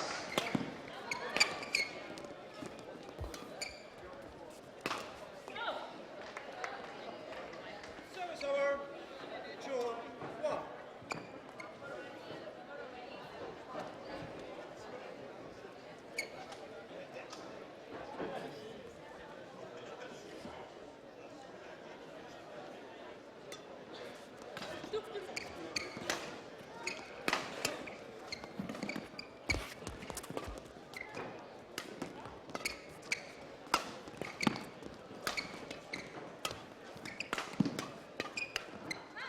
Please welcome court officials to court number 4. Of course, Christinna has a bit more responsibility here in the ladies doubles than she does in the mixed, where she can rely on Joachim Fischer to take care of the backcourt and cover a lot of the court. Here she's more into play. Do you think she's ready for that challenge at the moment, or will she be a little afraid of aggravating the surgery? Yeah, I think we will. I think she's a little bit afraid of it. I haven't really spoken to her about it, but I think we will see her. So you see her do a little bit as she doesn't mix, move forward, and making Kamilla work from the back line. Just to be sure not to make it worse and not to pressure her body too much already.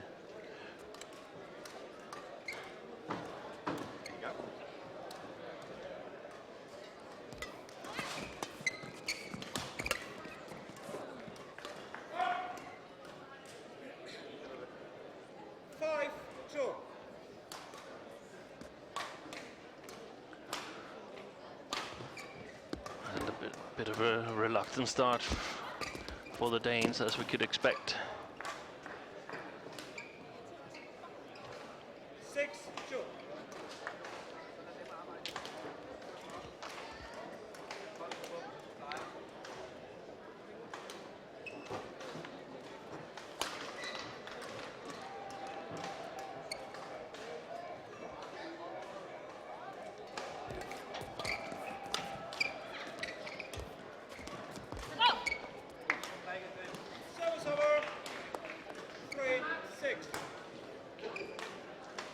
Danes played quite up and down in the Olympics, lost to both Japanese pairings, but of course beat the later Olympic gold medalist and creating this big ladies doubles scandal. So yeah, a bit of a mixed experience for them. It was a mixed experience. I think they were very, very excited after beating the Chinese pair in the group play, but after seeing what happened, I don't think they were so happy, because they ended up in a bad situation instead of ending up good. I talked to them as well, and they said they virtually knew that if they won the quarterfinals, they were assured of a silver medal, because they were positive that they would beat the pair they were going to meet in the semifinals, and they couldn't really get their mind off that fact. It's also difficult. It must be hard to see when you've just beaten the Chinese pair and then see the other semifinals at the Olympics. That's a shame for. Very, very unfortunate situation for all of badminton, actually.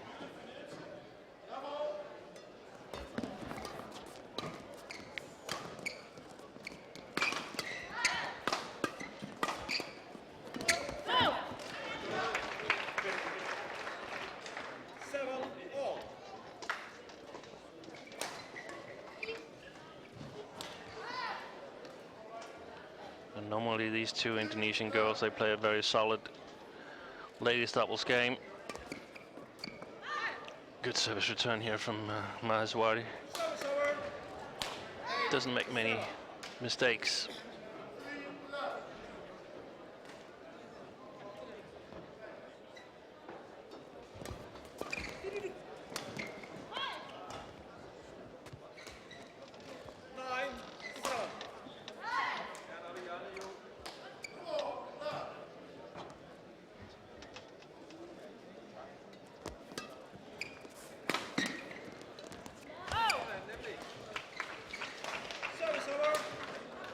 some quite easy mistakes on shots that shouldn't really be difficult, playing them a little bit too close to the net, and that goes for both sides. They're not gonna win anything on these drop shots, so they should really be annoyed of making mistakes in them. Good call here by Kamilla Juhl. And the Danes have equalized 9-all here in the first game.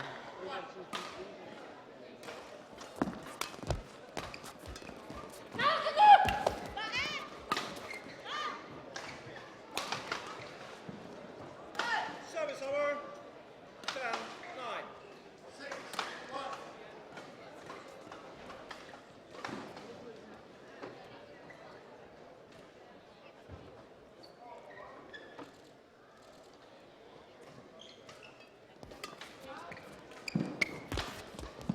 Well played there.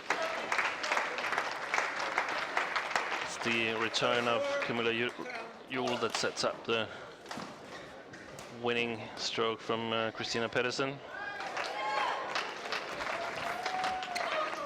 Service over. 11-10. Well, they should be satisfied with the first part of the first game, or what do you think, Christian? Yeah, it's difficult to say. I don't think the game is flowing right now. They look like they don't look like they are moving that well together. But at 11-10 and down in the beginning of the set, that must be okay for them. But yeah, it doesn't look like it's flowing. But the scores are okay for them. You could say they haven't played well, but yeah, they're still only 1 point behind. So that's actually they got away with it so far. Exactly.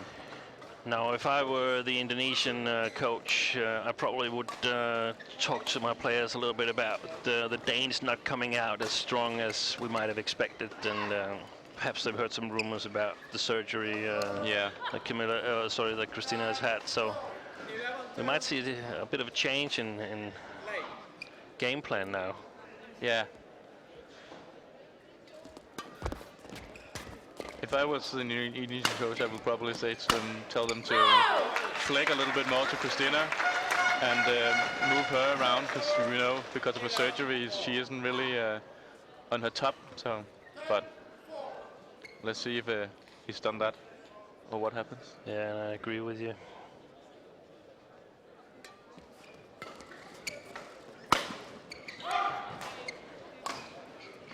It's not a good shot there. It's a shot where the Danes are in control, and we just use one shot of losing the rally, so not the correct choice by Kamilla Juhl there.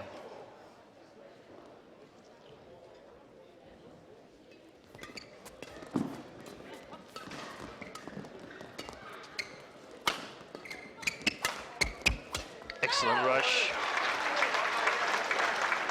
And it's very difficult for the opponents returning these shots from Kamilla Juhl. Hits extremely hard. She does. She has a very hard smash. It is difficult to play defense against, and I think it's a good idea for them to rush at the net like she just did, and Christinna to push up as well, because they need to put pressure on the Indonesians. 13-12.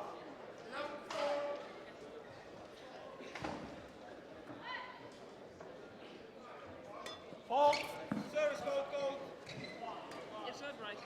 I'm 100% sure. Because when I think about a flick, I take it more down. So I know you're wrong. I know you're wrong. And the service fault called.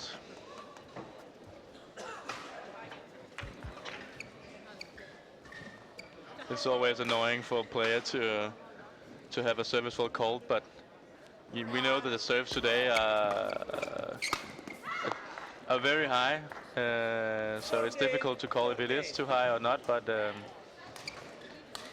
always annoying when you're playing to get called. Yeah, and very few players change the height of their service during the matches, and they're folded perhaps once, twice. And that's the weird part of it, because when you play, you can serve the same way in the match and get called 2 times, and that's why it's so frustrating. We discussed it a bit yesterday that the lack of consistency in service umpiring, and it is really difficult to see with the human eye what's going on. And but if you videotape it and play it frame by frame, you can see that sometimes you make a clearly wrong decision based on what you can see, and actually there is a mistake if you are able to play it back. But of course, service judges doesn't have that opportunity. No. It is extremely difficult to judge just from in a few seconds. You have to decide if it's too high or not. But as you said, consistency. It is not that. I think it needs to be a little bit better, but what to do is hard to say.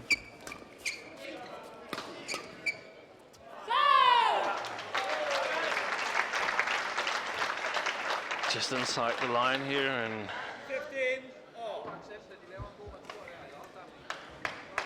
I don't think Christinna is smashing a lot. I'm not sure I've seen her make a smash yet in this first game.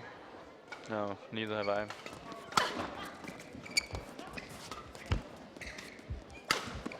Good shot. So if you're unable to smash, it's really nice partner in Kamilla that can do the smashing for you. Exactly. That's a big advantage for them. And we always know that Christinna is very good at the net. So getting her forward and Kamilla backwards is not a bad idea.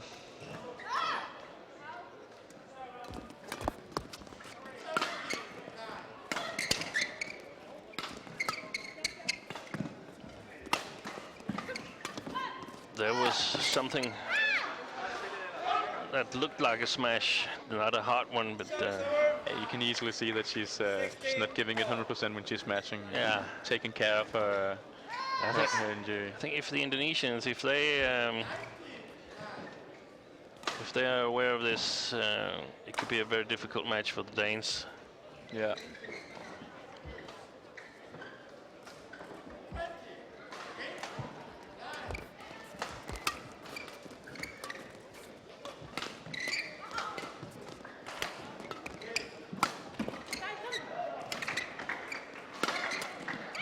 Good defense by the Indonesians here.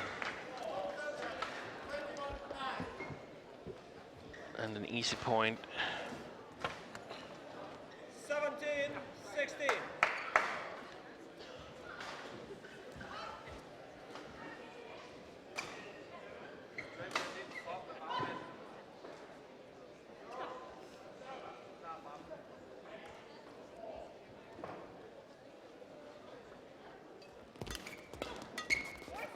Very well played. Yeah. Excellent control. Yeah, not an easy third shot. No. Or fourth shot, I think it was. And what makes you say that, Christian? What is it that's so difficult about it? Because after her return, it comes so fast, the shuttle, and it's not difficult to just control it. You will often be stressed, and you often push it hard back. Yeah. So just controlling it down is very difficult. So very good shot.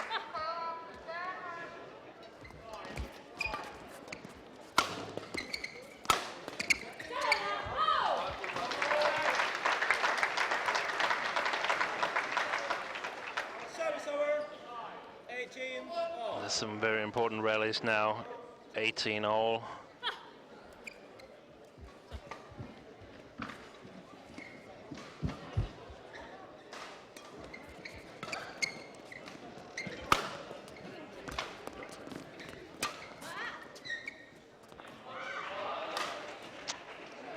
It's just long.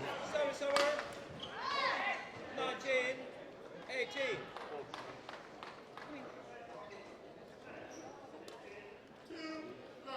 Play, please.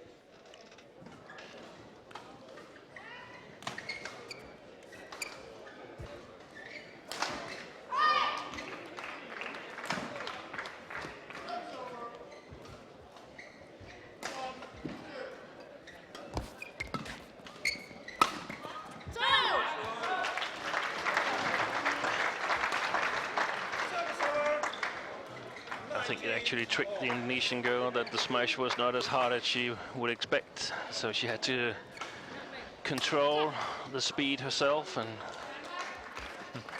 returned it into the net.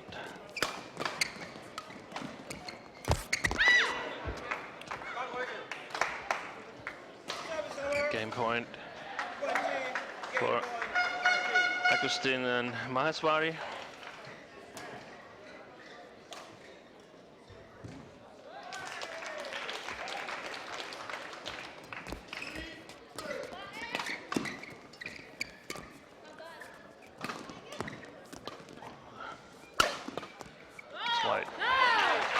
You can also see in that rally that Christinna is always trying to get forward, and we want Kamilla to go backwards, and that is definitely the game plan. And normally it should be the game plan as well. So it's not so easy spotting the difference from when they're both totally fit. You can also see it that when Christinna is the backline, Kamilla is often pulling away from the net, and when Kamilla is on the backline, Christinna is staying at the net, and that's typical sign of having a front player and a back player. Yeah. And game point for the Danes.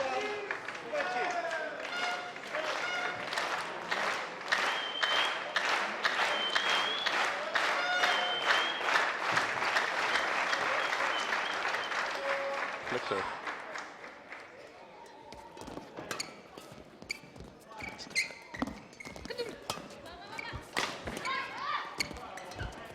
Good rush. Oh, unlucky. Yeah, and we must also give credit to the Indonesians for saving that one. Yeah, very good rush by Kamilla. And they got it back with quality.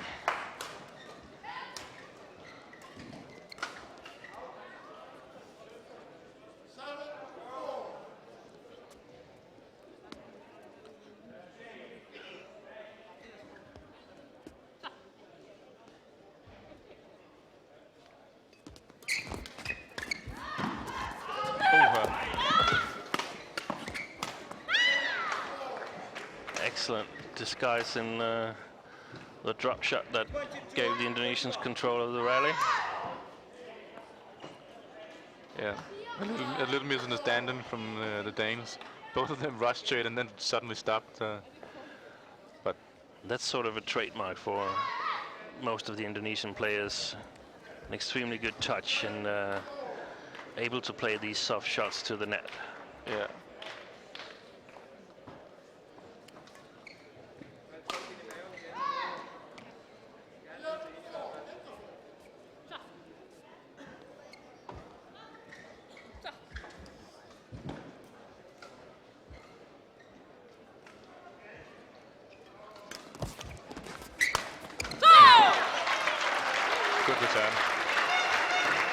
Unlucky for the Indonesians. Service return from Kamilla hit the tape and was very, very difficult to return.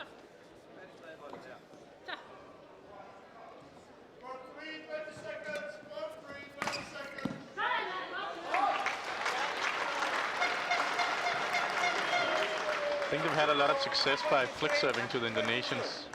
They often get the attack or a mistake from the Indonesian girls. Yeah. Or the ability to play counter-attack if they try to attack too much the Indonesians. That's long. Oh. And I think actually long by quite a bit. Someone behind us shouted no, no, no, but I think it was pretty far out. Yeah.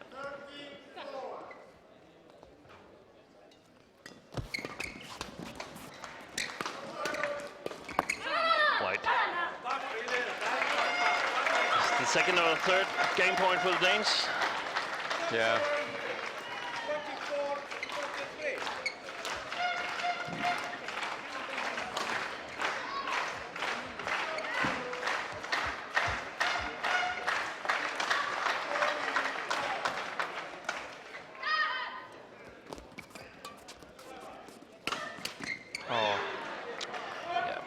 totally agree with you, Christian. I would definitely flick Maheswari a bit more because I think she makes some really good short service returns.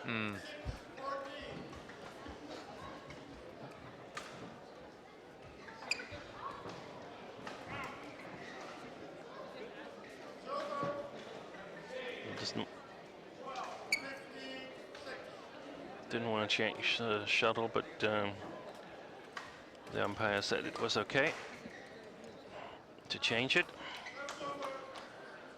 It's 24 apiece.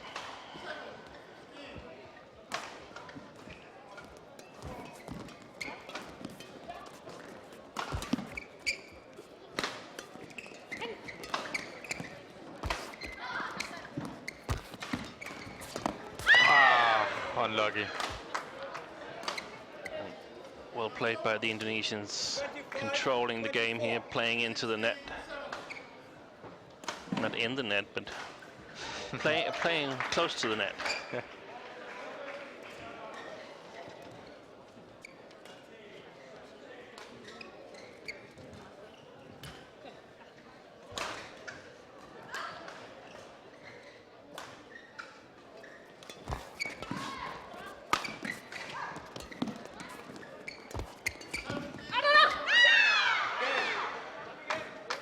First game goes to Maheswari and Augustin. Put the last shuttle right on the line. And it's a bit of a long way home now for the Danes. Yeah, I was just going to say it. I think it will be very difficult for the Danes now. That first set was pretty important, and it ended up in the Indonesians' favor, so it looks difficult now.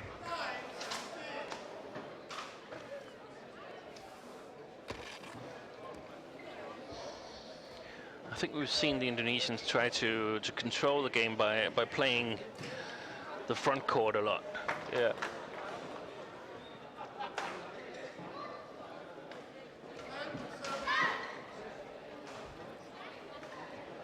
I think, and the Danes also want to play the front court, so they're taking up the challenge. But right now it's just Indonesian who's playing best and who's playing the soft drops.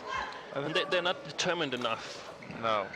Sort of cover the backcourt a little bit, not daring to believe what they hopefully see.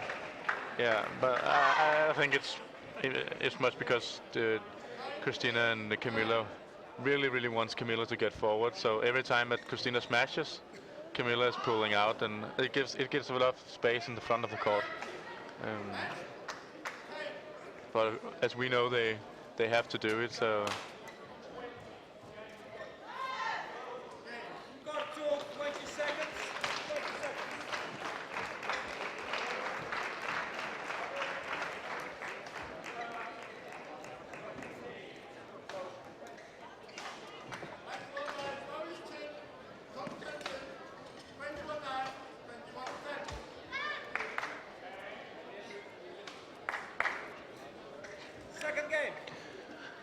And some more flick serves. Yeah. It's also in our game plan for the Danes. It will be funny to see if the Danish coaches have seen the same as we have, and also if the Indonesian coach has called for more flick serves, especially to Christinna. Exactly.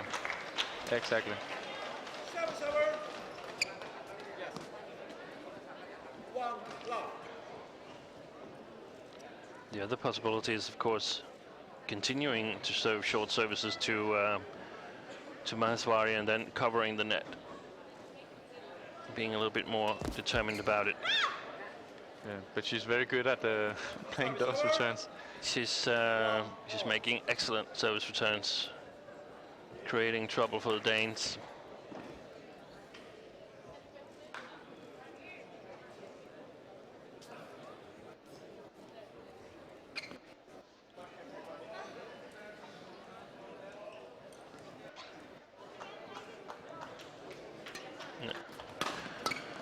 There was one flicker. First service to Christinna was a flicker in this game.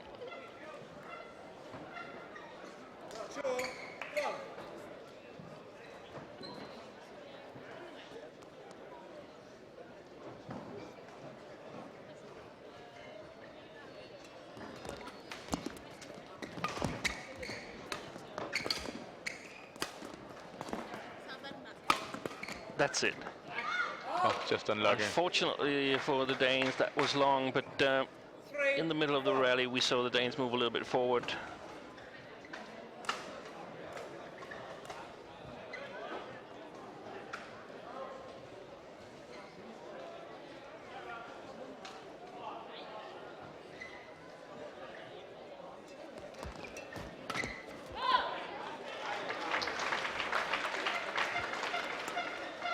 It was a normal short service this time, so probably nothing significant in the first flicker.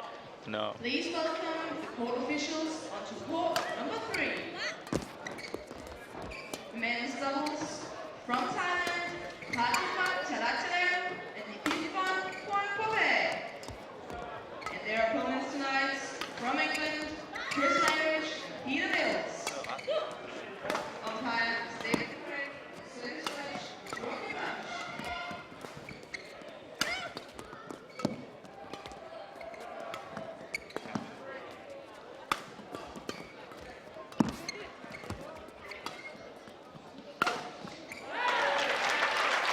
Good smash.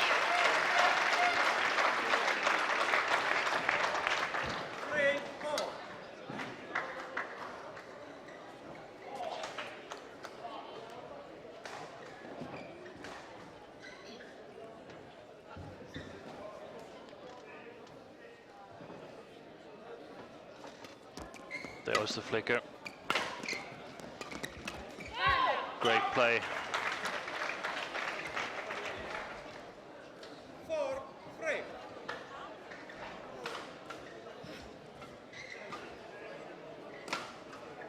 In general, I actually think that a lot of ladies doubles players could use the flicker more.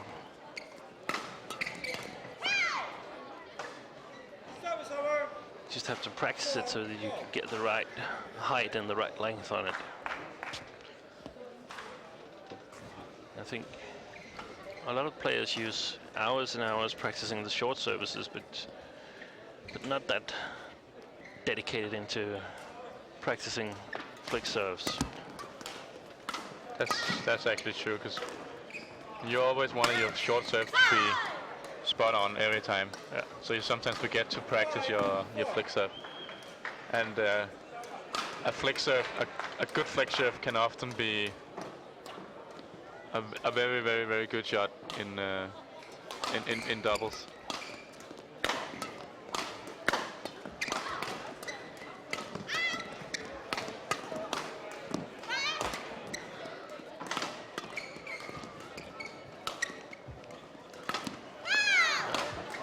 You can see that Christinna is holding a little bit back in the offense.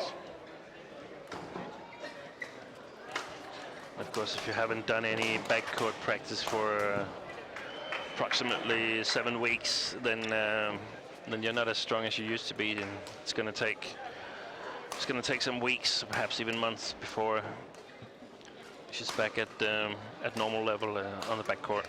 Yeah, that's the annoying part by badminton. It takes months and years to be good at playing backcourt, but it takes only a couple of weeks to forget it again. So that's the annoying part of badminton. And a 3-point gap now for the Indonesians.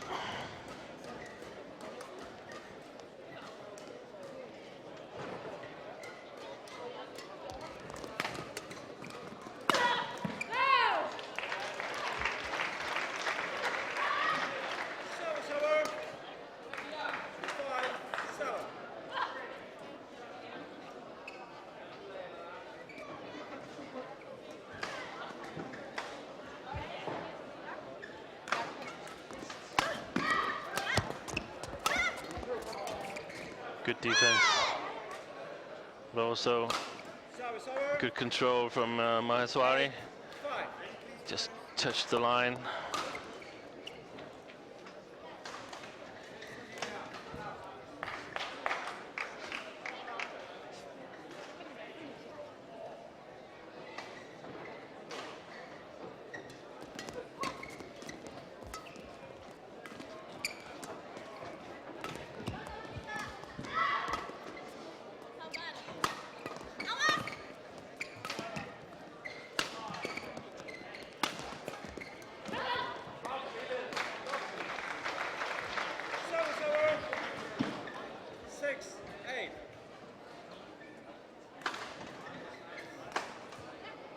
Indonesian, of course, should continue playing these precise shots.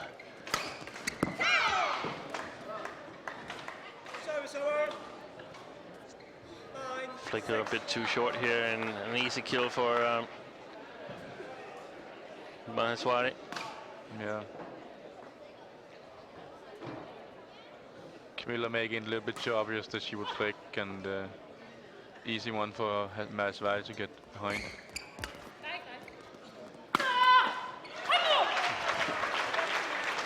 It's a pity that we don't have a speed counter on today. Yeah, interesting to see the speed of the shuttle when Kamilla is firing one of her smash bombs away. Yeah, it will be very interesting to see.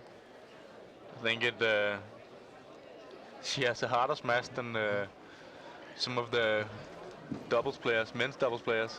So, but still a way for her to hit as hard as, for example, Fu Haifeng and Tan Bun Hong. But as a lady, she has a very, very hard smash.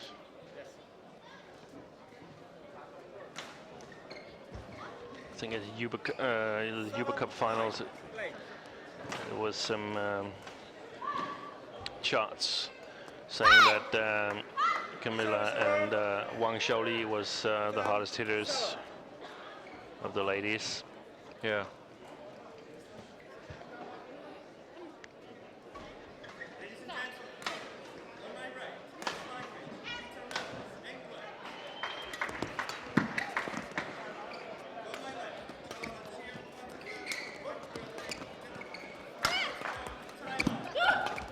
Forward.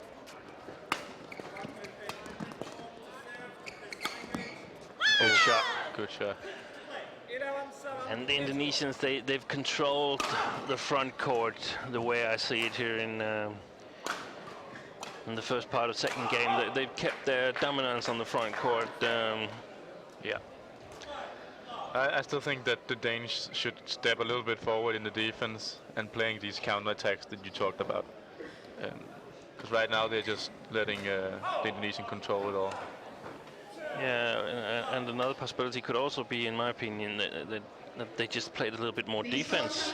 Moved the Indonesians around, and if the Indonesians was clearing, then just clear back, play defense, see if they can make their own points, because a lot of times the Danes actually help create the Indonesian points by taking a little bit too risky chances. Yeah.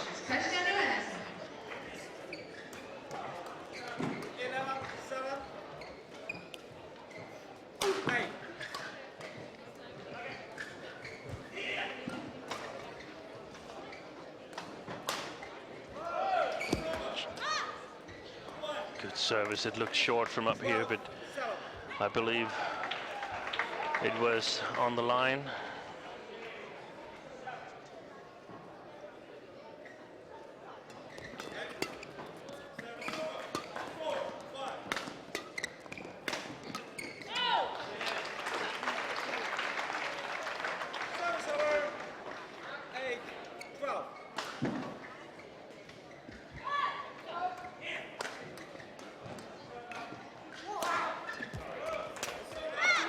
Again, fantastic return.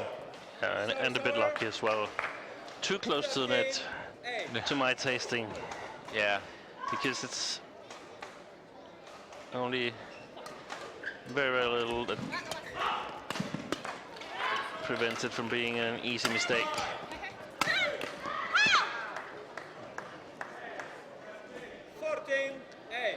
And the Indonesians are having an easier time killing the rallies than I would have expected ahead of this game.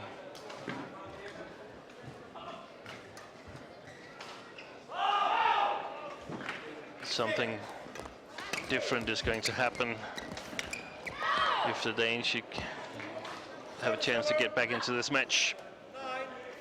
Definitely.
seems like they are putting a lot of the pressure on Christinna right now. Yeah, and that's a good plan because, of course, she hasn't been practicing the same amount as Kamilla, and you can see that the net player moves when the background player is smashing. The net player moves, so she's standing directly opposite Christinna.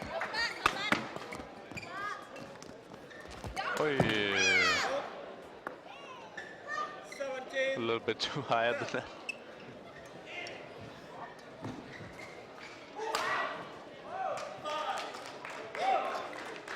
But then again, it wasn't expected that Christinna would be fit to play in this tournament, so it was just a hope that she would be ready to play, and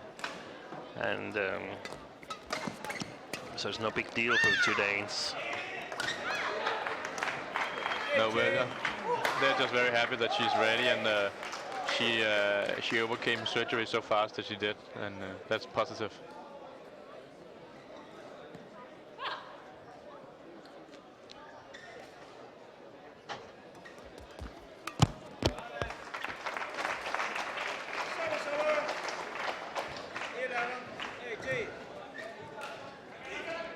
It's been a rough 2.5 hours for the Danish colors here.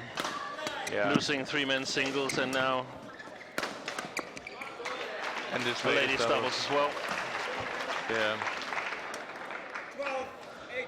And then some of the young girls from Denmark has also been in play, but been up against some tough opponents. Yeah, and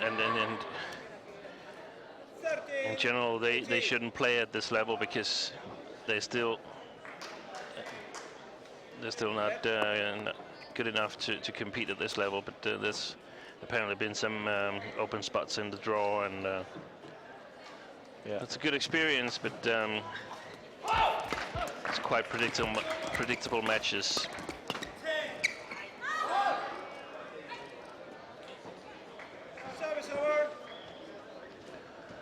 Well, it looks like the two Danish girls can concentrate on the mixed doubles play tomorrow. Yeah. Maheswari and Axelsen has played an excellent match here. Controlled the front court.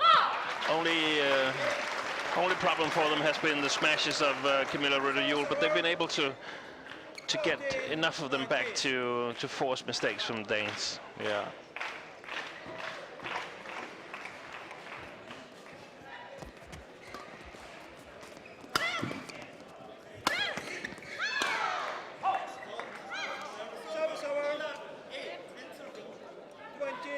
Match point 14.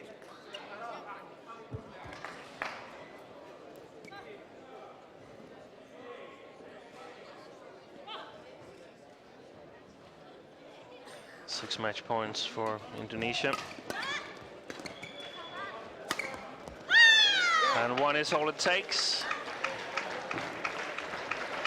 Christinna Maheswari and Annike Agustin progressed to the second round, beating the third-seeded pair from Denmark, Christinna Pedersen and Kamilla Rytter. And as we predicted, Christian, the first set was crucial. Yeah.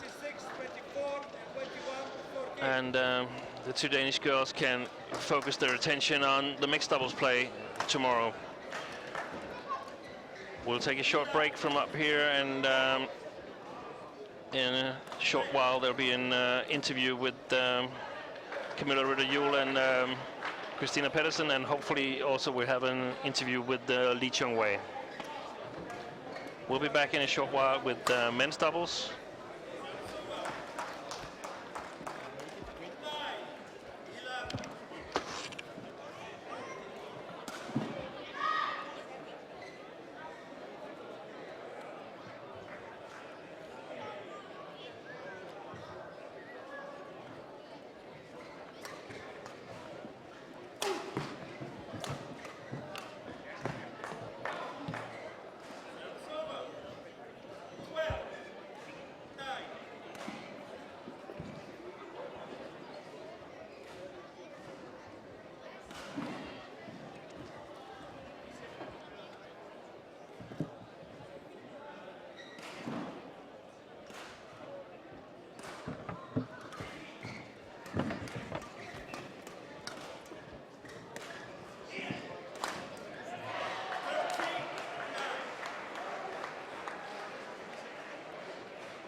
Please welcome the court officials on court number 2. Men's doubles from Malaysia, Yonex Denmark.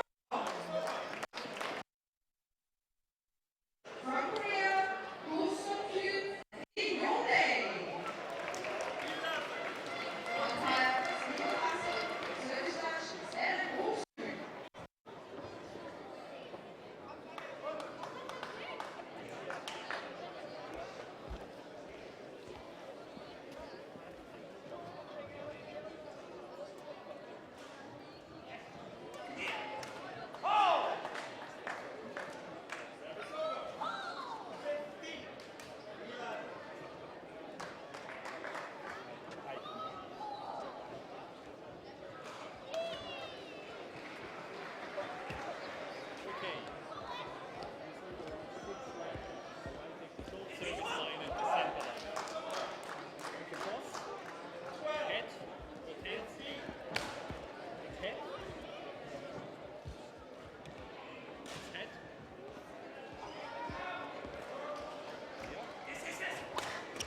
Hi, I'm standing here with Christinna Pedersen and Kamilla who just lost their match, their ladies double here at Denmark Open.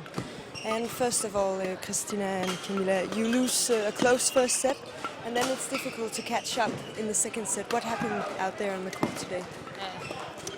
This is our first match since Olympic, and we have played one set together at practice since Olympic, so we didn't feel comfortable on the court today, but we tried our best, and we were so close, as you said, in the first set. Unlucky for us that we lost the first, because if we won the first, I'm sure the match has been more closer. And how do you see it, Kamilla? Yeah, of course it's disappointing right now because we were really close in the first set. So of course I'm disappointed. I'm also a little bit angry that we didn't just let go and relax a little bit more. It was a little bit too tense. We wanted too much to win. Instead of thinking about that we are lucky that we were playing this tournament at all, because it was closer that we didn't because of Christinna's stomach injury. So of course I'm happy we played, but I'm a little bit disappointed that we didn't let go and just enjoyed being on court. But it was difficult also because we haven't practiced together at all, and we could feel that today. Thank you very much.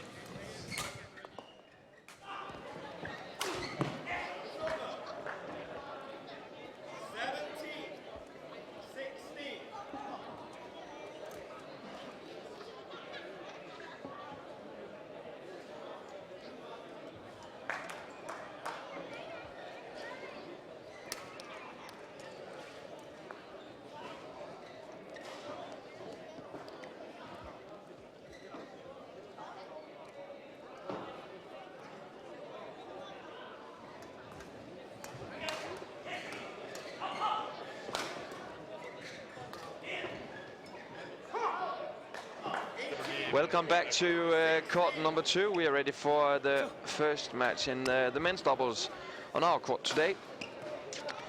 Kinkit Ko Byung-Tang from Malaysia against Lee Yong-dae and Ko Sung-yu.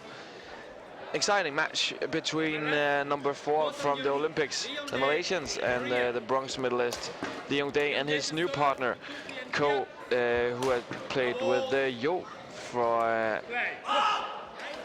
a longer period, but a new pairing here, two Koreans, and high expectations for those two. Great defense already from the beginning from Lee Yong-dae and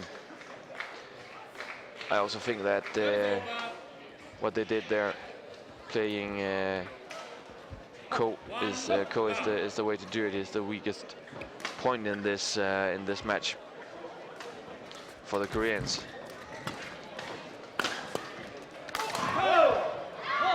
Broken string from Chan.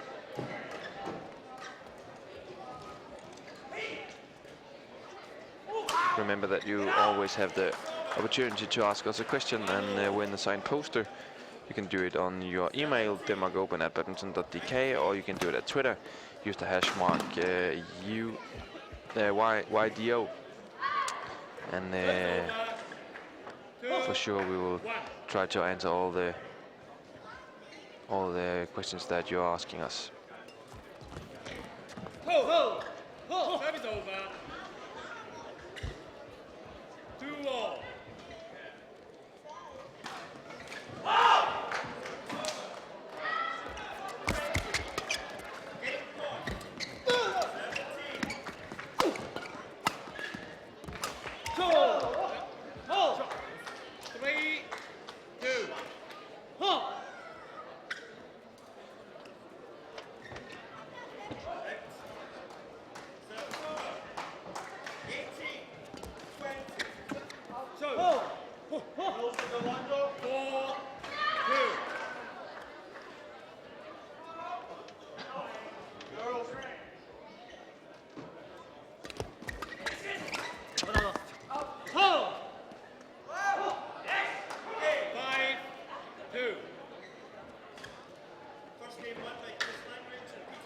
And Christian Skogård, you are with me during this men's doubles. In my opinion, the Koreans are the favorites, and they're also leading 6-2 now. How do you see this game in progress? Very, very difficult. I wouldn't really put a favorite on this one, because we don't really know how well Ko and Lee Young-da play together. And as we've seen a couple of times, the Malaysians can play very, very well, but they can also play like they don't bother. And if they don't, and it looks like they bother, but actually I would. My favorites would be the Koreans to win this match, because I'm not sure that the Malaysians will be 100% ready to play these two Koreans. But that's just a guess. A 4-point lead for Lee Young-dae, great on the net from Ko. And interesting to see how they will work out this new pairing from Korea. Young-dae Sung and Lee Young-dae was a top pair for sure. And Ko is also a very good player. But I always believe that that Ko has been the best player in the constellation with you. So I don't think they went totally wrong with Lee Young-dae and Ko. That is over. 4-8.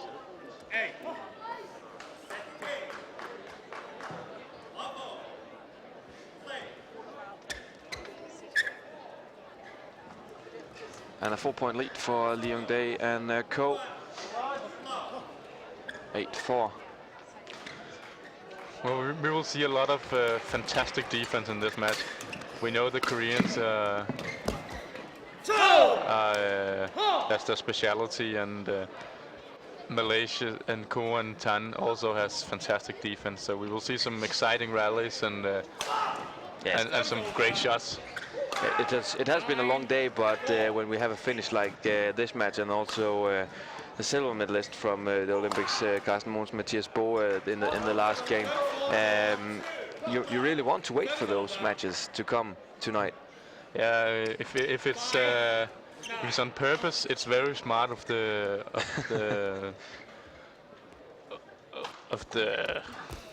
leaders of the tournament. Yeah, because it keeps the audience in the hall, and that's what you want. Service over. 10-5. 1.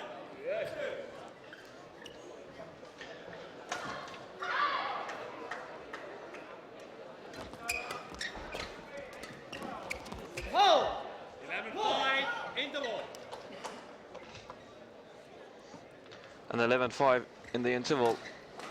And what has been good for the Koreans here in the first game? As usual, a great defense, and I think especially Leung Da is very good at moving forward and covering the net and taking the net. But I've also been a little surprised that Ko is doing that so much. So I don't think the Malaysians really have started playing yet. I hope they will do it now and the rest of the match, because then it will be very funny to watch. But the Koreans have been played with best in the beginning, and you can see that on the scoreboard. 12-5.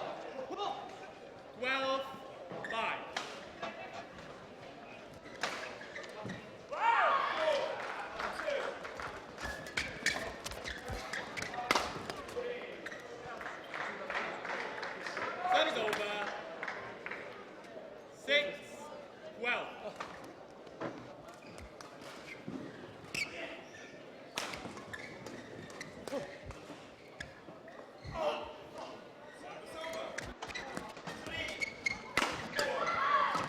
Christian, let's take a question from Jonathan Hoeg. He asks, what do most badminton players do to make a living after they retire? A difficult question, because badminton players is normal people like anybody else. So some becomes lawyers, some becomes coaches. That if you want, I don't think you can say precisely what badminton players become, because it's different from country to country.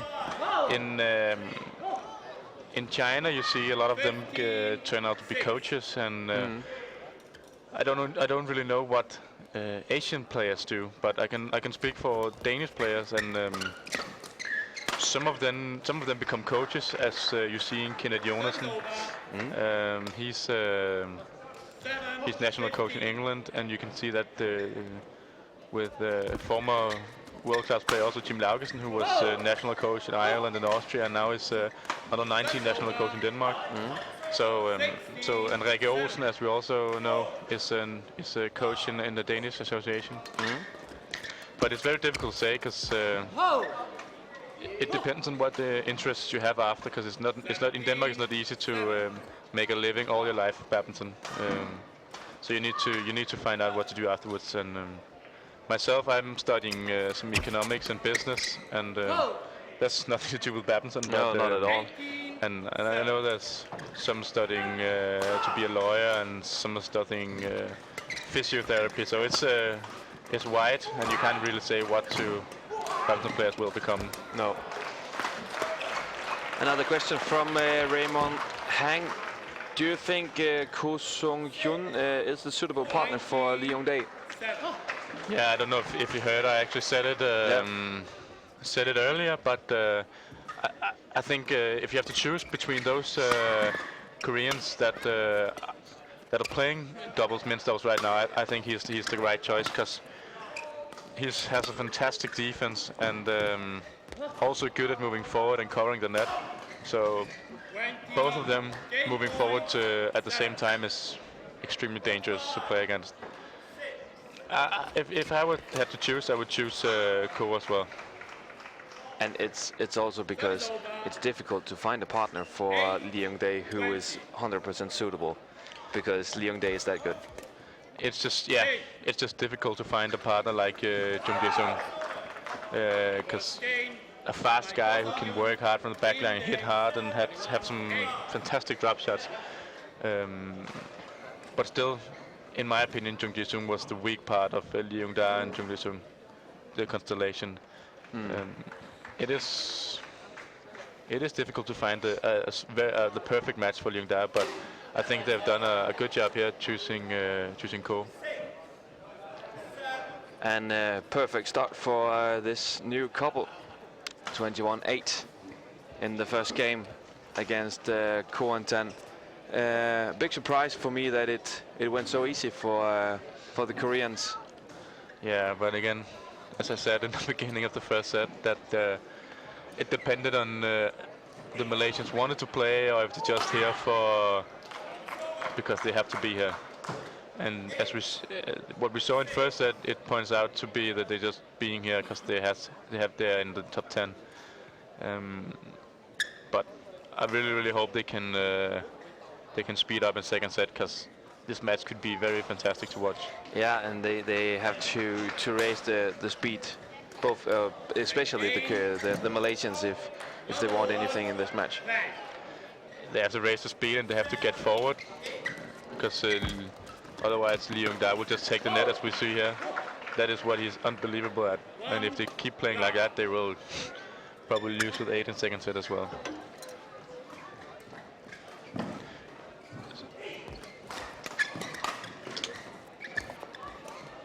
Set is over.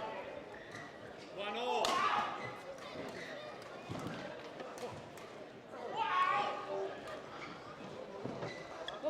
Another question, Christian. Let's just continuing. A lot of good questions coming in today.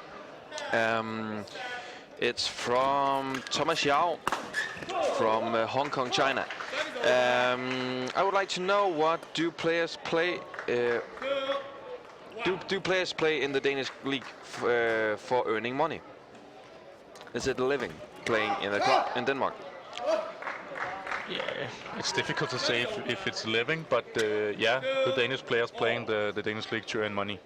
And then actually the Danish league is also very prestigeful. So winning the Danish league is a big achievement. Service fall called on Kin Gitko on this one. Yeah, of course, difficult for us to see, but it's not the first time we see a service fault on him. No, but it is difficult to talk to. Me and Steen spoke about it as well, and it's difficult to say when it's a service fault and when it's not. But normally the player serves the same way in a whole match, and for the service just to call it 1 or 2 times is a bit weird, because I'm for sure that the Kool Kin Kid will serve the same way next time, and it probably won't be called. So again, it's the consistency that we spoke about, and it's just not there. But the way the game has developed, the serves has just been are just much higher now than they used to be, and there's more focus about the first 4 shots in the rally, and that's why everybody is serving higher than they did before. And calling that is not possible to do with the human eye. You need video cameras and slow motion, but the servitors don't have that to help. So they're doing it as good as they can, but still it's frustrating as a player to get called. Of course. Remember that if you are one of the audience or one of the people to come, being part of the audience, you have the opportunity to take your cell phone with you and bring also a headset, because then you have the opportunity for listening to us during the time you are in the main hall. Radio Denmark Open is presented by the whole tournament setup, and you can find us at 95.3 FM, and you can listen to Christian and I if you want to. I'm not sure I would like to listen to me all the time, but I would like to listen to you and Steen. You're the experts. I'm just the man talking. You're the man holding it all together. I'm the tired man holding it all together. Yeah.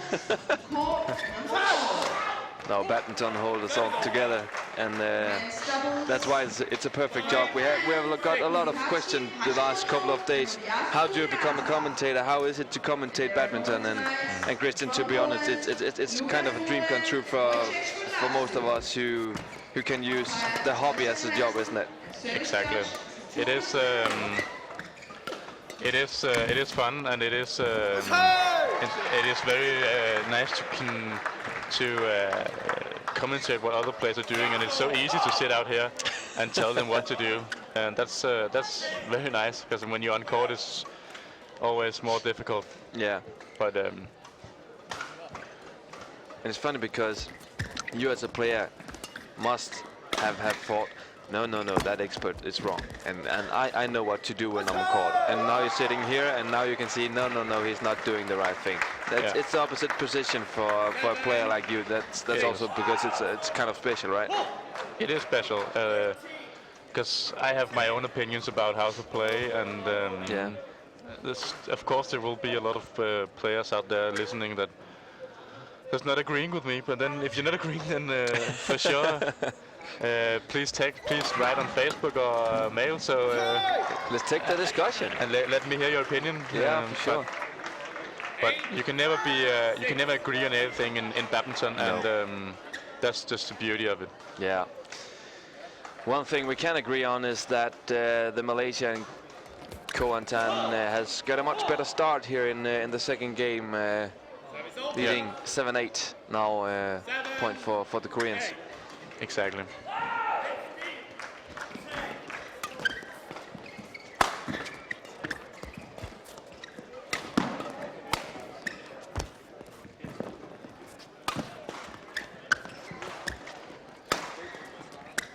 What a good shot.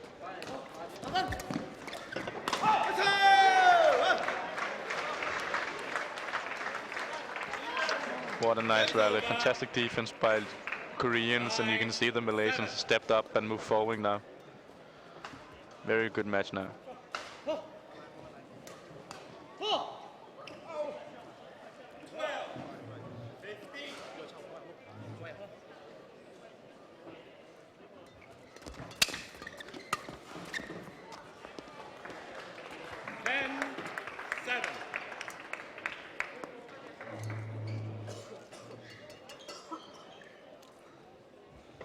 And Christian, to be honest, it's getting very hot in this arena tonight. How does it affect the play? You play the men's double yourself. How does it affect the matches and the play on the court? I would say when you play in Denmark and it's hot in the hall, it's not affecting you because it's not hot. You have to think that the Asian players, they come from environments that's way hotter, and air is thicker, and it's more. You sweat a lot more in Asia than you do in playing in Denmark. So yeah, it's hot, but it's not too hot. It's not extremely hot. No. So you're used to it. It's you're used to playing in hot conditions, and it doesn't affect you playing here. It can affect you when you play, for example, in Indonesia or in Singapore, where it can be very hot. It can affect you, but normally there's air conditioning in the hall, and normally it's cooled down. But if it's not, it's very tough to play. It's tough to play there. Yeah, we have time for another question here from Joshua Lee. Joshua is asking, it's a question regarding Gade, and we actually got it in the morning, but I hold it until now because it's actually quite good for this match. Did Gade have anything to say in the selection of his new partner? What do you think, Christian? What's the procedure in the Danish national camp? Because we can't actually know how they did it in Korea. No, we can't know what they did in Korea. I would think he had something to say because he is the star, but again, I don't think it's his decision. I think if the Korean coaches decides that the best for him is Ko, he has to play with Ko, even though what he says. And in the Danish association, it is the coaches who makes the choices who plays together, but they're always asking for advice from the Danish players. But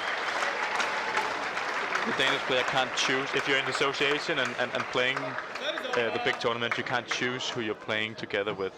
But you're always asked, and the coaches use your advice to choose. For example, if Yonex told the Korean coaches that he under no circumstances would play with Ko and he didn't want to play with him, I think they wouldn't put them together. But I don't know the procedure in Korea.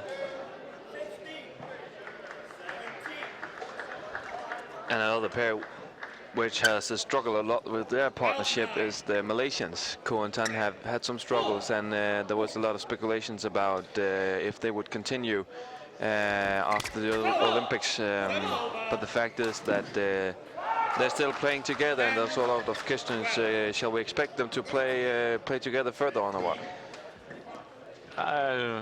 I think if one of them stops, the other one stops. And I think if they are told not to play together, I think they just will stop playing badminton. Yeah, wouldn't they? That's my guess. And they have played together for so long, and we've seen them at the big tournaments, at All England, Olympics, Worlds, and they have done so. Every time it's a big tournament, they step up and they play well. Yeah. For one of them playing with a younger Malaysian or another Malaysian wouldn't.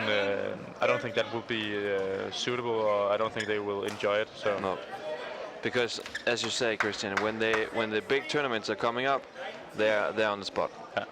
I think it's. I think you see Ko and Tan together in men's doubles, or you don't see them in men's doubles.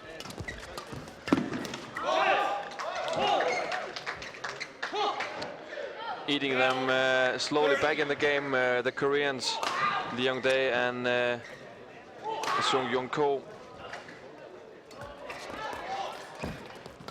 And it's amazing to watch a player like Gade, how he moves on the court, how he meets the shuttles, how he, actually how he plays. He's phenomenal in my opinion. He is phenomenal. His defense is probably the best in the world, and he's probably one of the best players to cover the net and keep the net. And not only he's good at that, he is always able to work from the backline, as we've seen when he's been playing mixed. So he is a complete badminton player, in my opinion, and probably the best in the world. And we have a World Championship, of course, next year in 2013 in China. This Korean pair, is it a bet for a World Champion next year? Definitely, always a bet. You can never say that Ko Sung-yoon and Leung Da won't be a bet for win the World Championship, but I still think I still think only one can win, and that's. And they're playing right next to us. Yeah, and that's Fu Haifeng and Kai Jun. They are just unbelievable. They're unbelievable together, and they're not young anymore, but a finish like world champion on home soil would be the perfect finish for a couple like those. Yeah, they have won everything you can win, and they've been here for so many years as well, and they just experienced, and they're fantastic badminton players, both of them. And I think we saw some fantastic matches between Leung Da and Jung Gi-sung when they played together against Fu and Kai. I'm not sure that Ko is able to keep that pace as Jung Gi-sung did. No, he was a fantastic player as well. Yeah, so I'm just excited to see how the Koreans will do in the future. And then, of course, we shouldn't forget Mathias Bo and Carsten Mogensen in this discussion, because they have shown signs of being world's best as well. Yeah. So. And the silver medal from the Olympics is also a clear sign that. Yeah. They are. I think there are 3 or 4 pairs who can win this World Championships in men's doubles, and that's the Koreans and Fu and Kai and Mathias Bo and Carsten Mogensen. And then, of course, we shouldn't subscribe the Malaysians. Ko and Tan. Yeah. You never know what. Sometimes they can play absolutely amazing. So I think those 4 pairs will be exciting to watch. Another great rally here.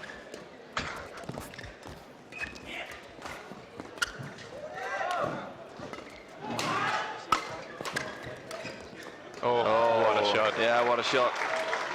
The short one. That is over.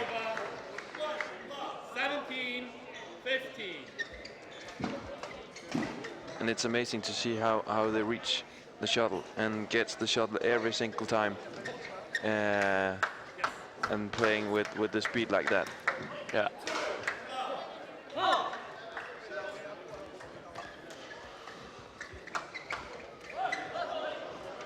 But you can see, even though Chan Bun Hong is one of the hardest hitters in badminton, or I actually don't know if he is the hardest hitter, then he's not smashing 100%, because he knows the shot will probably come back again. So he builds it up and he waits for a great opportunity to hit the smash.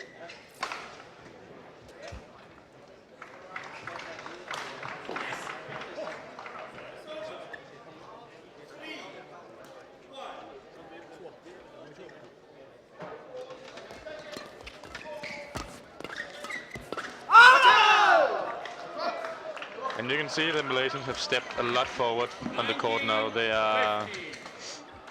They're controlling it on the front court, and if I was some Koreans, I would sometimes use some to play it over the head of the Malaysians, just to try to get them back again.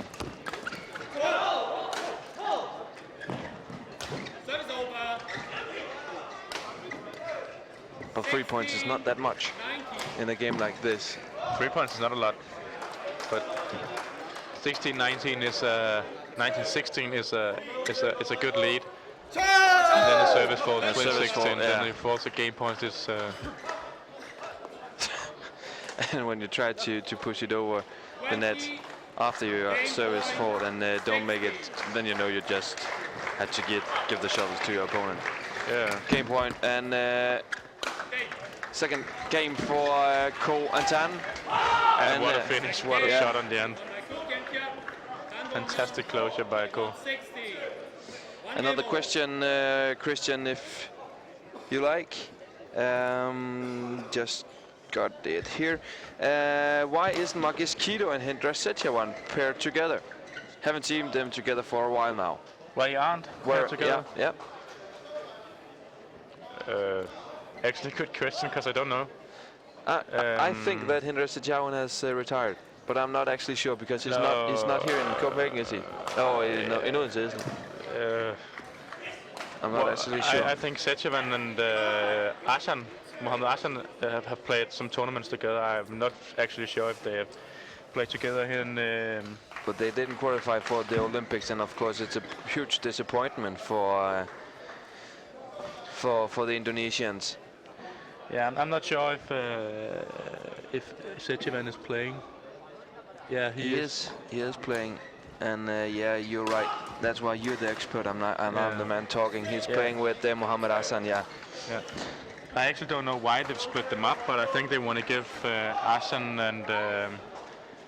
and Almond another chance to play some tournaments and try to make some new pairs. Yeah. Instead of just having Kido and Setjawan and Ashan and Septano.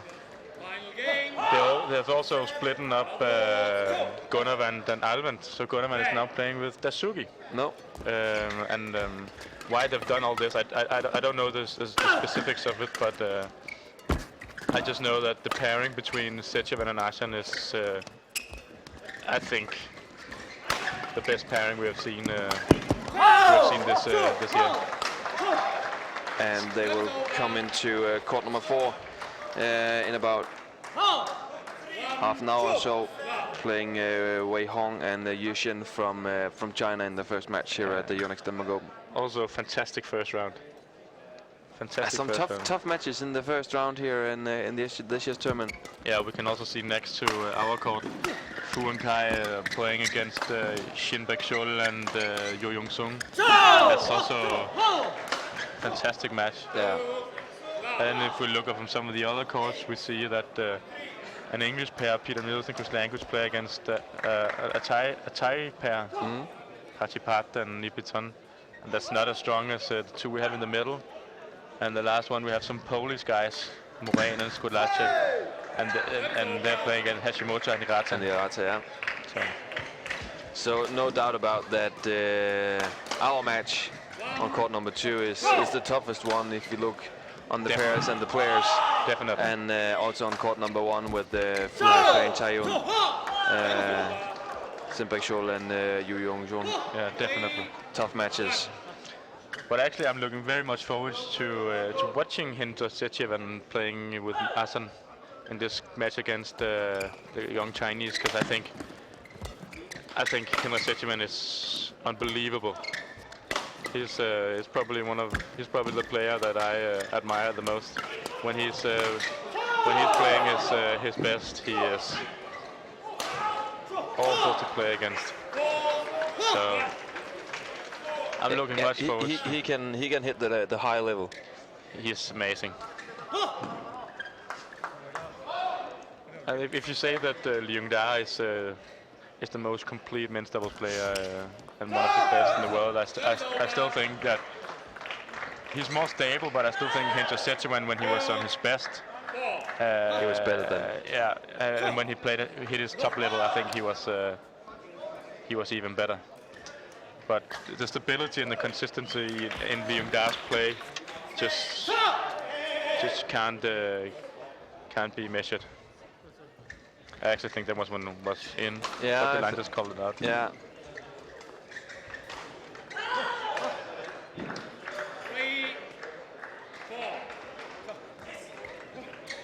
Malaysian point and King Kit Ko. And if we have to go to the court next to, I think Kai Jun is about to retire. He's showing his shoulder. Showing his right shoulder. And Fu Haifeng is just laughing, and I think they will retire. Kai Jun and Fu Haifeng just retired from Yonex Denmark Open 2012. What a shame. What a shame. And the Chinese coach behind the court, not happy at all.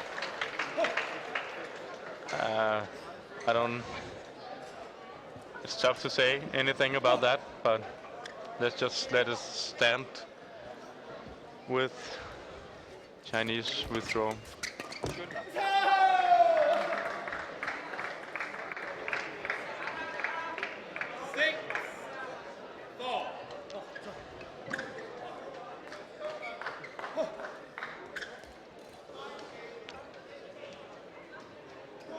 Funny time to withdraw. Yeah, leading down with 3 points in first game. Down 20-17. They could try to win the first set and then see what happens, but it must be serious. Yeah, it must be.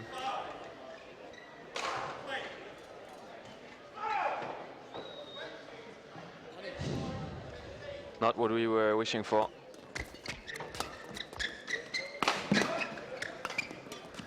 And just to update on that situation, the medical staff of the tournament is going to examine Taiyun for this. Although he has time for giving autograph for fans waiting for them.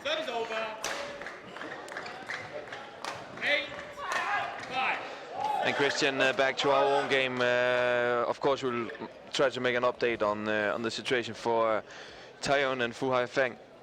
8-5 lead for Ko and Tan, and they've really stepped up.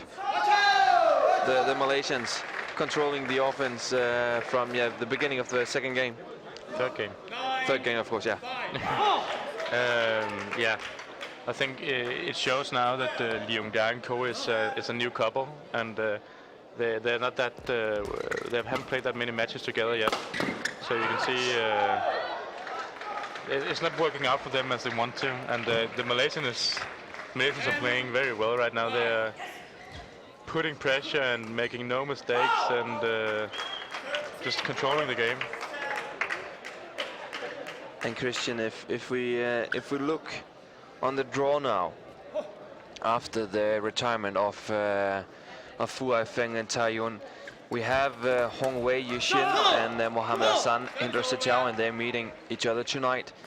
We have Indu Hayakawa from Japan. We have Sang-Nang Baochai, the champions of China Masters, left in that half. And And that's pretty much it. Hashimoto and Hirata also seeded 6 pair from Japan. Who do you see as a favorite for making it into the final now? Because Fuankheim were of course the biggest favorites for taking the spot in the final. Difficult. I would say, if I have to choose, I would probably say Sechiman and Asan or Baochayan and Chang. Baochayan and Chang, pair we watched yesterday. I think Sechiman and Asan will beat Hayom and Xuerui. And I don't think any of the Japanese pairs are strong enough to go to the final. So, and we also still have the Koreans Soo Young-soo and Shin Baek-seol, but I don't think they will be able. So I think it's Baochayan and Chang will play Sechiman and Asan in the semifinals. Yeah. We're of course sad that maybe some of the biggest favorites in the tournament at all has to retire already in the first game in the first match. Yeah, very sad.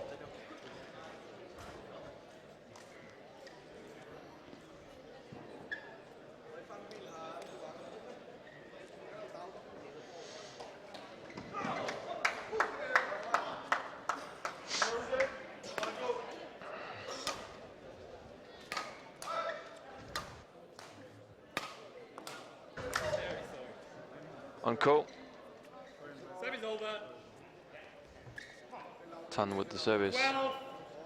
12-7.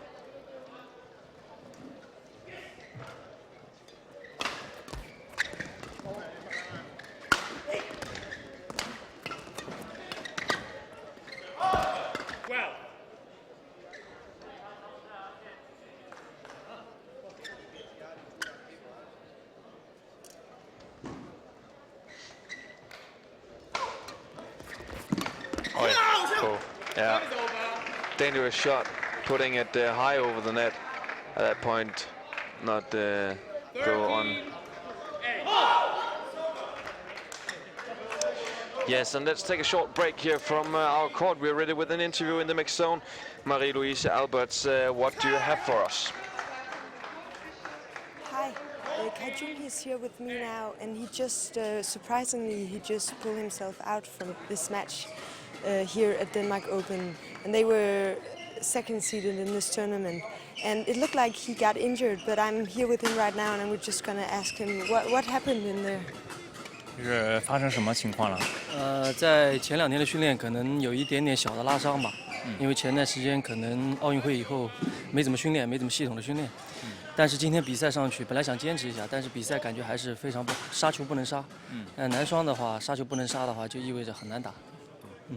I had this injured doing some training before a few days ago, but I tried to just keep the match going on. But you know, the smash is very crucial during the double match, but I just can't keep it going, so I just decided to quit, unfortunately. Were you thinking about not playing at all today? Sorry. Were you thinking about not playing at all today? 你之前想过根本就不打吗？不会，因为想坚持一下吧。但是我觉得上去以后感觉不是特别好，我怕影响到后面的比赛。我还是希望通过好好的养伤，才能把后面比赛打得更好一些。Not really, because I want to just try to how it is going on, and then to give some the spectators some confidence. But just unfortunately, it doesn't go that well. You came all this way to Denmark. It's quite far from China, where you come from. How is it for you that this tournament is gonna end like this? 他说你这么大老远的过来，然后让你决定退赛，感觉是不是有点挺遗憾？遗憾。对，因为丹麦公开赛是我为数不多的没拿过冠军的一个比赛。我也希望在我退役之前能在这拿一个冠军，但是今年很遗憾，希望明年后年还有机会。好。Yeah, actually, it was really a pity because I haven't got the title from Denmark Open, which I've been really wishing to get one, maybe next year or the year after next week. Thank you very much. Thank you. Yeah, Christian, very interesting comment from Hayom. He struggled with a shoulder injury he got on the training.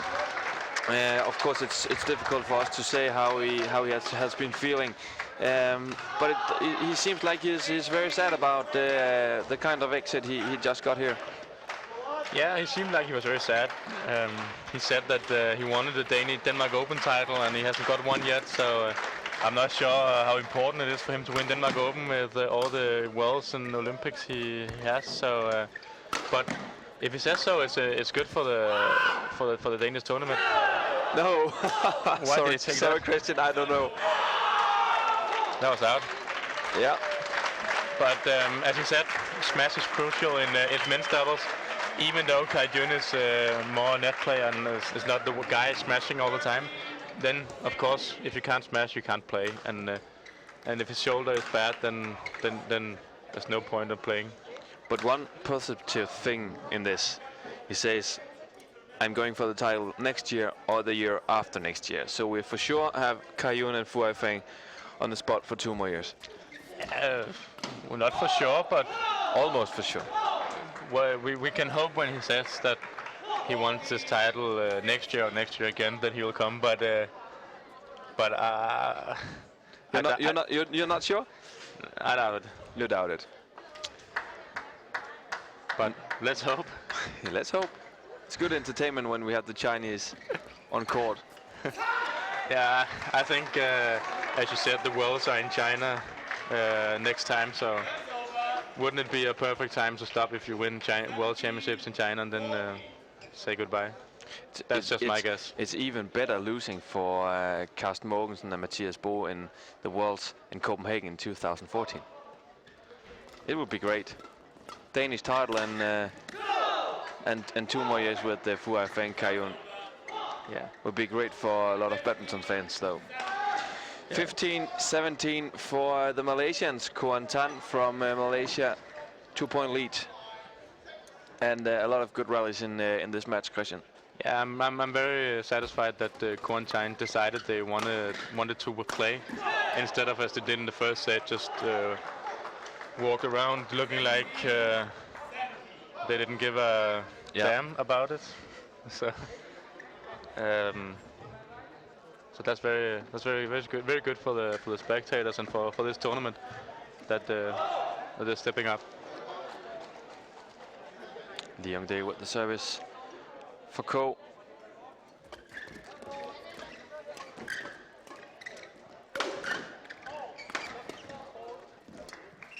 Oh, look at that work on the net from Young Day.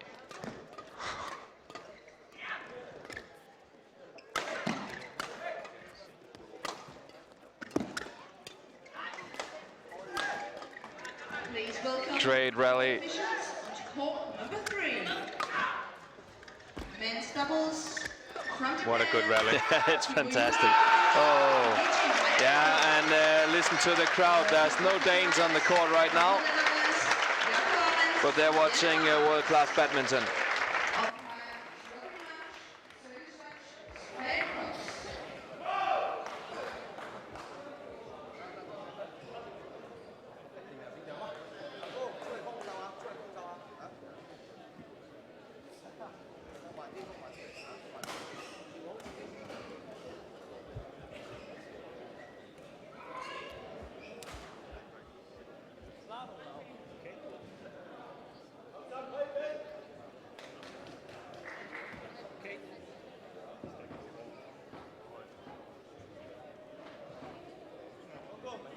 Service over.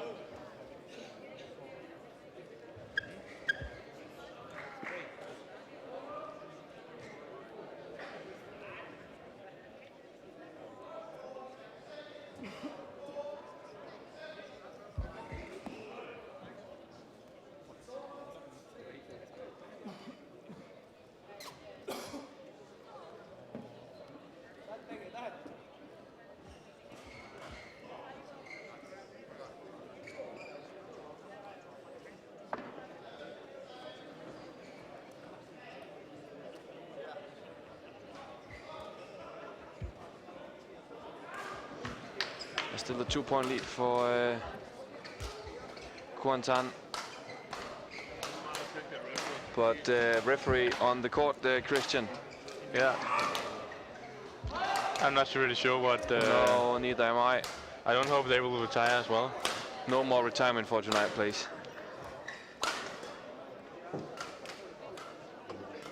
But I actually just talked to Stine Pedersen, the other commentator, about Leung Da and Co. and about how we see them playing in the future and what the plan should be for them. And it's difficult to find a player like Jung Jae-sung working hard from the back line and having this hard smash and drops. But maybe they should move the defense a little bit more forward and playing it flat and playing more counterattacks to get some easy points, because they can't just keep on working hard from the back line, because people will just, the other couples will just play it long to them again, because none of them is really a back player. And here we see what's the problem. It's Tan who had the problem with his back. Is it ice? I think so, yeah. I'm not really sure what ice in 15 seconds can help him on his back, but I'm sure he's going to play when he got the ice on. Yeah, just look. Back on court. Wonder Ice. We have it everywhere in Denmark. Yeah, I have Yonex Denmark Open. Rasmus play.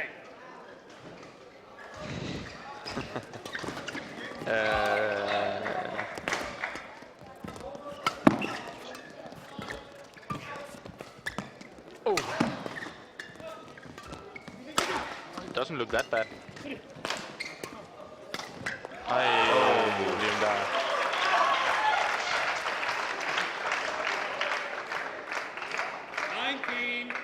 $19-16. 3 points up right now. It's critical.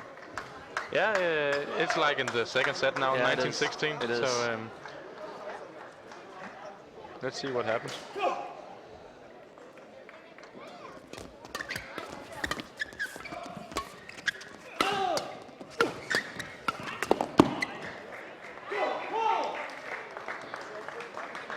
Service over.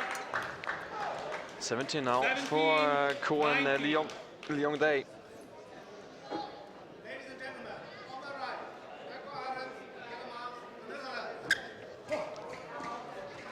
This is a crucial point. The big difference between 18-19 and 20-17. Mental game. Oh, Ko service fault to Ko. A match point for the Malaysians.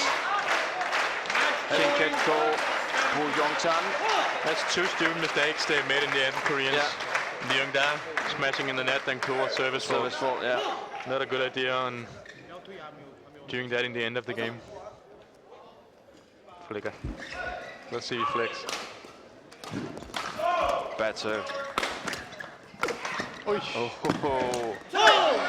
nice follow-up. Yeah. Indeed. And still hanging in there.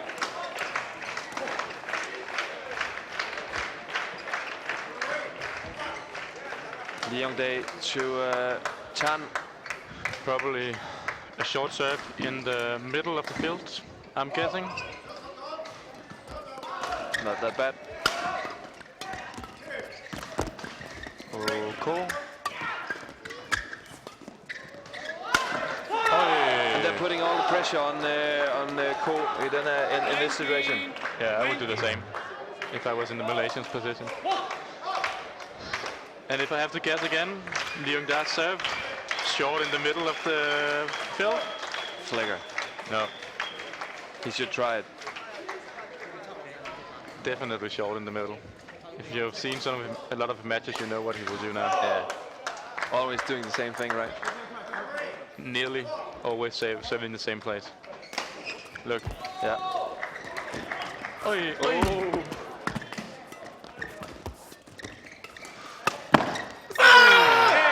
Kim Ko, Poon Hyong Tan ready for a second round in the Yonex Denmark Open 2012. What a fantastic match this was, Christian. Very, very good match. After the last two sets was fantastic to watch, and I'm very glad that Ko and Tan stepped up, so we got a match that was funny to watch. great match. And then we just have one match on the program and the schedule for today left. And Carsten Mogensen and Mathias Bo is one of the pairs they're up against. Andreas and Chris Adcock. It will be in a short while. We'll take a short break. Our reporter will try to line up an interview if we are a bit lucky. But for sure we'll have Denmark versus England in a short while.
Please welcome the court officials on court number 2. Men's doubles from England, Chris Adcock and Andrew Ellis. Their opponent sides from Denmark, Mathias Bo and Carsten Mogensen.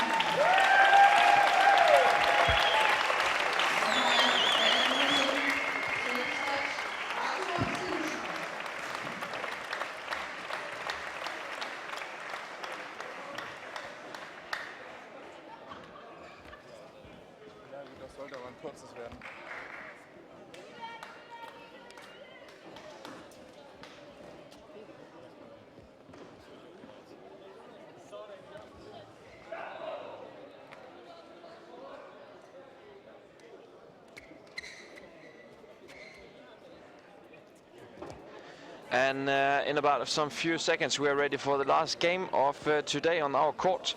But first of all we would like to go to the mix zone where Kin Kat Ko at Boon Yong Tan just has entered after beating Lee Yong Dae and Sung Jung Ko 3 sets 21-19 in the third set.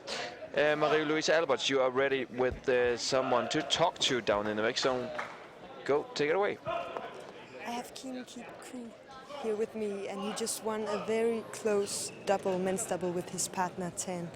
And Ko, what happened out there? It was a really tough and close match. Yep. First of all, they're also not like new players. They are, Lee Yong Dae, he's an experienced player, and they've been playing for many times. But the difference is like today he's partnering with another guy, but I think they're still strong. That we are not expected to win. Of course, we never expect to win them easy, or even though if we lose, we try to give them a close fight.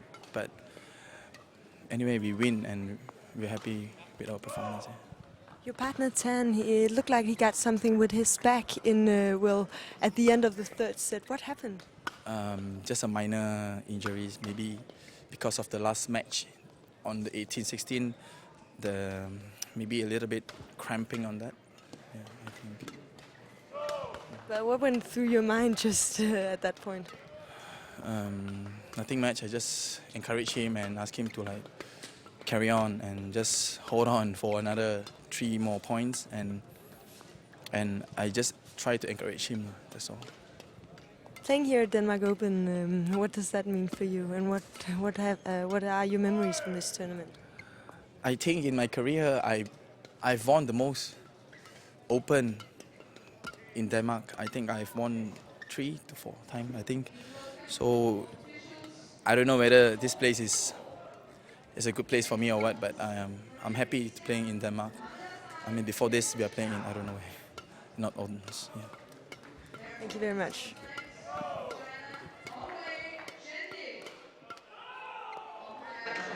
Thank you to Kin Ket Ko. Great to hear that it's just a minor thing with his partner Boon Jong Tan. So we don't have any more withdrawal in this tournament. We already had Fu Haifeng Taiyun, who retired from the tournament, and Stine Pedersen. Last match on our court today, Carsten Mogensen, Mathias Bo from Denmark against Chris Adcock and Andrew Ellis from England. What do you expect from those two pairs here?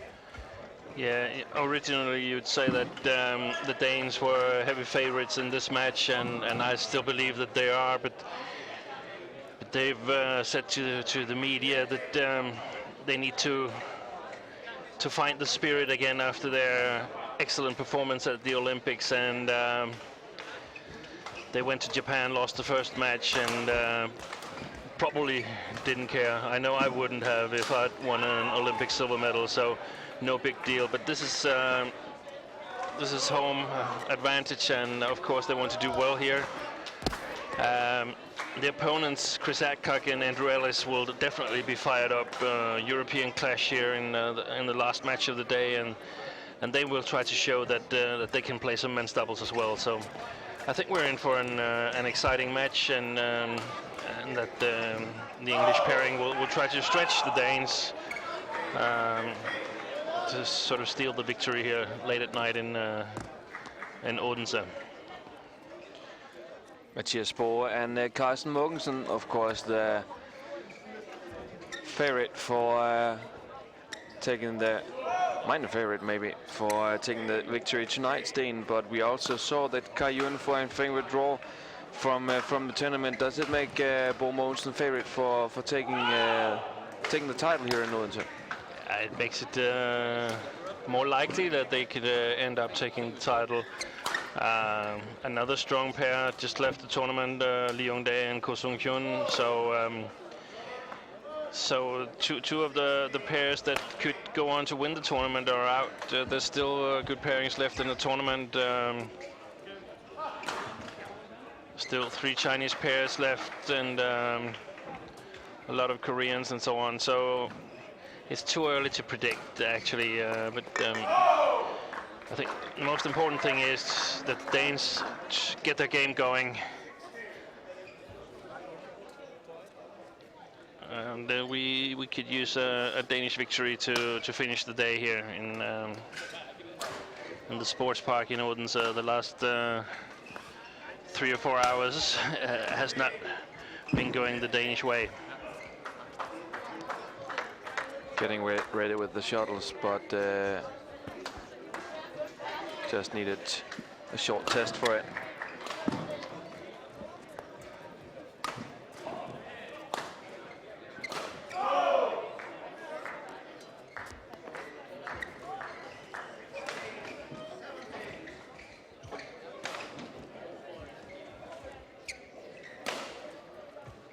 Ladies and gentlemen, to my left, Andrew Ellis, Chris Adcock, England. On my right, Mathias Bo, Carsten Mogensen, Denmark.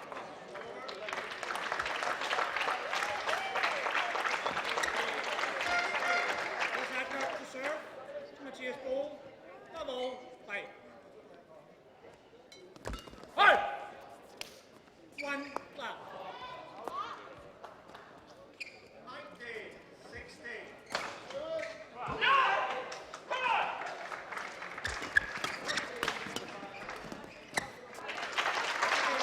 Great rush forward for Mathias Bo.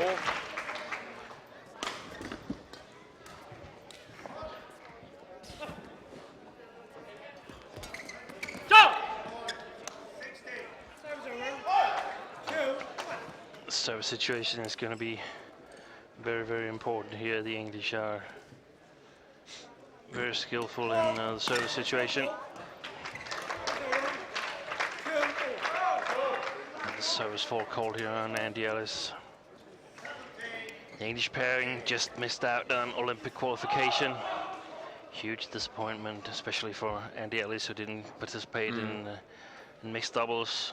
Adcock, of course, qualified with Imogen Bankia, but had a disappointing Olympic tournament. Yeah. With 3 losses. Yeah, they didn't deliver as expected, Adcock and Bankia. No, not at all. And also not here. They lost yesterday in the first round in the mixed doubles. Not impressing.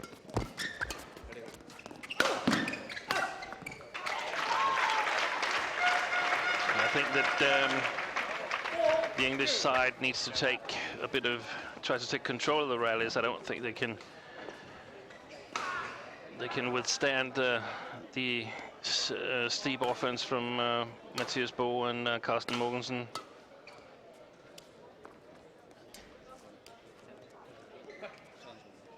Come on. 4-2 lead for Bo Mogensen.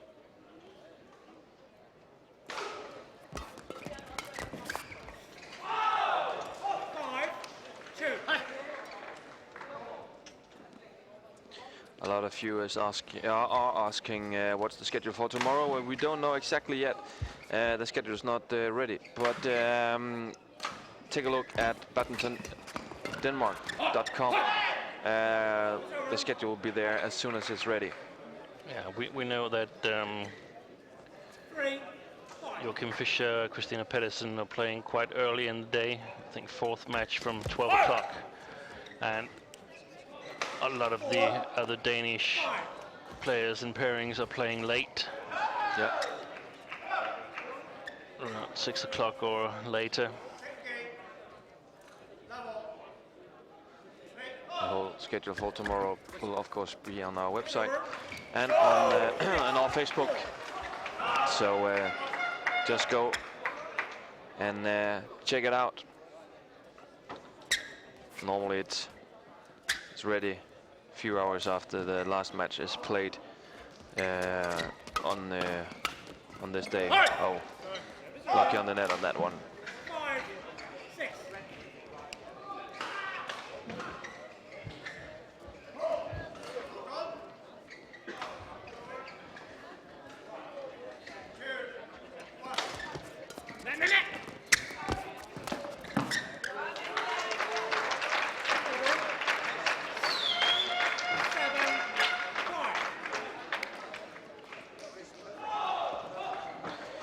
We have had a lot of questions today, and we'll stop the contest for the signed posters for now. We had a good question earlier today from Chong Wei, who asked about what Denmark did to make so many good players compared to other nations in Europe. Thank you very much for that question. Chong Wei will ship a poster to you. It goes to Australia, Como, Australia. Thank you very much for that.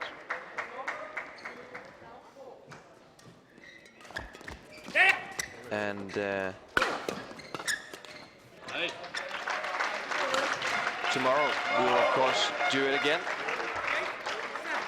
Contest for signed posters, shirts and other badminton stuff. So stay with us from 12 o'clock tomorrow. Please let us know if you have anything on your mind.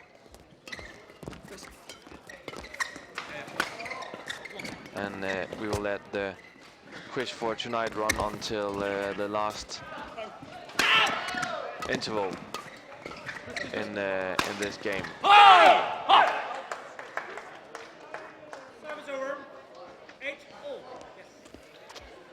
It's 8 apiece here in the first game. Good start for the Danes, but the English side has sort of caught up.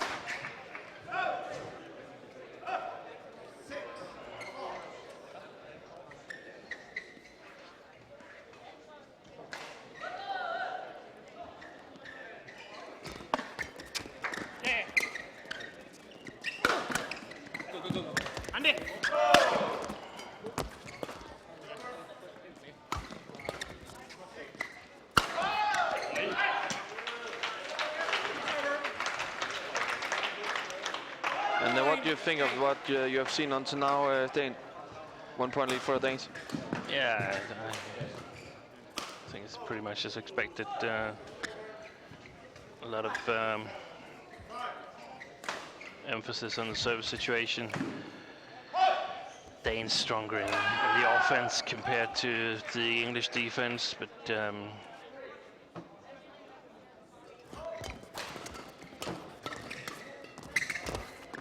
let's see if they can capitalize from it. Chris Axelsen got a really good eye for doubles, both men's and mixed doubles, and he's got good help in Andy Ellis here. So yeah, after in the beginning, I think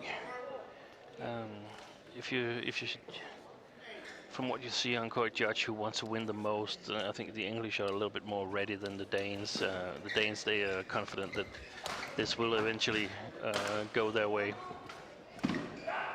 And I have to say, I tend to agree with them, even though the score is level at the moment. Thank you. And if we look on Chris Axelsen, after the retirement of Nathan Robertson, is Axelsen the biggest British badminton star right now then? Yeah, definitely, no doubt about that.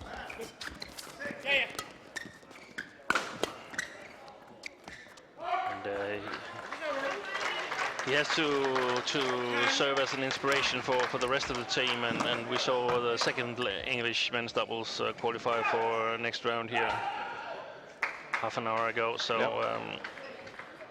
hopefully they're on their way up, so they can challenge Denmark again in Europe, and both nations can gain from it. Yeah, because that's positive, isn't it?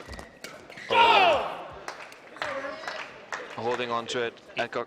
It is. It's hard to see the positive side when you lose to other Europeans, but in the end, it forces you to explore new ways and raise your own game. So for the last couple of years, Carsten and Matthias have been quite dominant in Europe. No one has really been able to challenge them.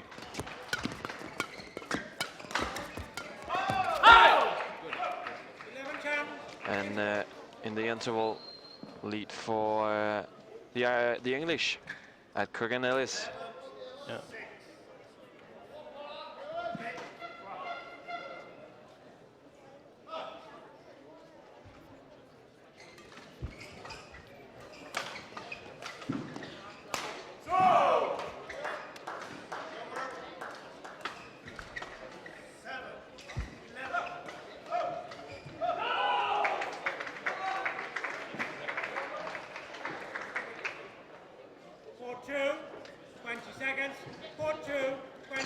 And Kenneth Jonas offering advice. Yeah, 2 Danes on the coaching.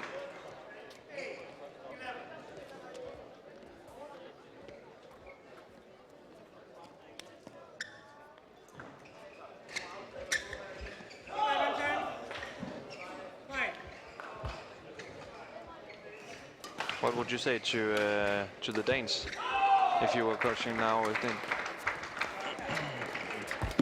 So we have to be a little bit more alert, try to get the attack.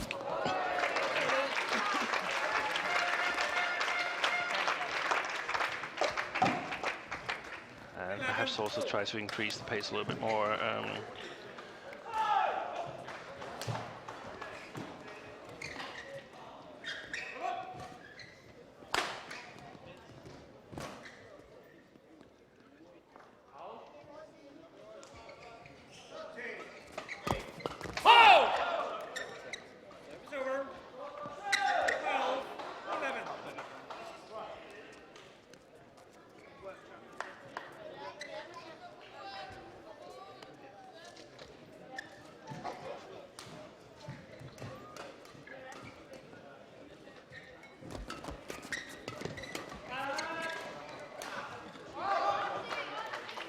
Good call by Mathias Bol to Carsten Mogensen.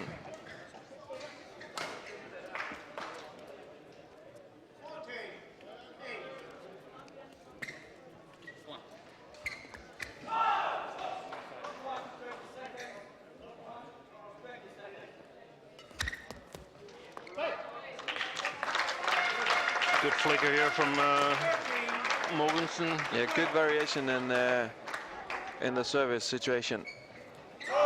And that's also what you need, isn't it? To make some variation. Yeah, and to sort of pull the English pair a bit away from the net. But it's very, very short rallies we're witnessing right now. Yeah, it is. It is.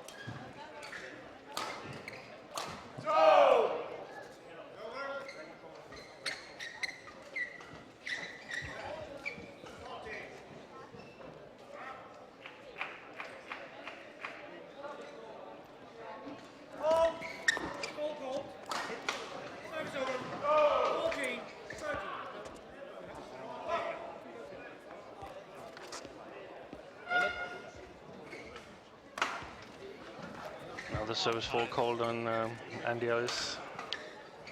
And we have seen a lot of service fall called today, Tine, in our matches. Well, what does it tell you? Nothing much, really. The problem is there's no consistency in the service umpiring. We'll probably see a couple of more service faults, but then that's it, because otherwise there's too much attention on the service umpire, and will create a big fuss. And that's normally how it is in these tournaments. Good defense here.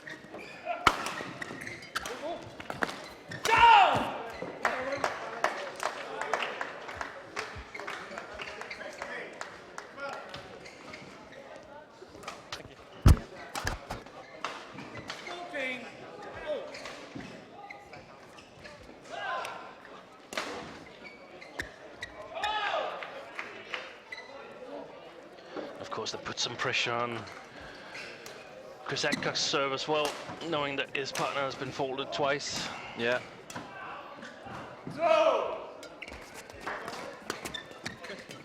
Yeah! Go!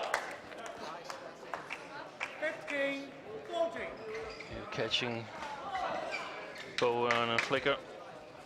Perhaps didn't expect that the English side dared to flick again.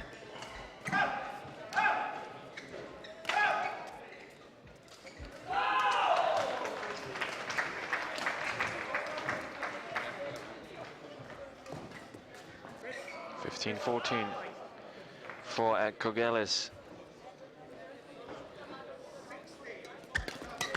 Yeah. Oh, lucky.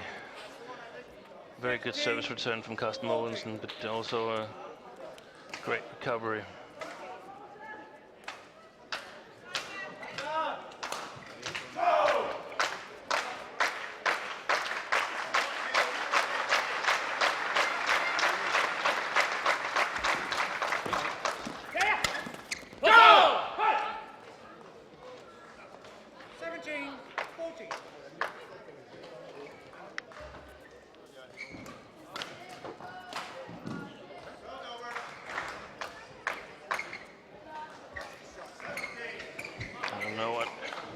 Was discussing with the umpire. No, it's difficult for us to hear what's going on the court.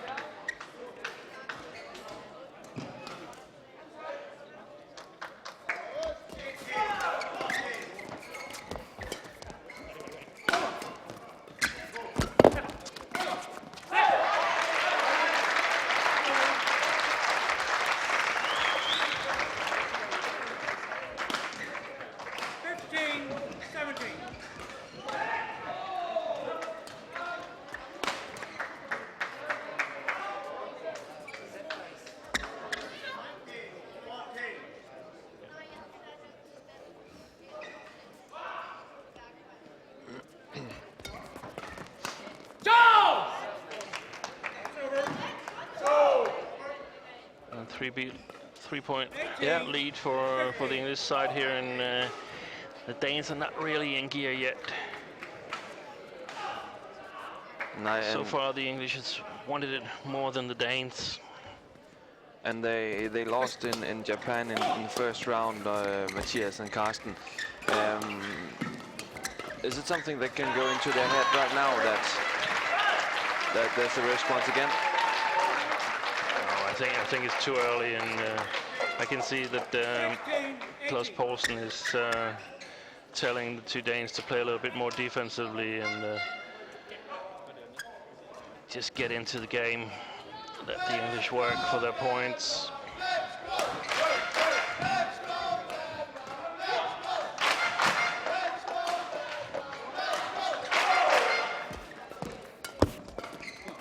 It's wide. And I think he's right, because here they're forced to lift in a bad position, and the lifts are not really precise and doesn't have the right length, so they lose a lot of quick points if they get off balance.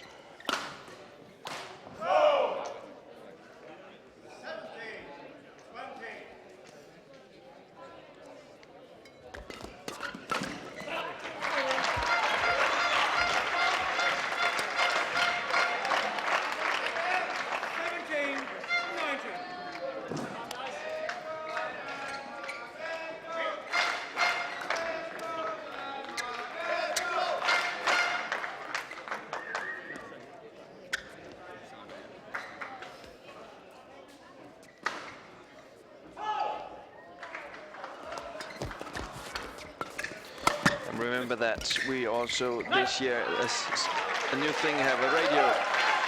You can watch or listen, of course, to the commentating here from the box. You can do it on Yonex Denmark Open Radio on 95.3 FM.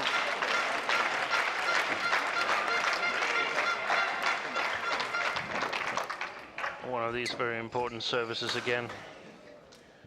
19 all or 18-20.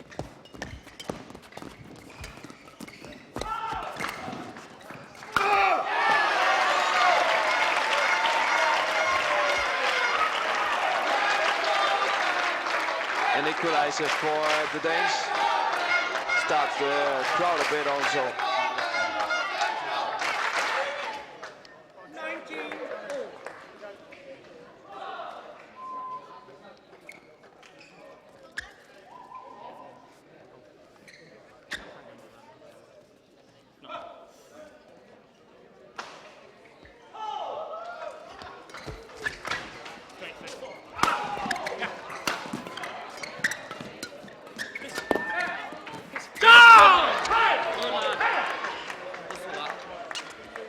Mistake there from Carsten Mogensen after Mathias Bo had an excellent move towards the net.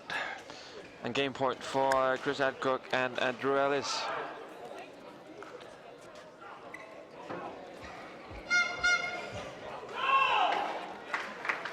And a good guess would be a short service. I don't think he dare makes another flicker. Folded twice. That's wide. That's so long. Bit too much adrenaline in that shot from Chris Adcock. Because the court was open all the way on the Danish left side. All even, 20 all. Mathias Bo with the service for Andrew Ellis.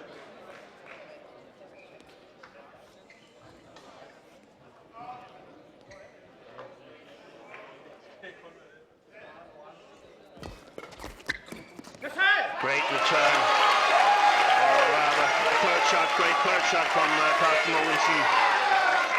And we had the English game point, now we have it for the Danes. And listen to the crowd still supporting their own.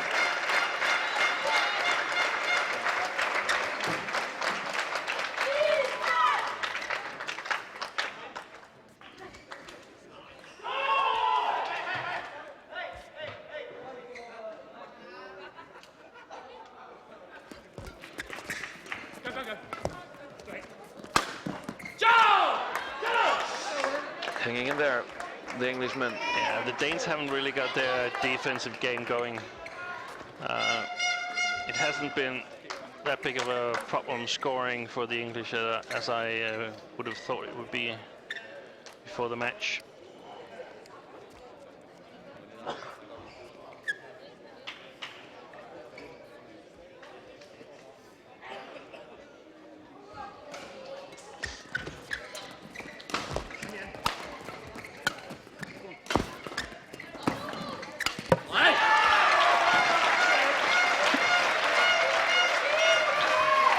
seems like Ratchanok is enjoying himself on the court, although the Danes have the game point.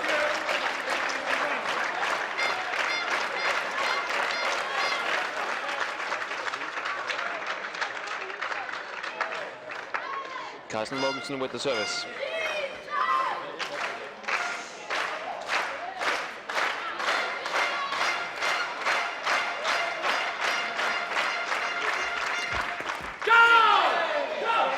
Yeah.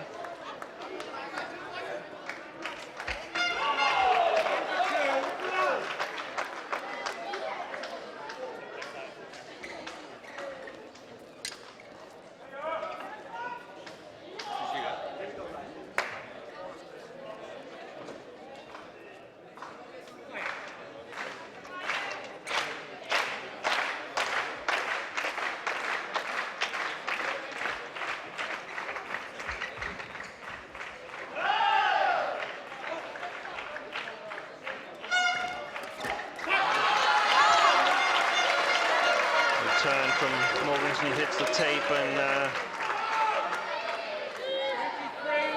very difficult to return from for Andy Ellis.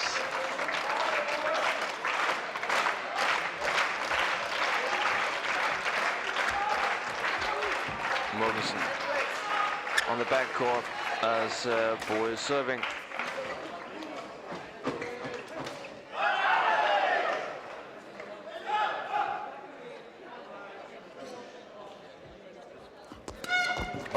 Service for Mathias Bo, too high. Also seems like he waited a bit too long, doesn't it? Yeah, but that's his normal style, and perhaps it was a bit sticky, the shuttle. It's quite an important game, this one. I think if the Danes win it, they have a good chance of making it even two, but otherwise it could be a hard-fought match.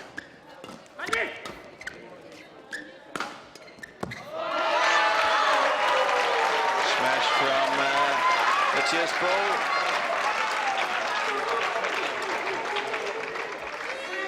Another game point for the Dane.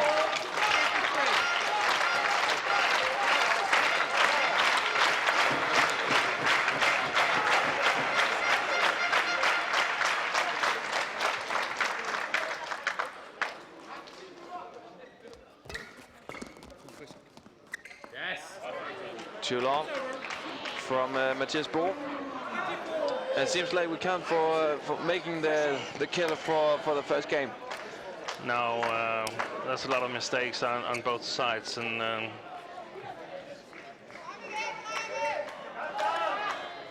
still think the Danes have the best chance of racing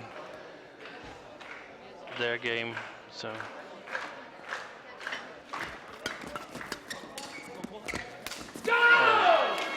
Unlucky broken string in the racket for Mathias Bo. Yeah. 25-24.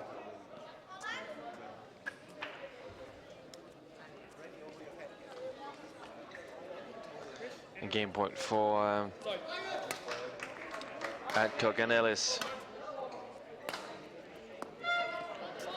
And it was, had the string not been broke, it would have been an easy kill for Mathias. Yeah. Instead, a game point for Ellis Adcock.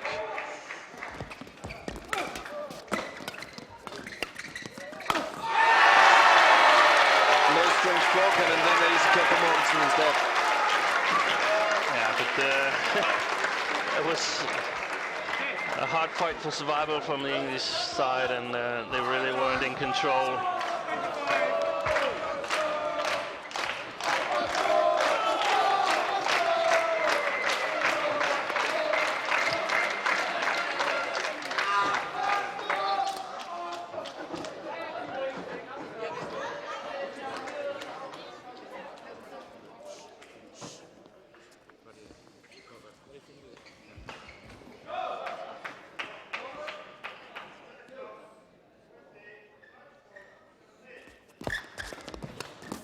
A bit high. Good play.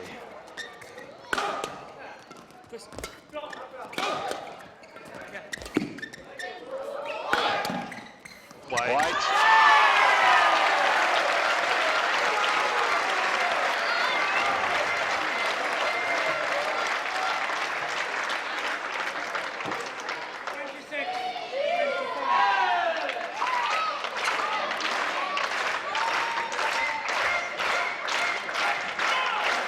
Can we take this one, Tine? Have a couple of chances.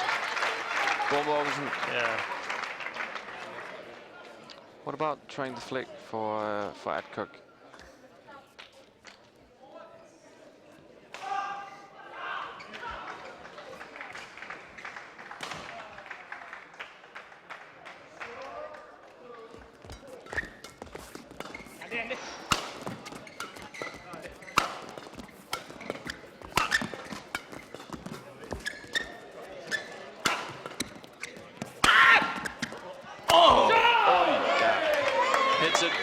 Wrong direction for Mathias Bo, and now 26-26, and Tine just shortly. We have got some questions. How long can they still be playing? How many points do we need before we have a winner in the game? Well, it stops at 30, so you can win 30-29. Yeah. Otherwise, you have to win by 2. Yeah. So 4 points. Maximum up for both pairs here. Well played by Adcock. Excellent save.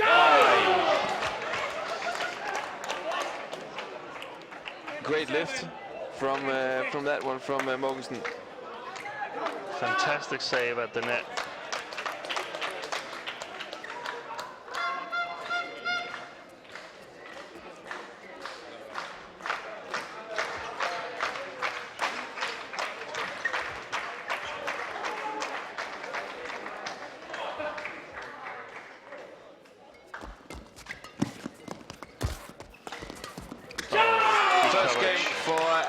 Ellis, and I think we have a 3-set game here.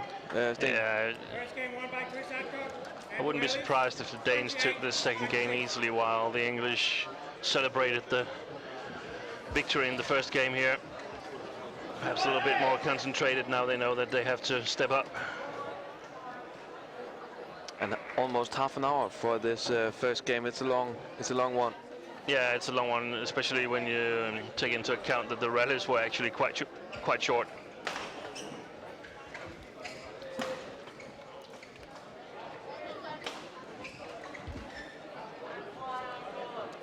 Yes, and Tine, if we should look a bit back on the performances today on our court number 2, what has been one of the highlights for you today?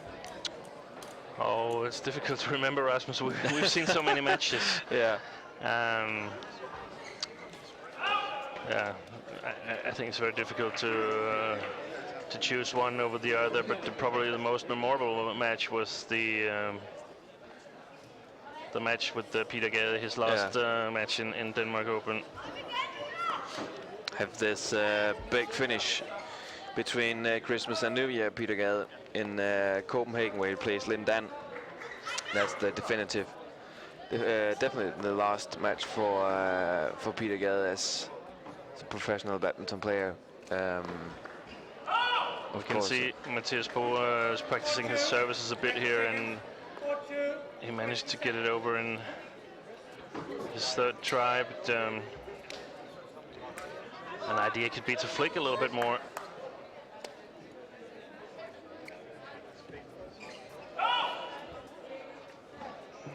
Second game. Hello. Play.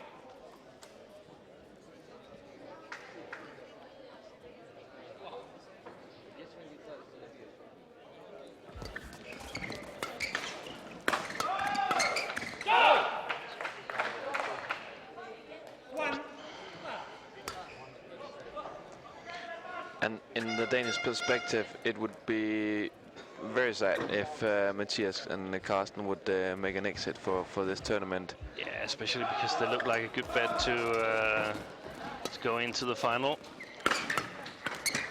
So let's hope that they step up here in the second game. the English have come out really concentrated here in the first two rallies, so could be a tough challenge.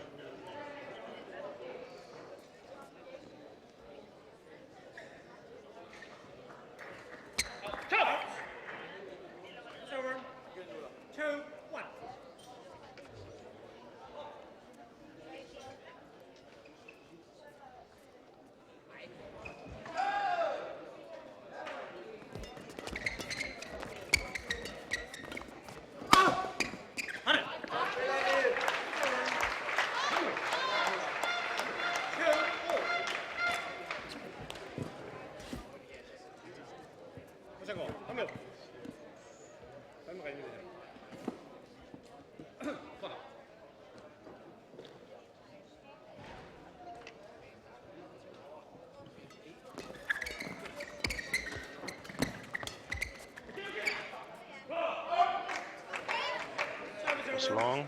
3-2.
Good rush from Ratchanok here. Yeah. And he's been a factor in this game, Ratchanok. I think he has been playing very well. Also here from the beginning of the second game. Yeah. I agree with you, but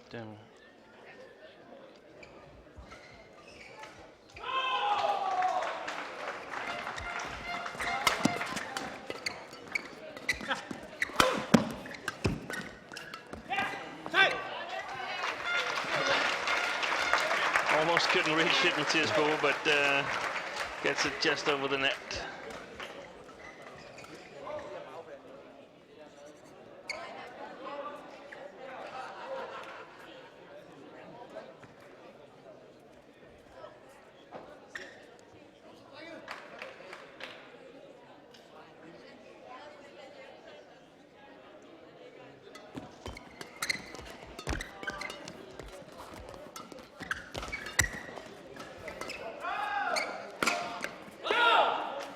And they play on the high level, the two Englishmen. I think I'm a bit surprised, to be honest. Yeah, the Danes are not playing that well at the moment. We can see that Mathias Bo is struggling. He's struggling with his service and his defense, and hopefully he can get his game together here.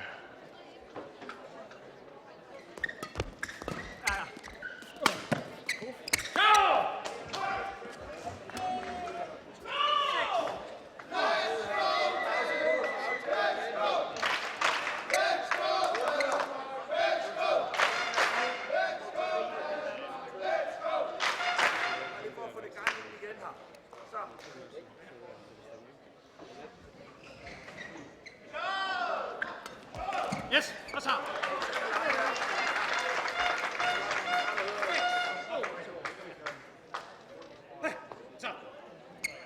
Still, it's comforting that the Danes haven't been playing really well, but they're still very much in the game.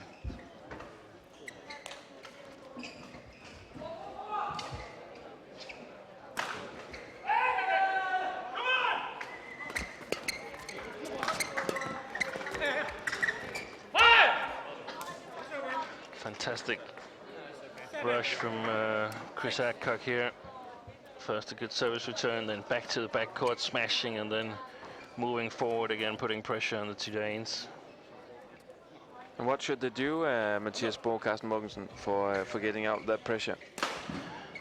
I think trying to play a little bit better defense. They try to play their normal game here and focus a lot on the service situation and so on, but at best they're 50-50 in the service situation right now, so perhaps try and move the English players a little bit from side to side in the defense, and then wait for the attacking possibilities.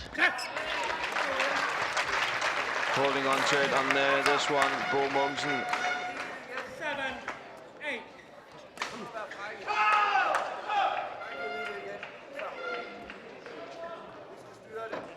Kom nu.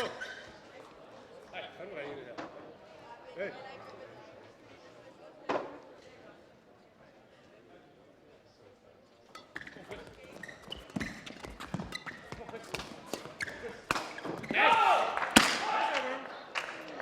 Broken racket for Carsten Mogensen. And unnecessary. Followed by a warning from referee. No, not from the referee, from the umpire. Warning for misconduct. What do you think about that? I think it's okay. It's not necessary to smack the racket like that. No, I perfectly understand the feelings, but as if I was a coach, I just accept the yellow card, and they're frustrated. They're not playing really well. But it's not good to show the fans that if you're frustrated, just smash your racket to the floor. So.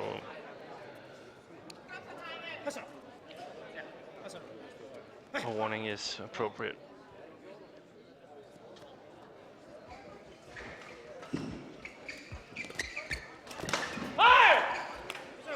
But it also seems like nothing is working for the two Danes in this second game.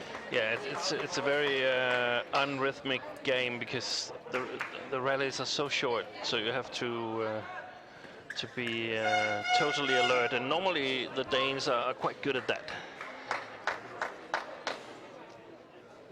especially at the Olympics in the semi-final. Great shot here. Carsten Mogensen opening the court up with some angle. Not smashing straight. Crossing towards the forehand side of Mathias Bo. So even if the English side had returned that smash, there's a good chance that Bo could have killed it. A 2-point lead for the English side here. 11-9.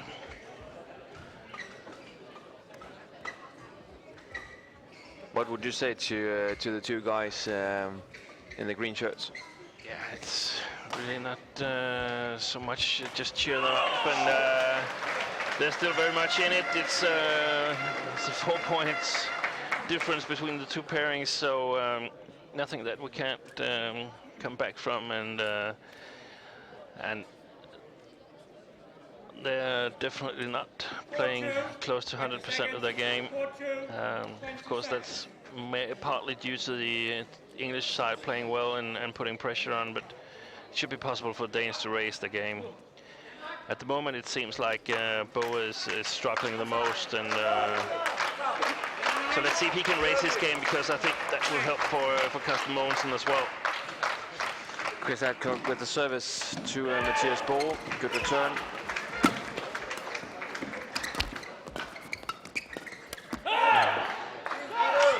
Just missed it again, but still touched it. Does not work for the Danes. It's the Englishman in control. Yeah.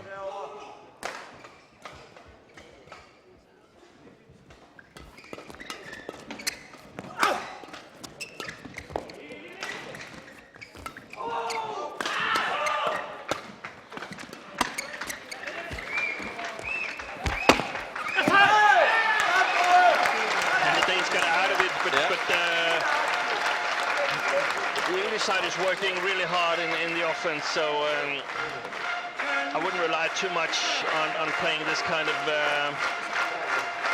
defense where you're really, really under pressure.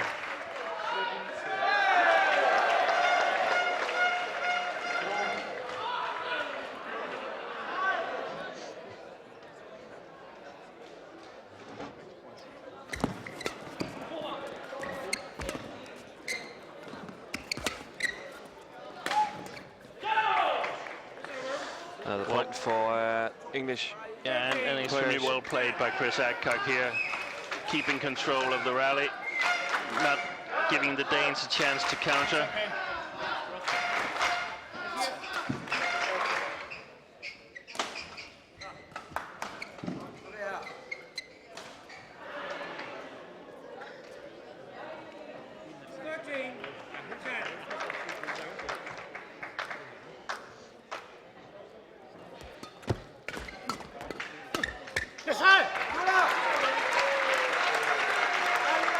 Good spot there for the Danes between the two English players.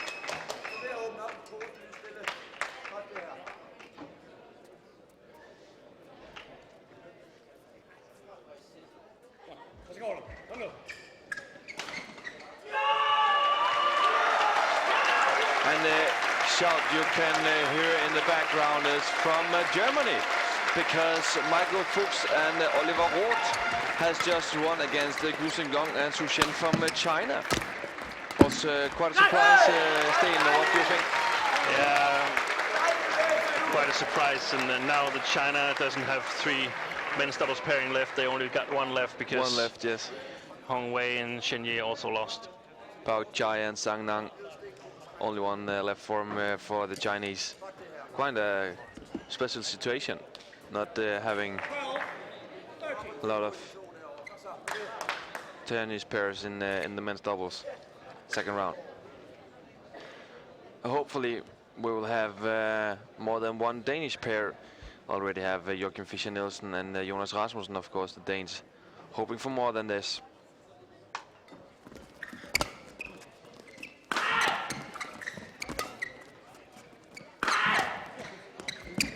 Good move. Yeah, fantastic. There's some small signs that Matthias is on his way back up where he needs to be to win this match. How can you see that? I think he looks a little bit more alert, a little bit more ready. And if you've been struggling, you can't expect to go from struggling to playing excellent. You just have to accept that you have to go from struggling to okay.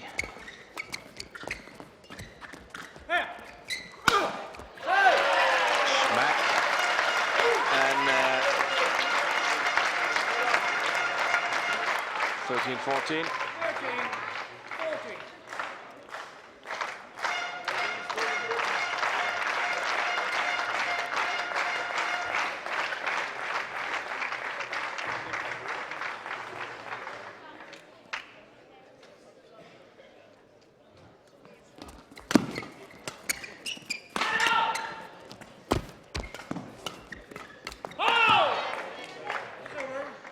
And they're taking the chances, Elvis and Adcock. Yeah, they are. And gets most benefit of it. They're on a roll at the moment, but I don't think a gap of 2 points is enough for them as it comes to a close on this second game. I think they need a bigger gap to win it. Otherwise, I think the Danes will catch up on them. And again, I think 2 or 3 good actions from Matthias and a bit unlucky on the last one. Good call. And also good coverage from Carsten Mogensen on that one.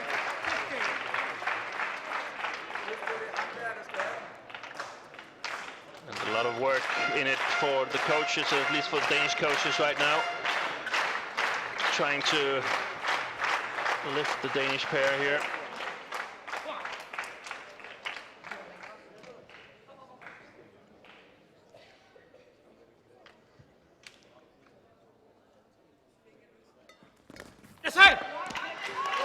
It's about to be extremely long time that he holds it before he serves. Any rules about that? I don't know. No, never heard of it.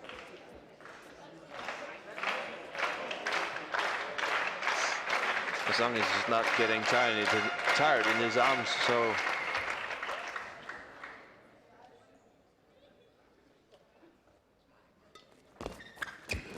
5 seconds. 5 seconds. Yeah. Down the line from Ellis, getting instructions from Kenneth Jonas behind the court. Ratchanok and Ellis. And it's a thin line of giving instructions when it's this close, because sometimes you get the players to think a little bit too much.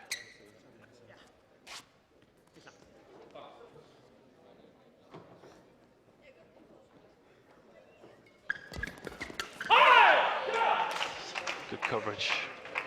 Good coverage there by Ratchanok. Again, 2 points ahead of the Danes.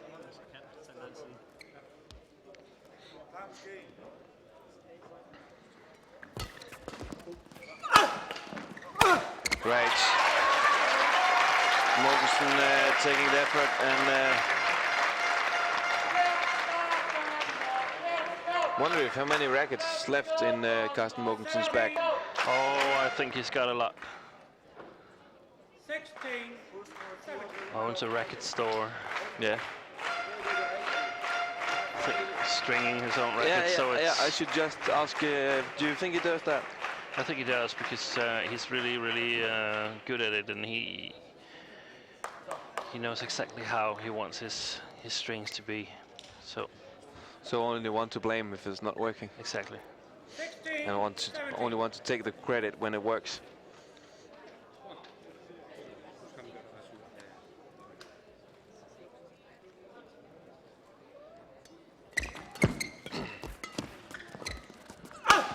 Whoa, that was going to go long. That was and the long second as well. one went long. Yeah. 18. 18-16, 3 points only to go for Ratchanok and Ellis. Few points more for Bo Mogensen. Talking a lot the English before proceeding with the game. Maybe too much. Yeah. –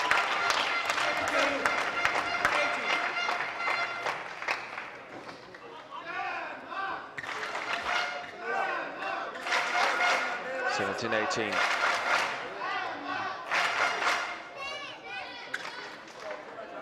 What do you think, Steen? 2-game winner for England, or a third game for making a decision? I think a third game. We've seen Bo and Nuala doing this when they won the All England. Another good service return, or not so good service. Not good service, maybe also that. Yeah. Depends a little bit on how you look at it. Good return from Ratchanok. 19-17 for Ratchanok. Another one of these important rallies. Yeah, very important one. This one for the Danes.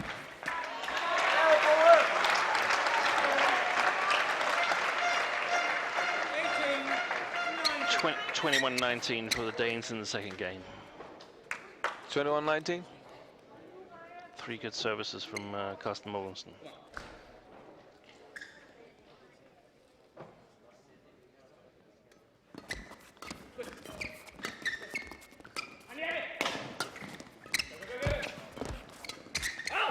It's Ratchanok who creates this opportunity for the British. He's moving forward towards the net.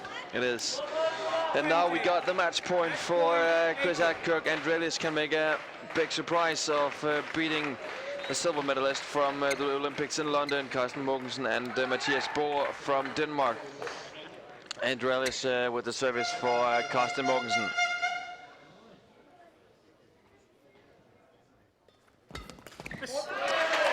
Bad service from Ellis, a little too high in my opinion. Yeah, and now we have a very important service from Mathias Bo to Ratchanok. Still a match point.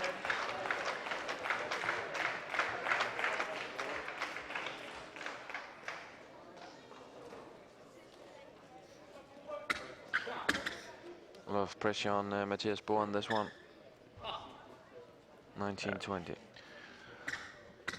think it will be short service. Yeah.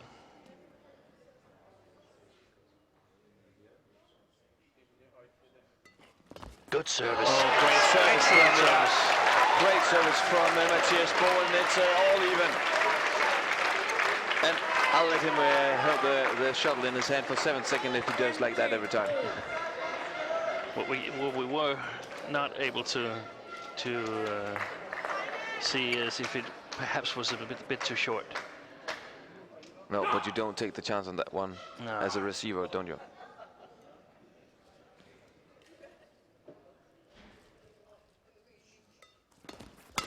Great serve once again.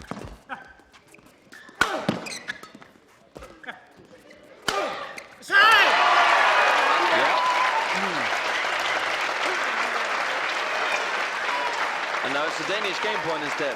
And we see Carsten Mogensen pointing at Andy Ellis, pointing him out to Mathias Baun and to the rest of the hall that he thinks that he's the more nervous part of the English team. The weak link.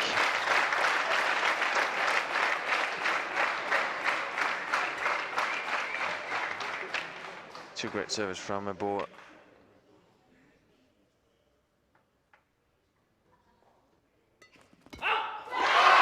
Another great service. And Ellis is calling it out. And I think he's right. It looks a bit short. It looks short. but that's a development with the Danish pair here, and especially with Mathias Baun stepping up, playing his best at the last 4 rallies, and that's not something that he's been doing for the whole of his career. He's been doing the opposite until recently, playing a bit weaker when it was really close. But here he stepped up and forced the decider.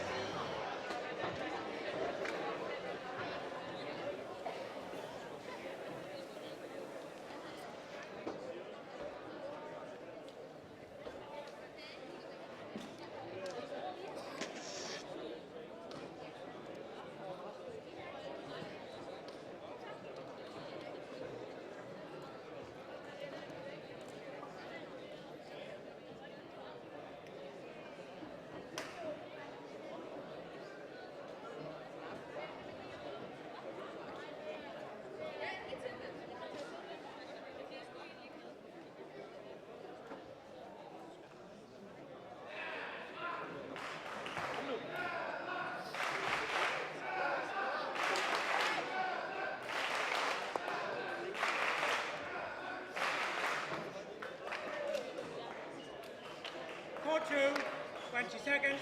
Court 2, 20 seconds.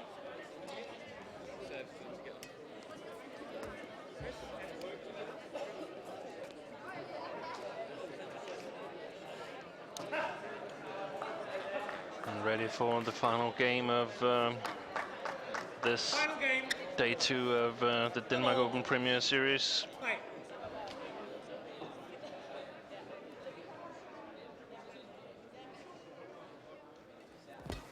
Good service again from Mathias Baun, and that's long.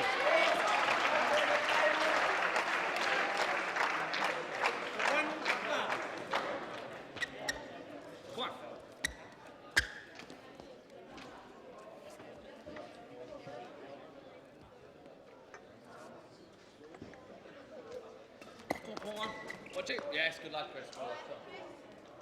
It's over. 1-4.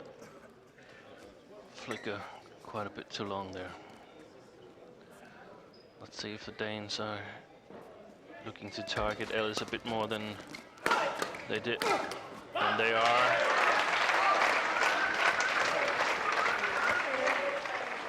You cannot just stand there and watch the defense get shorter and shorter.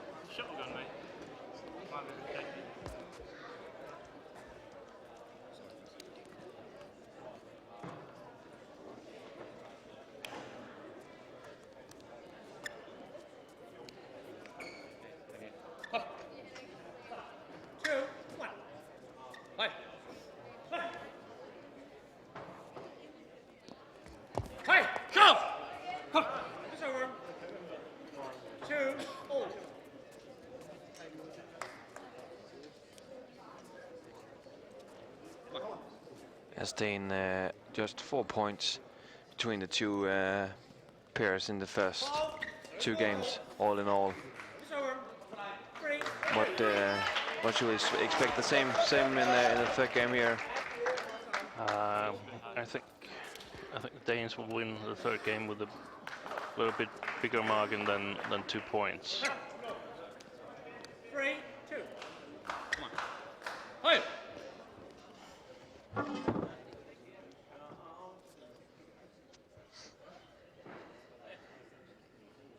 the reason is that I still believe the Danes have the possibility of raising the game. Great defense from Mathias Bo.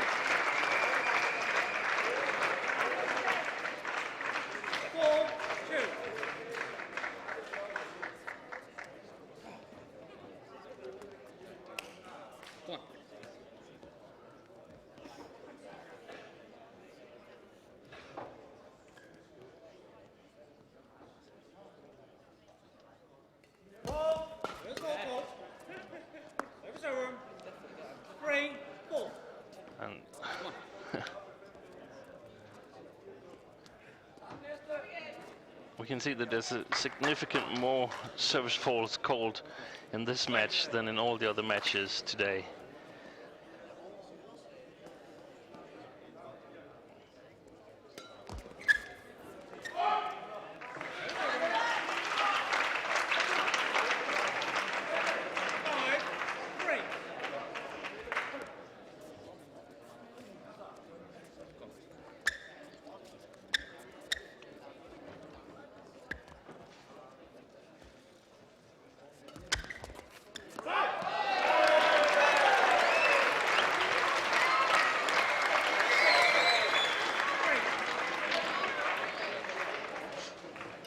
And a 3-point lead for the two Danes. Yeah, and looking good for Mogensen and Bo from the beginning of this third game. Yeah. It's over. 4, 6.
Played here in the last match of the day at the Yonex Denmark Open 2012.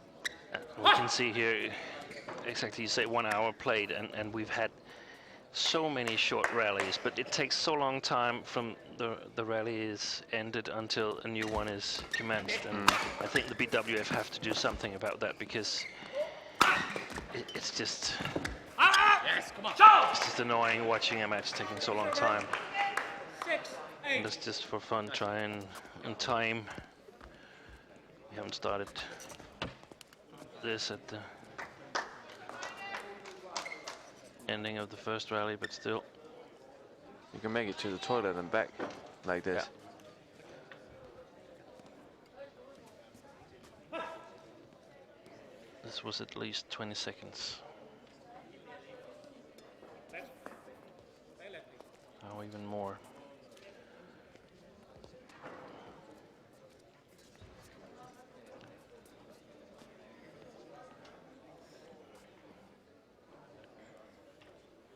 40 seconds since, and quite a bit more since the last rally ended.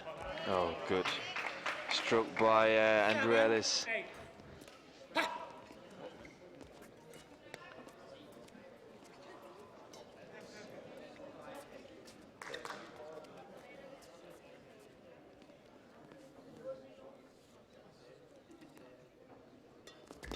18 seconds.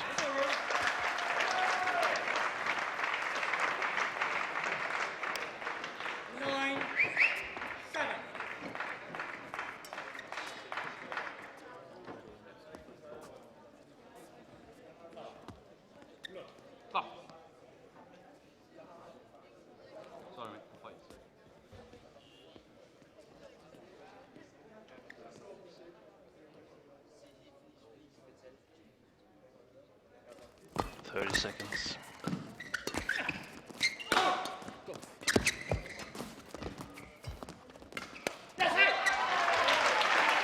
That was actually one of the longer rallies. Yeah.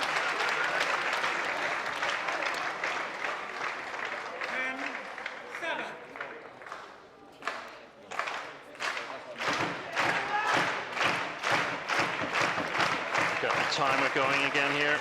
We're at 20 seconds. And we know it takes about 5 seconds for Matthias to launch his serve, so now 30.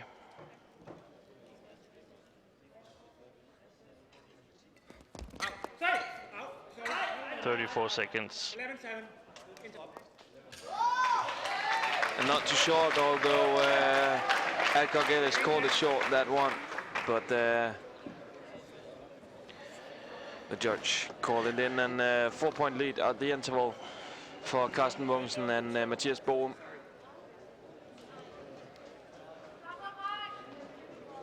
And I don't really see the English coming back in this game. No. They should have taken it in two games. They should have taken it when they had the chance. What is Ken Jonas going to say to his player right now? 4-2, 20 seconds. That's a good question. They have to move forward still. And try to dominate the service situation. 3 out of 4 players back on court. Ready to get the last half game of today. Played on the Yonex Denmark Open. First day on the whole main draw. Tomorrow we're ready for second round, where we also have the mixed doubles back in the court.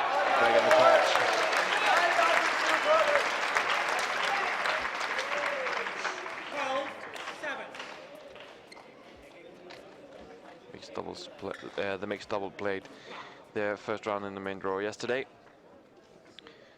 So they had a bye day today.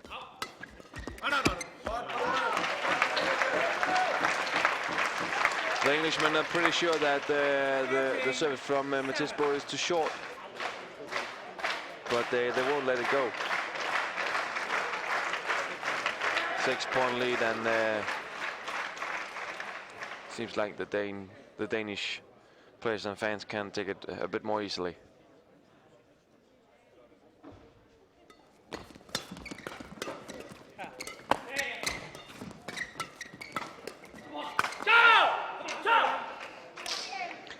Difficult for Mathias Baun to make the lift on this one, getting the pressure away from him. Yeah, but no big deal. They just have to keep the same concentration level.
I'd really like the BWF to have a look into actual playing time. Yeah, you're not pretty happy with it. Is going on court right now, I think. No, and it's not just this match. 35 seconds between the rallies here.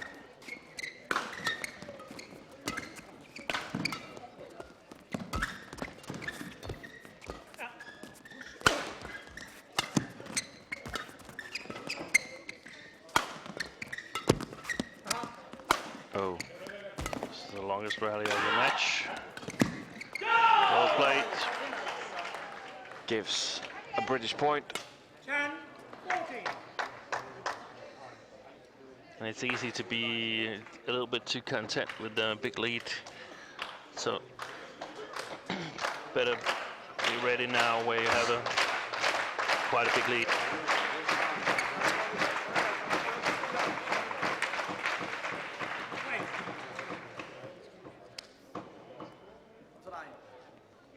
.30 seconds have passed since the rally finished.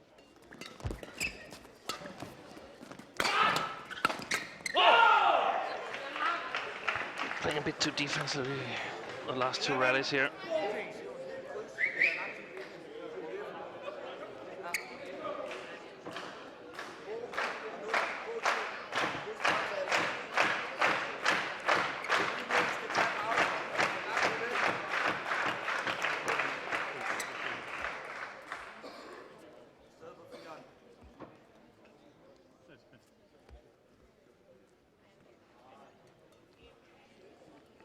Again, over 30 seconds between the rallies. Good return from Mathias Baun. Oh. Need to get it away from Ratchanok and what? 12-14.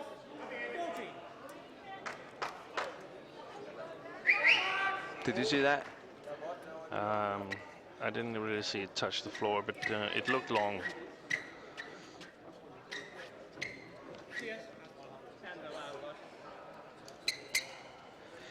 Remember that you can follow me at Twitter, and I'll bring the latest updates to you during the whole tournament from court number 2, who's playing, how it goes, and what to expect.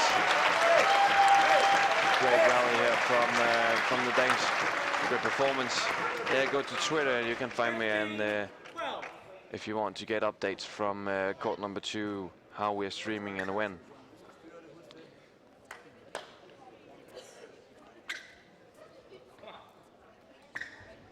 Three points lead for Mathias Baun, Carsten Mogensen. Three courts around us are empty.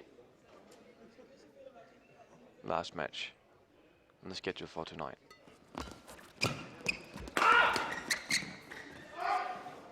Good call by Ratchanok on this one. Yeah. 15.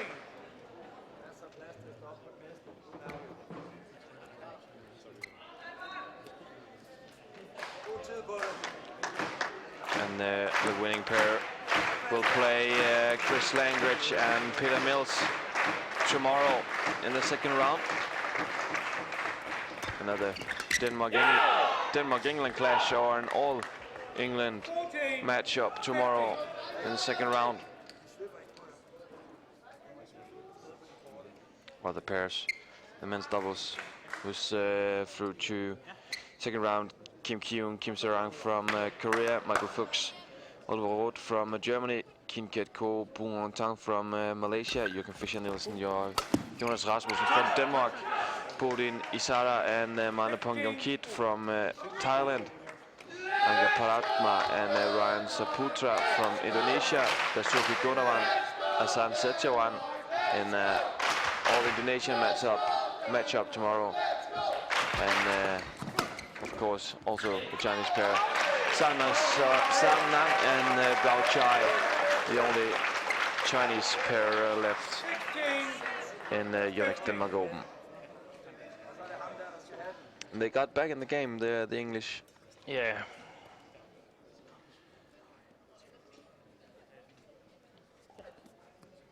quick calculation shows that there's been approximately 20 minutes efficient playing time.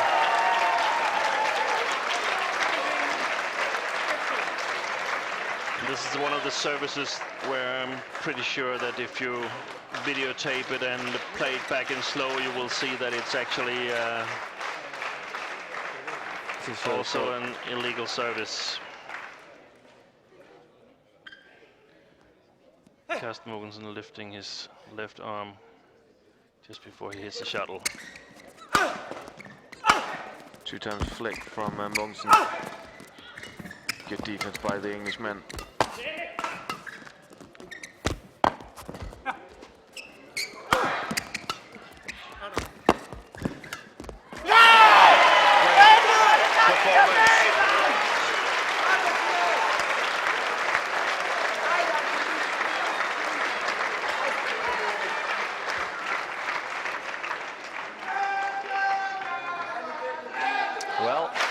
Tine 3 points up for Axelsen. It's 3 points to go for Mathias Bo and Carsten Mogensen. What's the prediction in your head?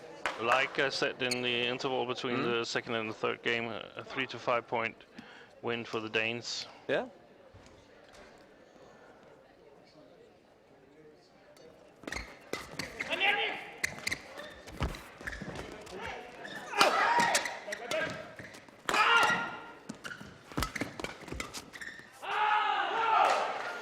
It's long.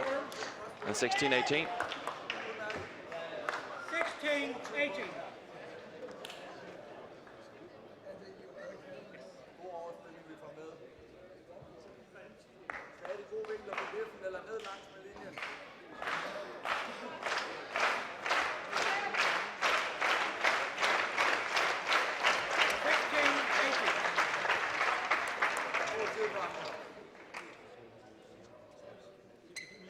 Can you imagine a better way to finish the day than having the longest match of the day at the end? Oh yes, I certainly can. 74 minutes. Excellent play. Yeah, great performance by the Danes.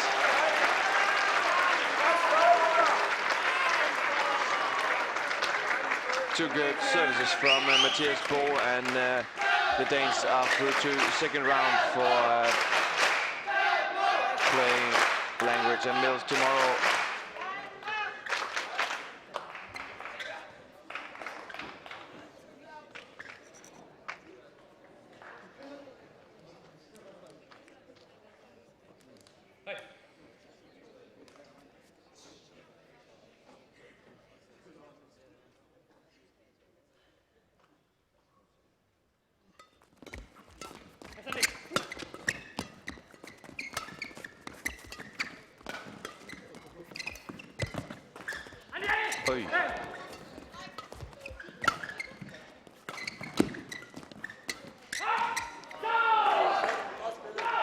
Good call on that one close to the line. Yeah, and a good rally from both sides actually.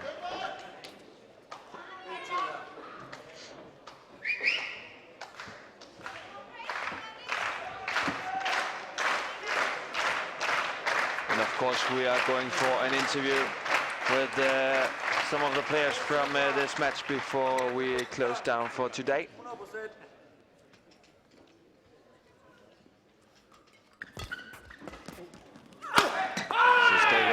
After this match is over, and our reporter Marie-Louise Albers will of course be ready in the mix zone.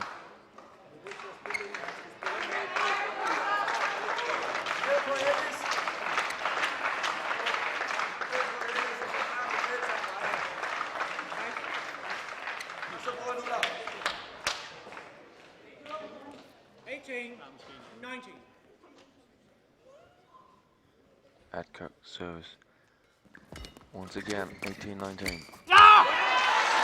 now it's a match point for Mathias Bo and Carsten Mogensen leading 20-18. Mathias looking like wants the Dane to calm down. I need to take it on the first one to make my prediction good. Yeah.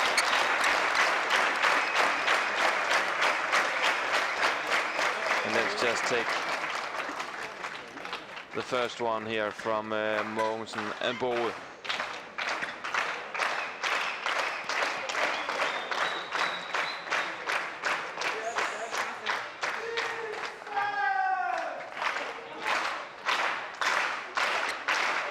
Mogensen with a service for Chris Adcock.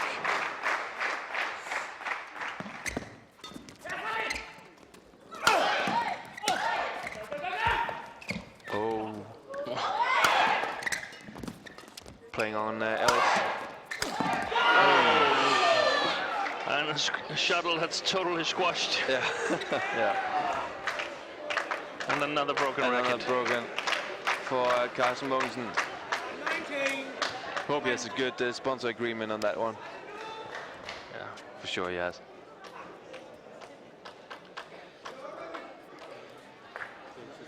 Still a match point for the Danes. 2019.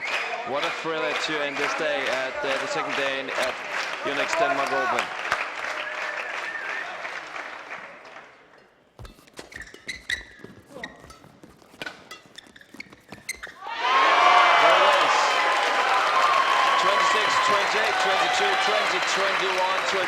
Just 6 points between Andreas and Chris Adcock, Mathias Bo and Carsten Mogensen. The Danes are ready for another match tomorrow here in Odense Sports Park under this Yonex Denmark Open 2012. And Ellis and Adcock, of course, they are disappointed now, Sten. Yeah, they're of course disappointed, but they should be happy with the game. I saw the look on Mathias Bo's face, and he looked like, how on earth did we win this match? It's also become quite late here in Odense. Yeah. 97 minutes, and that's something I'll remember, that there was approximately, I would like to check it at the replay, but approximately 20 minutes of efficient playing time here. So we've been spending 60 minutes, 1 hour, waiting for the rallies to commence, and in my opinion, that's way too much. And we had 11.5 hours of badminton today to you here on the live streaming channel. Stay with us for a short while. We'll just get ready for an interview with some of the players from the last match here. Sten, let's take a short look at the schedule for today. We had some very interesting matches on our court today. Among others, we had Chin Long against Huyun. Close match in the men's singles category on our court today. Yeah, quite good match from Huyun, but disappointing effort from Chen Long, not at his best. So hopefully he can raise his game and play some good badminton for the rest of the tournament. Xuerui was another player we had on our court today against Intanon Ratchanok. Xuerui, the defending Olympic champion. Yeah. A very good performance by her. Yeah, an average performance, a disappointing performance by Ratchanok Intanon. I'd looked much forward to that match, but unfortunately it ended up a disappointment, and perhaps that's what we have to wait here in the next couple of days in Denmark Open. I think we still see some fatigue from the Olympics, and yeah, it's just unpredictable the way the matches are going. So some tough 3-game matches, pairs that are normally ranked a bit lower, fighting for the win. We saw the German pair on one of the adjacent court beating Chen Shu and Gu Zhendong in a close 3-game match, and yeah, we don't really know where we have the players at the moment. They're not at their top level, no doubt about that. It just depends how much can they get out of themselves for the matches here. It was also a day where we got the announcement, man, the Tine Baun is quitting and retiring. Special day for Tine.